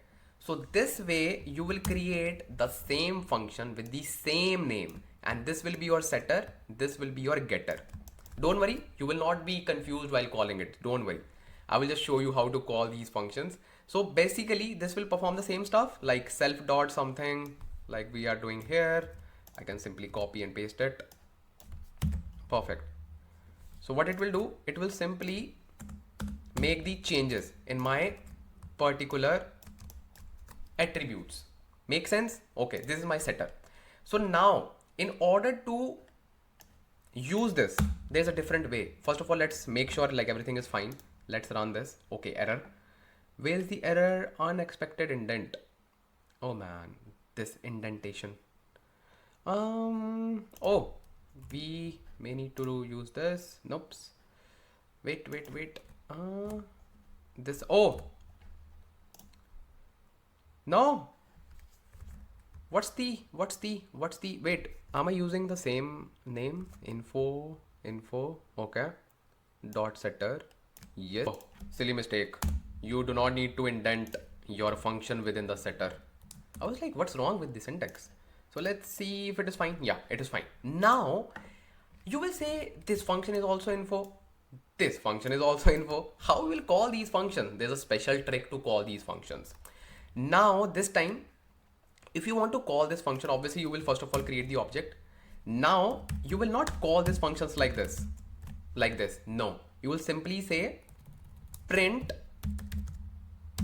employee1.info. You will treat this function as your attribute. See, perfect. You will treat this function as your attribute. Now if you just want to call this function now, so you will do something like this: employee1.info equals to, because you have two parameters, so you simply need to provide two parameters. You will simply pass a list, and you will simply say Priya and then HR. Now this list will go here in this particular parameter. So I have removed this parameter with the earlier parameters. So earlier parameters were looking like this: new employee name and new employee department. So the thing is, we cannot pass like multiple parameters. We should always pass like one parameter. So we will simply pass only one. I'll simply say new employee details. Make sense? So this will be a list. We will play smart. What we will do, we will simply say new employee name equals new employee details of 0th index, because we know there are like two entities within that. That's why fundamentals help you a lot to debug things. Employee name, or let's say employee department, equals new employee details of 1th index. That makes sense. That's sorted. Now we can simply say employee1.info, and we can simply say print. Makes sense. Let's see, what do we get? Okay, perfect. Priya works for HR in XYZ. Perfect. So this is the setter. This is the setter. And this is the getter. This is the getter. Make sense? Setter and getter, I hope, are now clear. So we simply first of all created our normal function, which is getter. We created property. We added property decorator on top of it that will be acted as a getter. Then we simply used this function, okay, @info.setter. Then we created the same function of same name, but obviously we are using a different code. We are just updating the values, that is self.employee name equals to this and this. That's it. And how we can just call it? We need to call it like a attribute, and we need to call the setter like an attribute as well. Simple. That's the concept of your like getters and setters in Python. Make sense? Very good. Let's see what do we have next. Let's talk about inheritance. I know this is the most scared area, and trust me, in just few minutes you will master it. Inheritance. So basically, why do we need inheritance and what does it mean actually? So let's say inheritance is just like a kind of biological term in which we say there will be a parent, then there will be a child, let's say then its child, then its child. Same concept is applied here as well in the Python inheritance. So what will happen? Let's say you have a class. Okay, you have a class called company. Let's start from here. Company. Okay, then you have a class called employee, right? Then let's say you have a class called let's say hobbies, let's say. So we know that we already have a kind of inheritance, we have a kind of hierarchy. Class company is the parent class, right? And if we are creating a new class called employee, obviously we would need all the functions, all the variables that would be there in this class. Make sense? Because obviously it is linked to employee as well. Then we do not need to recreate all the functions, that means all the methods. We do not need to recreate all the attributes. What we will simply do, we will simply inherit this class while creating the employee class. Within just click, you will actually import everything from the class company. Make sense? This is the concept of inheritance. Then let's say you are creating a new class called hobbies. Obviously, if you are just trying to create a hobbies class, you would just need to get all the information of the employees, because hobbies will belong to the employees. Make sense? Then instead of creating all the methods, all the attributes, you will simply import, or if I just talk with technical terms, you will simply inherit the class employee.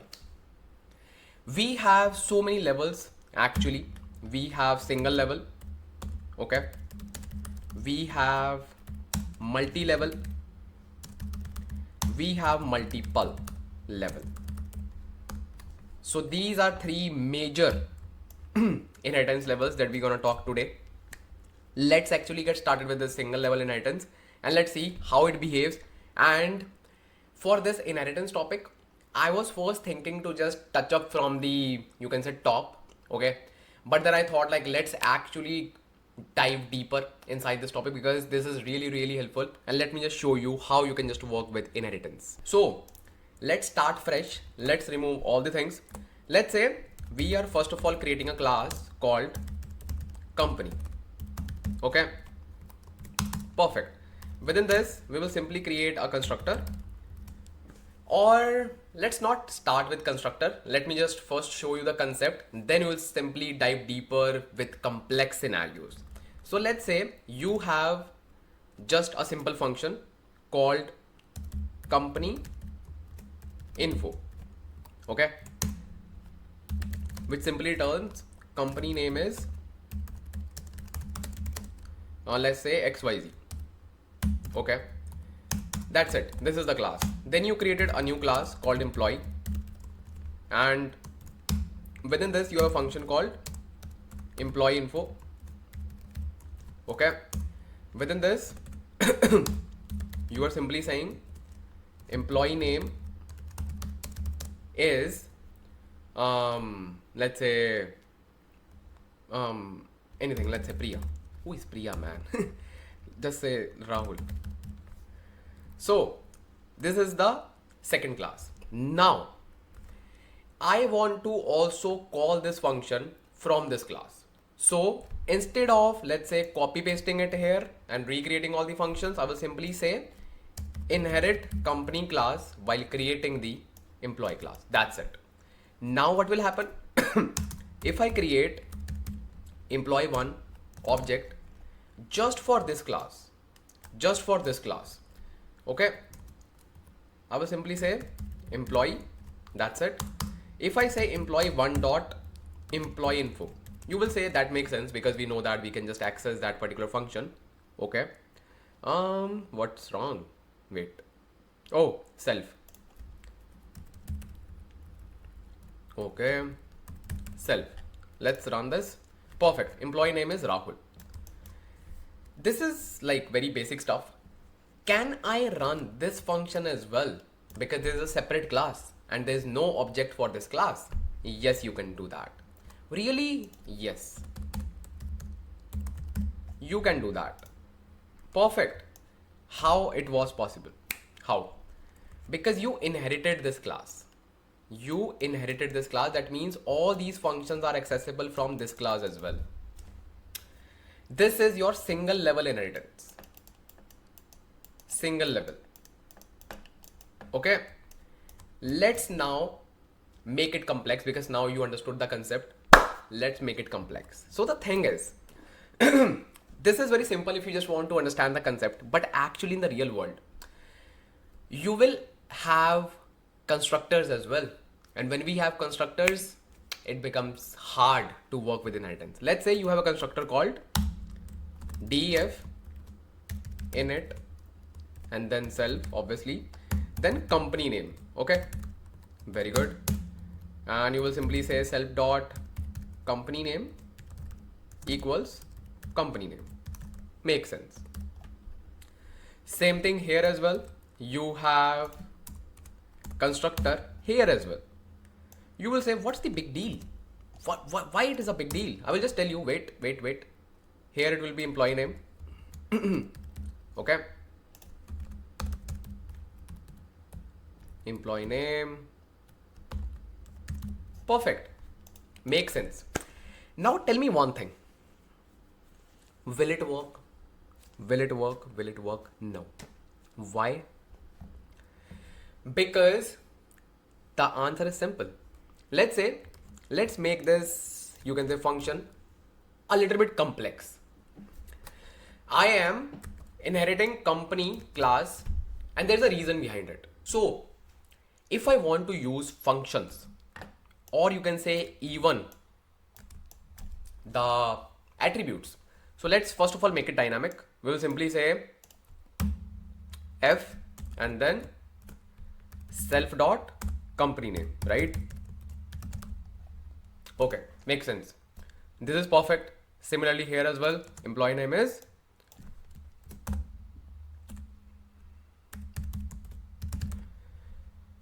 self dot employee name. Okay, perfect. So now what we need to do, you will simply say, okay, this should be fine, this should be fine. And actually, truly speaking, when I will just try to run this, let's say I'm trying to access this function, employee info. Okay, if I just try to run this, I will see the error. By the way, this is just due to the missing curly braces, and let's see if everything is fine. Okay. Oh, just indentation issue. Okay, perfect. I think rest of the stuffs are fine. Okay. And obviously we need to assign the employee name because we are just creating this. Let's say Rahul. Let's say, okay, let's try to run this. We simply got employee name is Rahul. This was expected. But now, if you will try to run this function, which is company info, you cannot. Why? I will just tell you. It will simply say we do not have any parameter assigned to it. Because when we created this class, yes, we inherited it, but we didn't mention its attributes. That is why if we just want to explain classes without attributes and without you can say constructor, it is very easy. But when we just want to define it with attributes and constructors, it is a task. And I have taken the task, so it is very easy. So basically the stuff is, now you need to take care of the other parameters as well. That means of your parent class. That means you will simply define it here, company name. Let's say company name. Okay. And here you will define the self dot company name as well. Yes, you have to. You have to. Make sense? Now you will simply pass the company as well, which is, let's say, XYZ or let's say, yeah, XYZ. So did you get my point? Even if we do not have the employee name required, but if we are inheriting the parent class, if we have company name there, we have to include it in our constructor. Otherwise, we cannot use their attributes. Does that make any sense? If you're inheriting it, you have to provide the attributes, right? So you have to do it. Very good. Very good. So now if you just try to run this, you will simply see company name is XYZ. Perfect. Perfect. Ansh Lamba, we have a question. Simply ask, is there any way to add this particular function within your class? Yes, we have a function for it. So what's the way of doing it? It's very simple. So what you will do, you will create a normal regular function, or you can say regular method. You will simply say def company info. Okay, def company info, same name. Yes, you can keep the same name, and I will just show you the flow as well, how it behaves. You will simply say self, and within this, what you will do, you will simply call the function, which is this one. You can call the function, or let's say, let's start with the different name because you will feel confused. Let's say company info child. That means it is running from the child class, or you can say children classes. Okay, then I will simply say I want to call this function. Whenever I want to run this function, I want to call this function. So how I can just call this function? I will simply write class name, I guess. Yeah, company dot company info. That means the function. Make sense? Make sense? So now you are simply calling this function and there's no parameter required. So you will simply run this. Now I can access this. I will simply say company info child. So what will happen? It will simply give me this, and in order to distinguish it, I will do one more thing. I will simply say print this is running from employee. Okay, let me run this. Oh wow, error. What's wrong?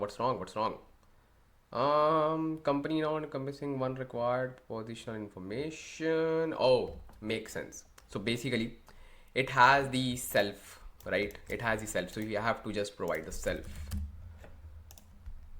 Perfect.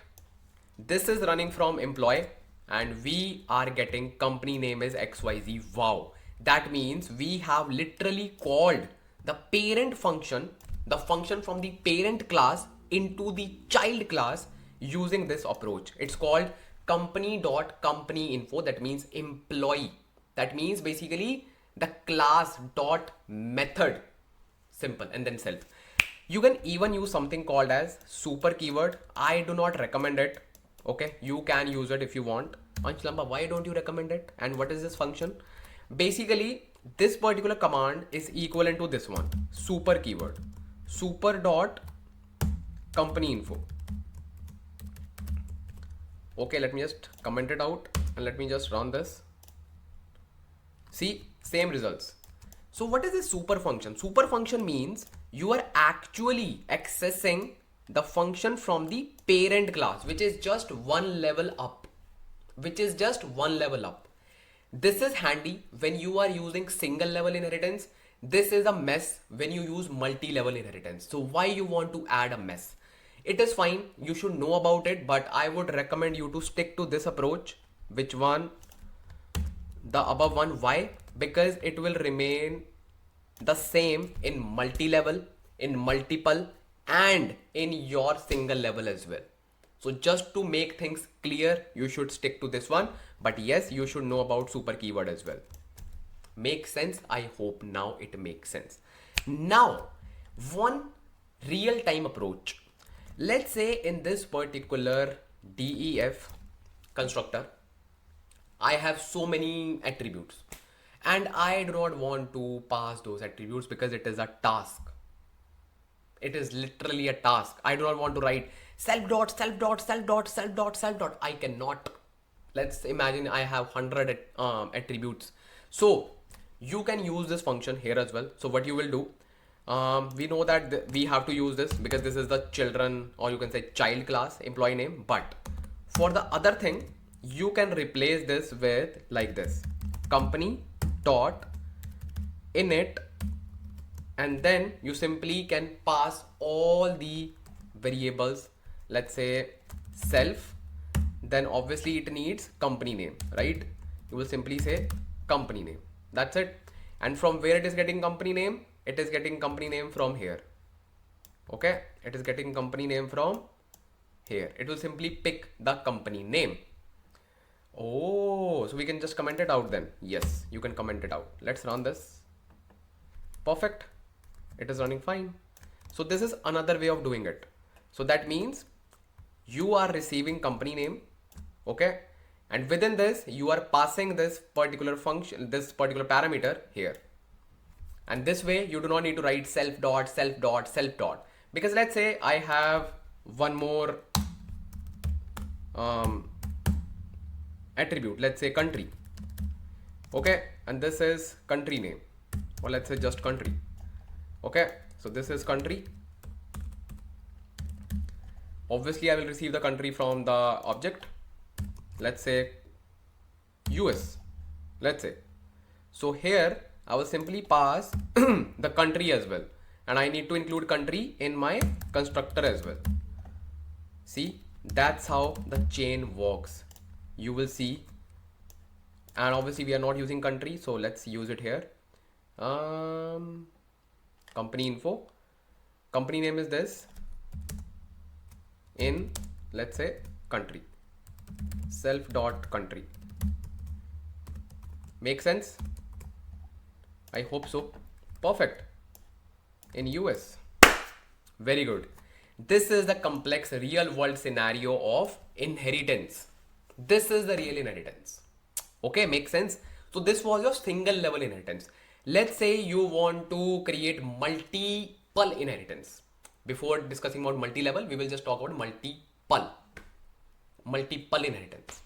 So let's say you have one more class, okay, you have one more class, and this class name is basically multiple inheritance like this. Let's say you have one parent class, it's called company, okay, then you have another you can say parent class, and what can be the parent class? Let's say department. Yep, department. No, department is not a good example. Let's say we have class equals to region. Let's say region, or let's say country. Let's create a separate one for country. Okay, we have country. So this is my parent class 1, this is my parent class 2. Now I am creating my child class, which is called employee. Now within this class I need to add this as my parent and this as my parent as well. So now there are two parents. Make sense? There are two parents, and this is very simple. This is very simple because now you have a strong base ready. You can just use anything. So now let's say you have a class called country, okay, and let's remove country from here just to make it simple. Okay, perfect, and perfect, and let's remove country from here because we'll be using it with the different parent. Perfect, and there's no need to pass it here. Perfect, and let me just check like everything is running fine because we removed some stuff. Oops, something is missing.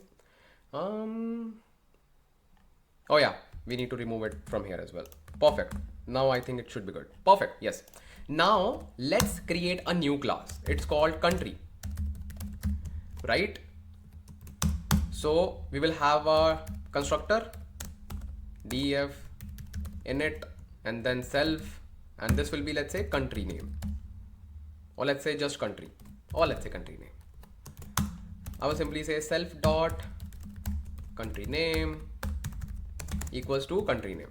Okay, this is simple. This is simple stuff. And within this we have def country info.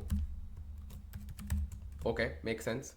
I'll simply say self, and I will simply print country name is self dot country name. Makes sense. Very good. So this is my second class.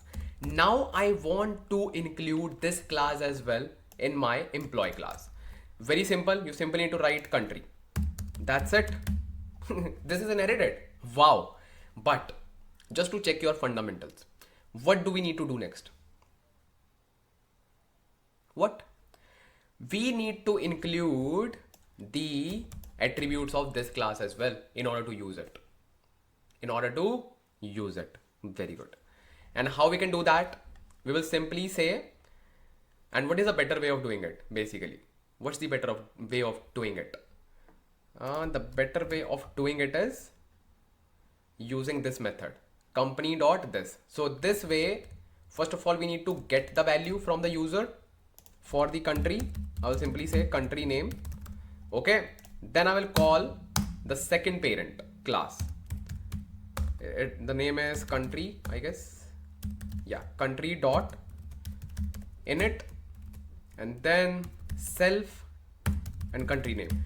Now you should actually feel why super keyword is not actually handy. If I would use super keyword here, it would be confused. Should I just make a call on this one or this one? Ideally, it is not confused. It will always give priority to the first added parent, but it doesn't make any sense. It creates confusion when you read code, right?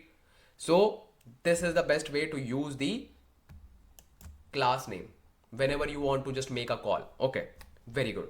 So this is also done. This will bring all the attributes. This will bring all the attributes. Let's say we want to create a nice info function. Let's recreate this function. Let's create it like this: def full info. Okay, this is very special because what we will do, we will simply say the employee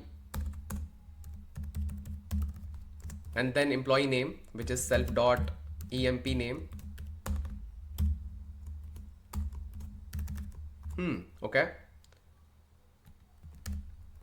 Employee name lives in self dot country name.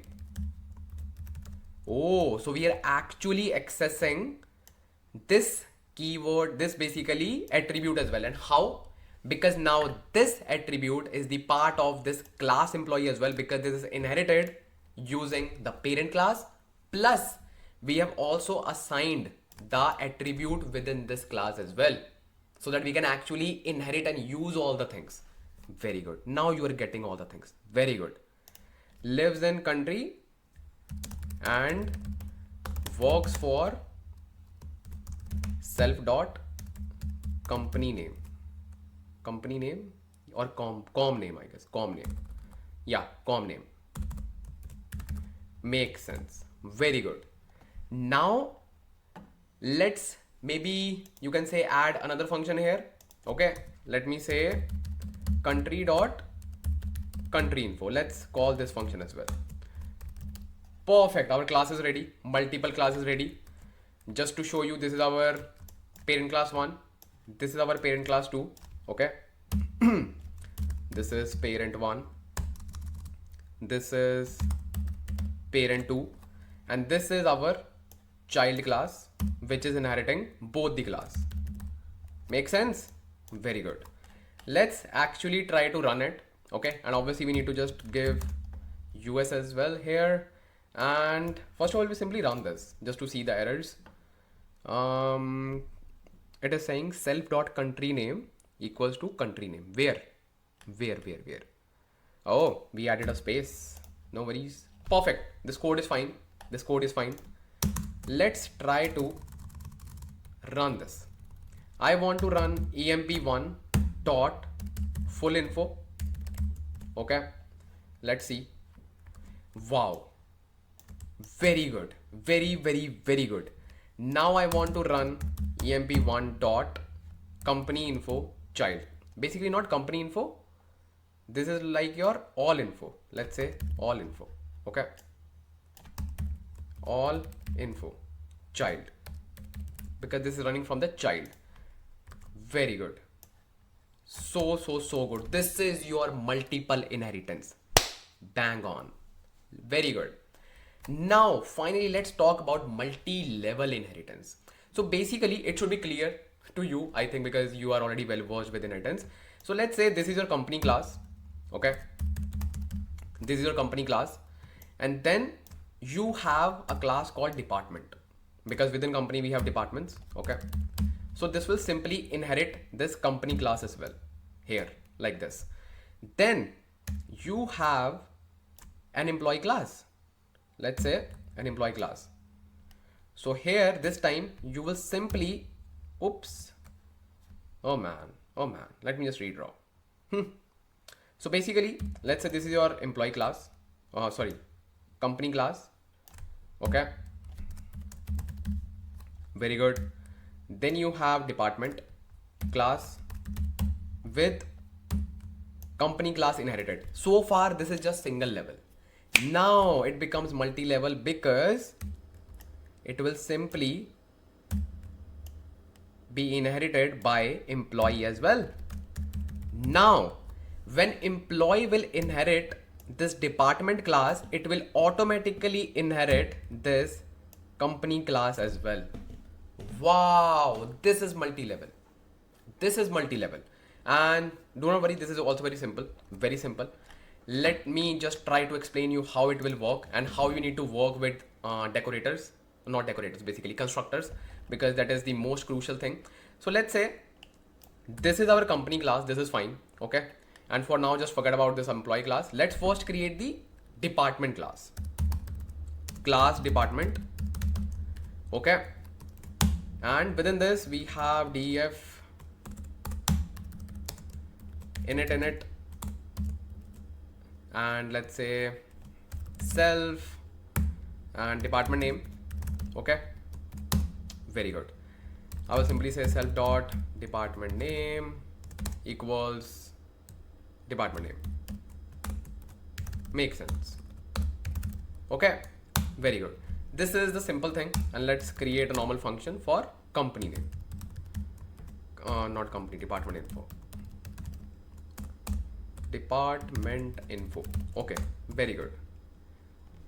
Self, it will simply say print the department info is, let's say, department name. Self dot department name. Okay, very good. Make sense? Will it work?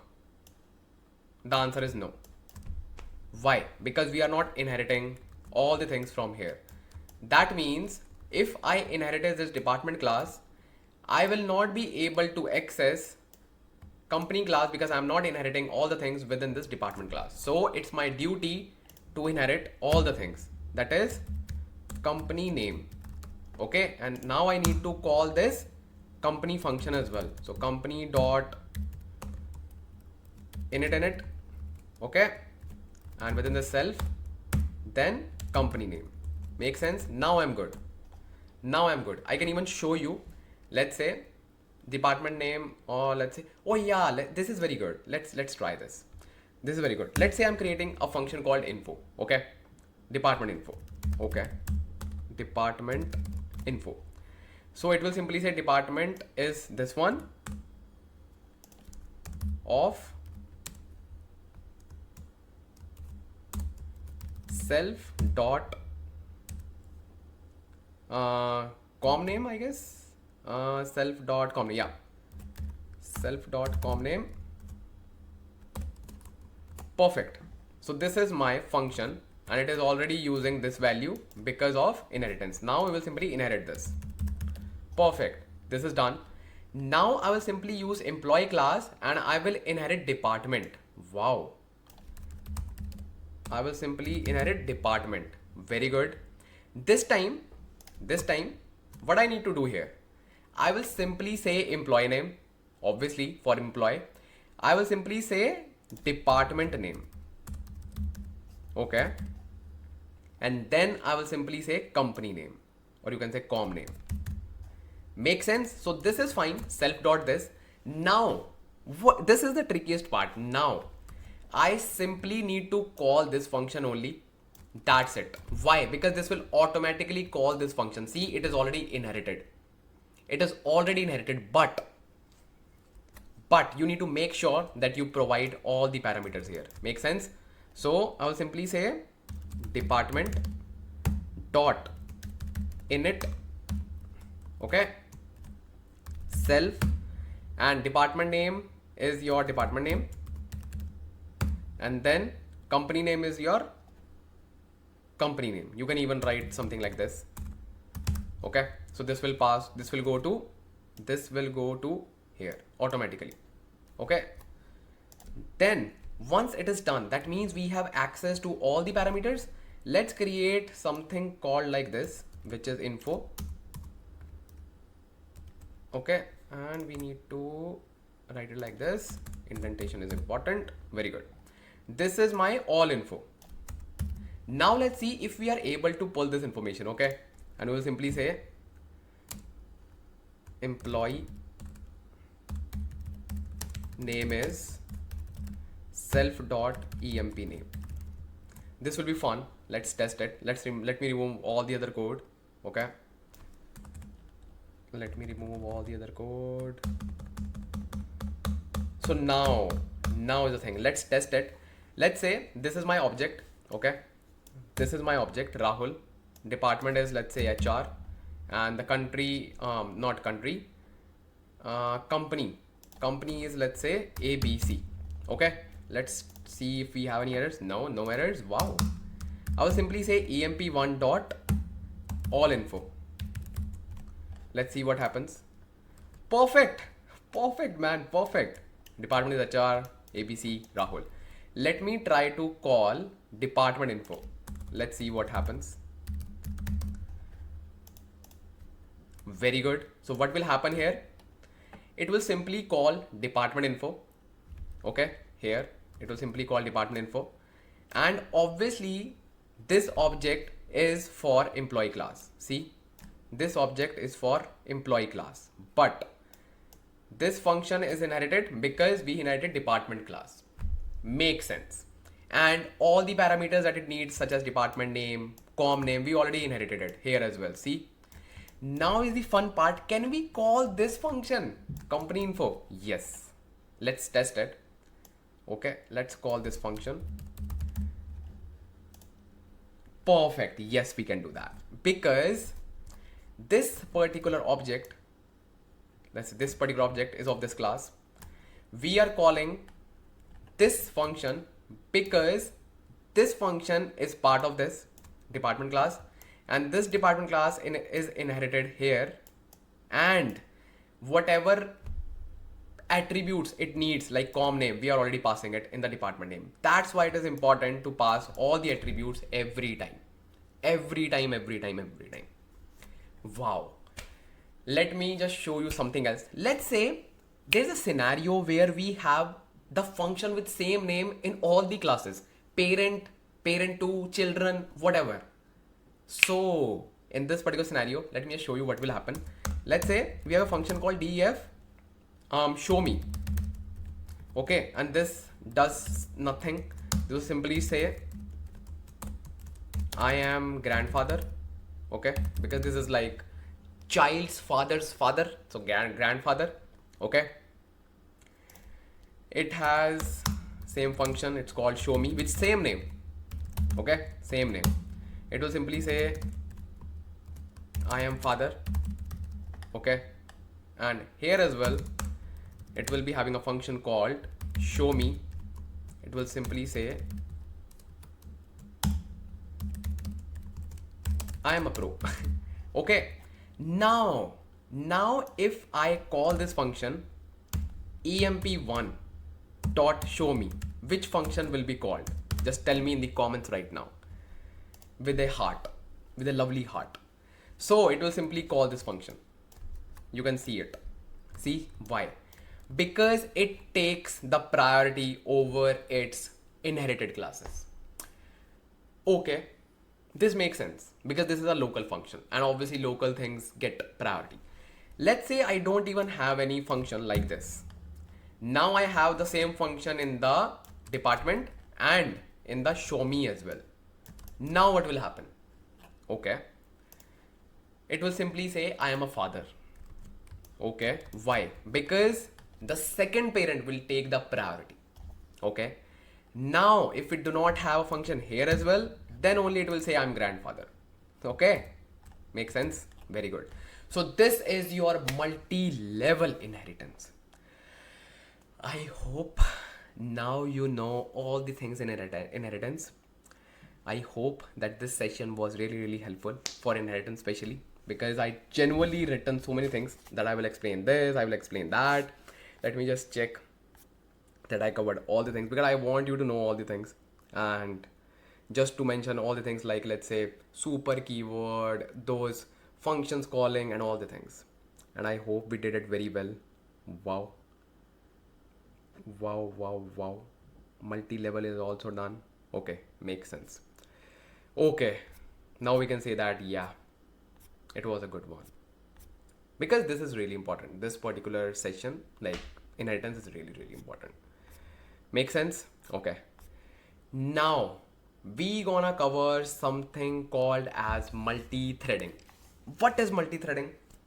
Multi-threading is the most powerful thing that you can learn right now, because this goes really, really well with data engineering development, and you will get to know why it is so much powerful, because I will just show you the examples as well. Okay, let's master multi-threading. And after multi-threading, we're gonna cover some amazing modules in Python, such as request method to work with APIs. We also gonna work, like we will see a lot of stuff, like small stuff that are like really, really handy. Let me just show you. Let's talk about multi-threading. What is multi-threading? What is multi-threading? Basically, let's say you have your program. Let's say you have a function. Okay, you have a function. Okay, now you want to run this function multiple times. Let's say you want to run your function 10 times. You will simply say, hey, now I'm a pro, I know how to use loops, so I can simply use a loop, for loop, and I can simply run this function through a loop. Yes, you are right.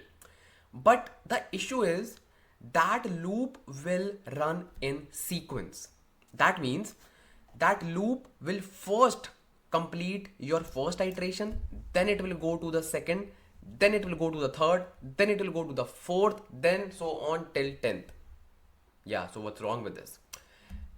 Nothing is wrong in this, but what if you want to process all the 10 iterations together? Parallelly, yes, parallelly. What if you want to do something like this? That's where multi-threading comes into the picture. It actually creates multi-threads so that you can process your data simultaneously. So you can actually run your data, or your, let's say, let's not talk about data. Like normally you can just run your program parallelly. You do not need to wait for the previous one to complete and then start the second one. This is the power of multi-threading. A good example in data engineering domain, let's say you are just writing your Spark application. Okay. Now you want to, let's say you are just building a Databricks notebook, okay, in which you're writing your PySpark code.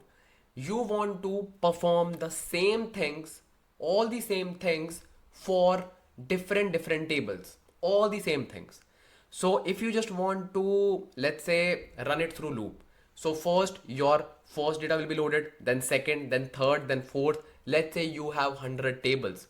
You will be just waiting for your all the 99 tables to be completed to just complete the last one. What if I say just run all the applications together? So just imagine the speed, almost 100 times faster, right? That's where multi-threading comes into the picture, and it becomes really, really handy for data engineers. So now it's time to look at the code so that you can actually understand what we are going to do. So let me clear all this inheritance and all. Okay, let's talk about multi-threading. Okay, makes sense. So basically, let's create a function, and even before creating a function, we need to import some modules just to show you the results. So I will simply import time. I will import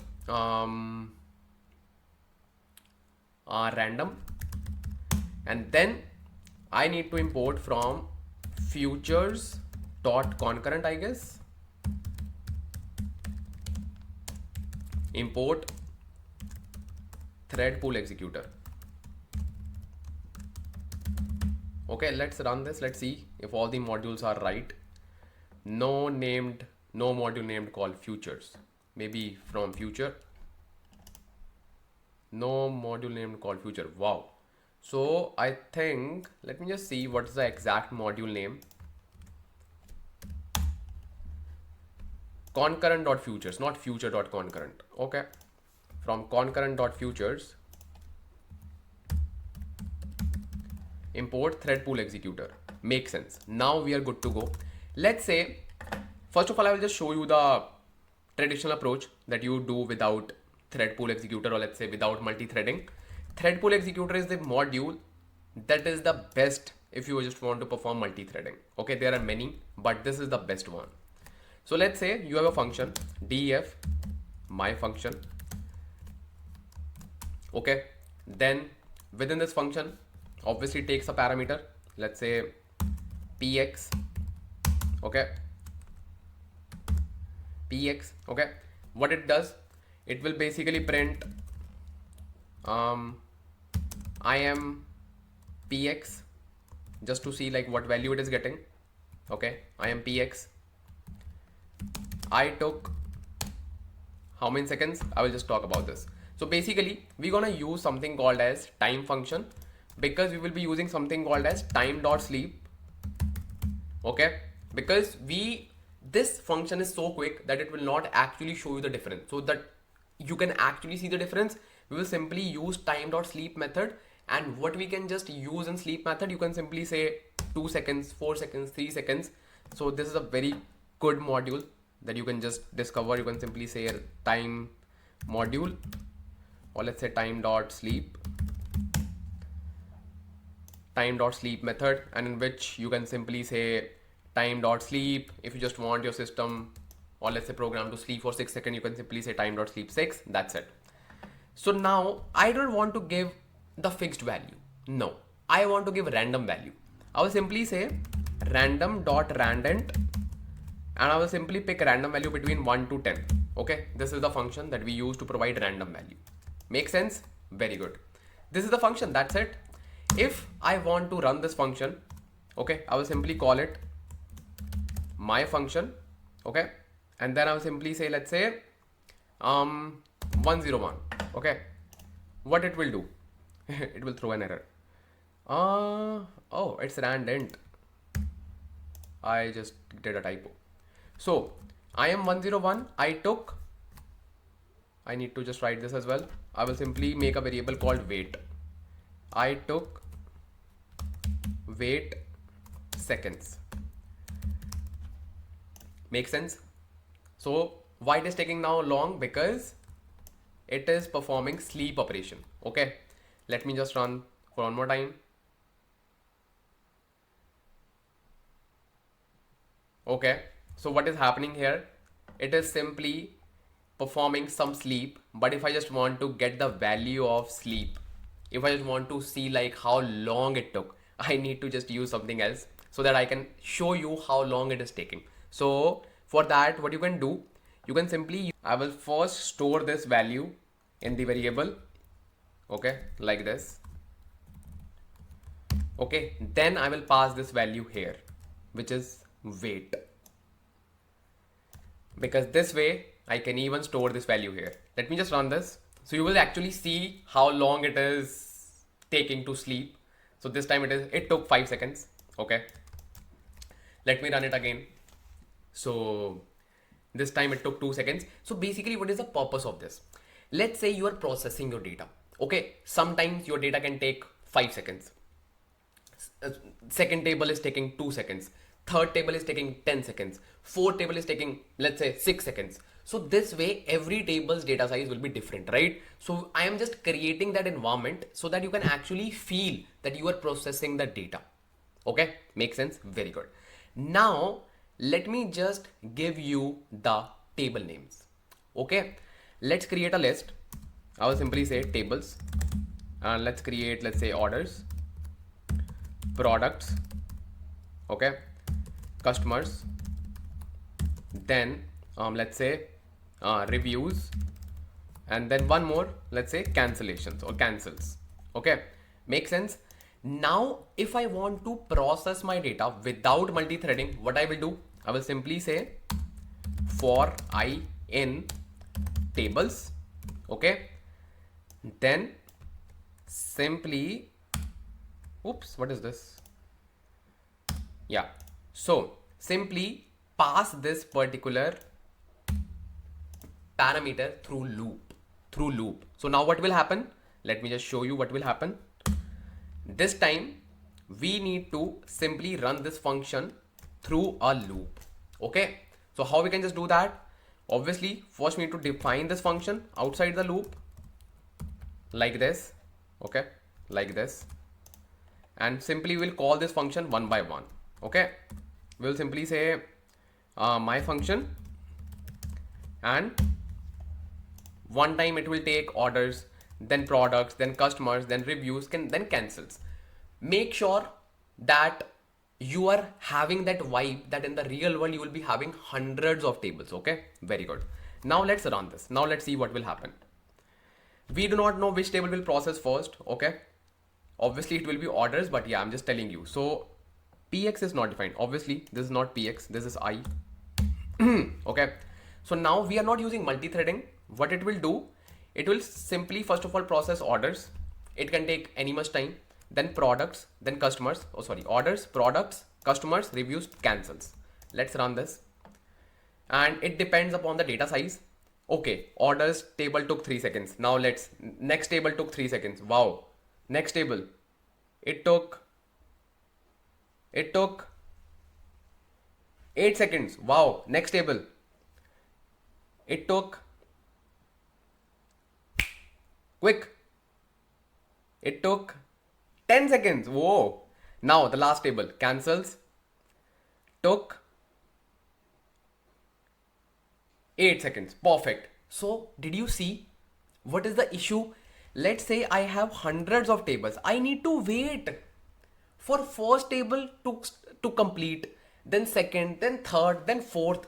I do not want to do that. I cannot do that. It is not ideal.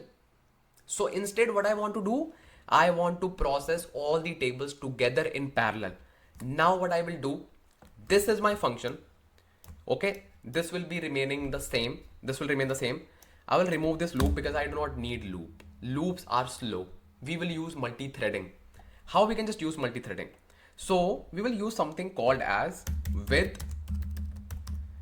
thread pool executor.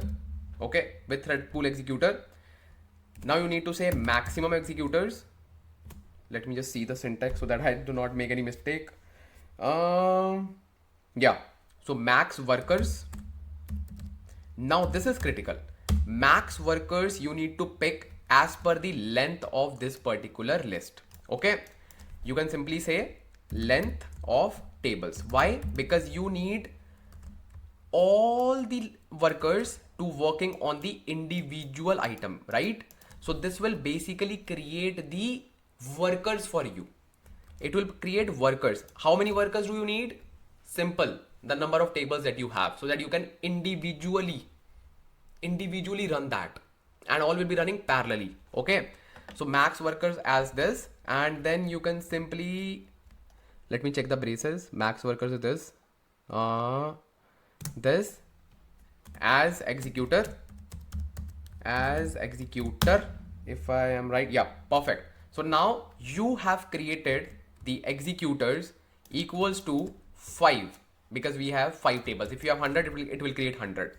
Now what we need to do, we will simply create futures. Futures equals executor dot map. It will simply create future for each executor, and it will simply map it. Map on what? First we need to define the function, what it needs to perform. It needs to perform my function, and what is the list or array on which it needs to perform the iteration. It needs to perform the iteration on tables. That's it.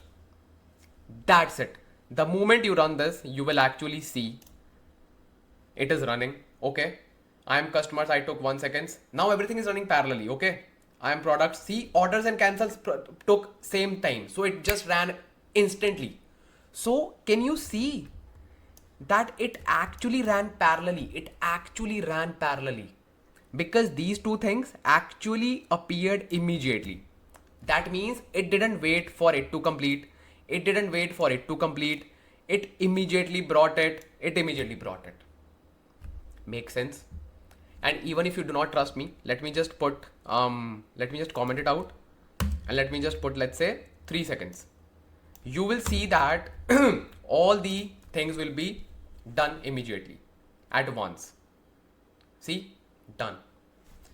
And obviously, in order to see this, I can simply say time dot sleep 3, and I took, let's say, weight equals, yeah, let me put here weight equals to 3. Perfect. Let me just show you. See, it ran parallelly. It didn't wait for it to complete, then this, then this, then this, then this. All took 3 seconds, and together, boom. This is the power of thread pool executor. There is another way to run this, okay? Just to make you aware, there's another way to run this. What we can do, we can even run a loop. You will say, hey, why we are running a loop? Basically, you are not actually running a loop to run the things in series. You are running the loop in parallel. So when you say for I in, first you will simply say futures, not futures basically, simply write for I in tables, make sense? Then you will simply use something called as future equals executor dot submit.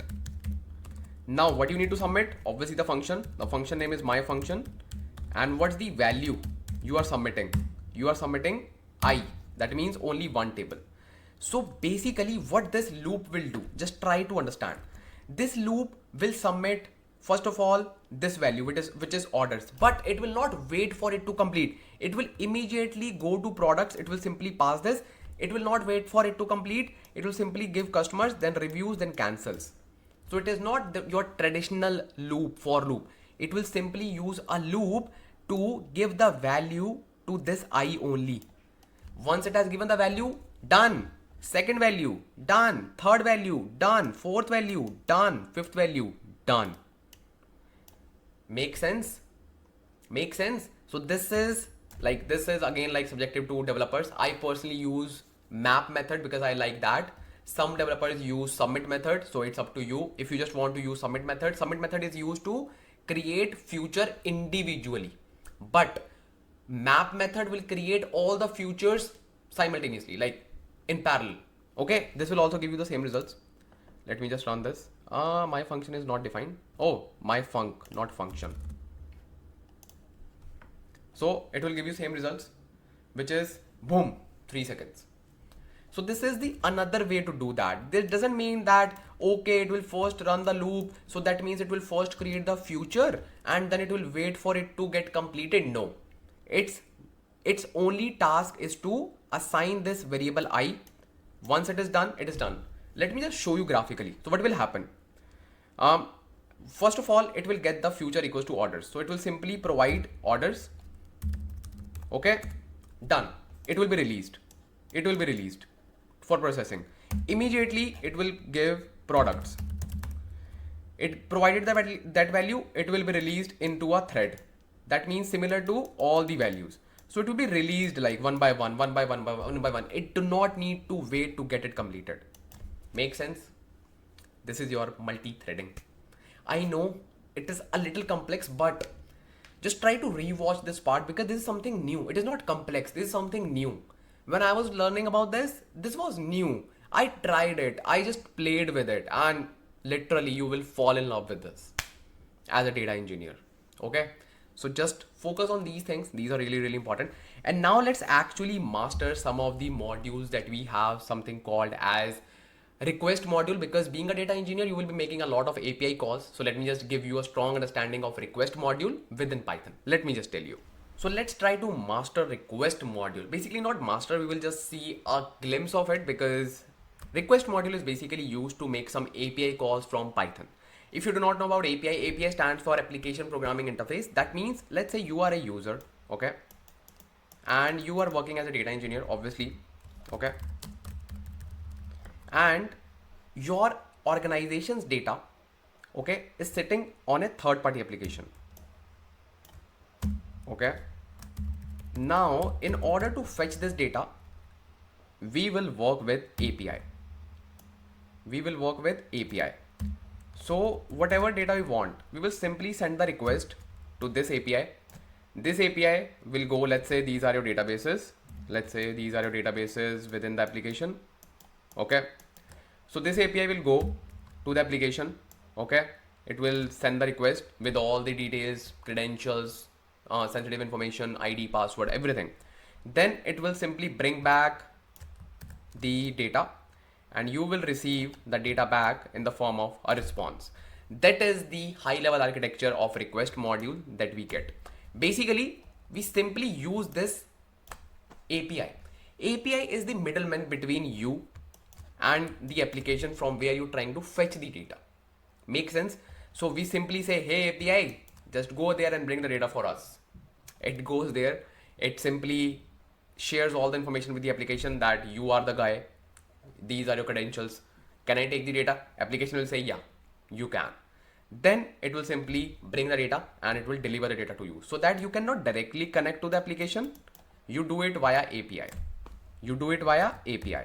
So request module is used for that particular purpose. Let's try to make some API calls to the publicly available API endpoints. And let me just show you how you can just work with APIs, just a high level understanding, because it is totally a different concept when you work with APIs in web development, in app development, web app development. You work more with APIs, but being a data engineer, you should know some basic stuff of it. Okay, let me just show you, because every API is unique. It totally depends upon the application developer, or you can say the team who has designed the API. So every time you need to follow different rules. So that is why it is not a kind of generic rules for you as a data engineer. Every time you need to go through the documentation that application developers provide. Okay, but let me just show you how you can just perform some you can say API calls, get API calls to simply fetch the data. Let me just show you. So we're gonna use this publicly available API, and you can even just copy paste it. Let me just show you. So it is saying like this. Okay, and you can simply type it. It's not a big URL. Okay, so let me just try to get this data. So basically this is a response when I hit this endpoint. So I need to get this data, which is like user ID, title and body. Okay, makes sense. So obviously we can just use API module, which is request method. I will simply import it. The thing is, request module is not supportable by all the online compilers, so I'm not sure it will work or not, but we can simply test it. We can simply run it.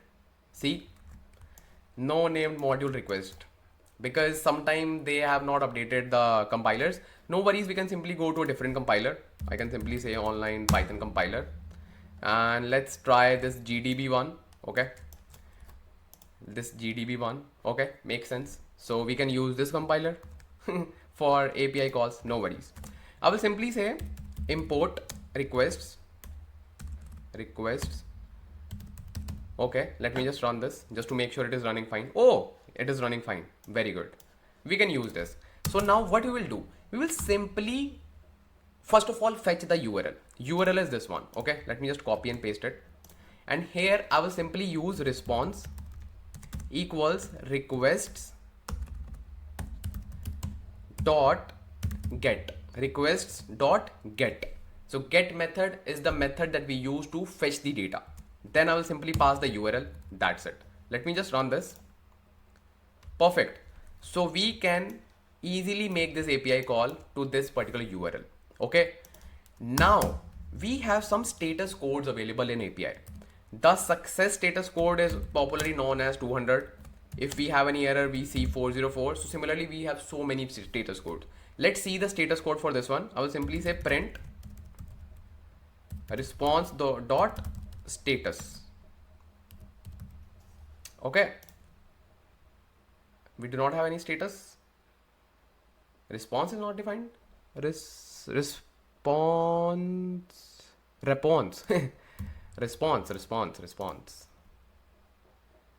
response object has no object status. Maybe it will be having status code. Yep, let's see. Okay, perfect. It has status code 200. That means it is successfully able to connect to that particular endpoint. Very good. That's what we want. Now, I will just show you the data.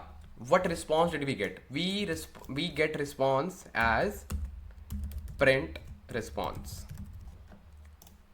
So this is the response. This is the response. You will say there's nothing inside it. Yes, we will not get the data directly in response. Just to convert, or you can say just to fetch the data from this response, we use something called as data variable equals response dot JSON. If the result is in the JSON format, and we can see that it is in the JSON format, most of the API calls will return the response in JSON format.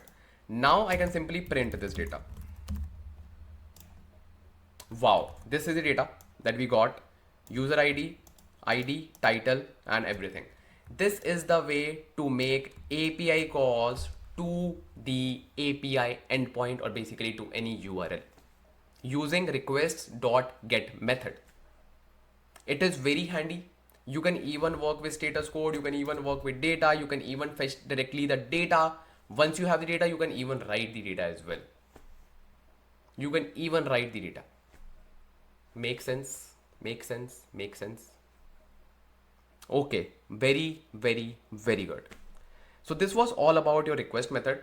Now I'm so sure that you are so experienced and you have gained amazing skills in Python. Yes, there are so many other things as well in Python that you can explore. Yes, there are so many modules in Python that you can explore. Yes, there are a lot of stuff because Python is widely used. But I can say, once you have completed this video, once you have completed all the areas that I have mentioned in this video, you are well versed with Python. Now you can understand any new concept, plus you can even go deeper inside any existing concept. Make sense? You can master any module now because you have built a strong base. Make sense? You are not a Python developer. You are not a web developer. You are a data engineer. You need to use Python. Make sense? You need to selectively use modules. You need to selectively combine your data with the modules. That's it. But yes, some things are common in all the things that are like classes, inheritance, you can say functions, all those things. Multi-threading. Now you are well versed with all those things. Make sense?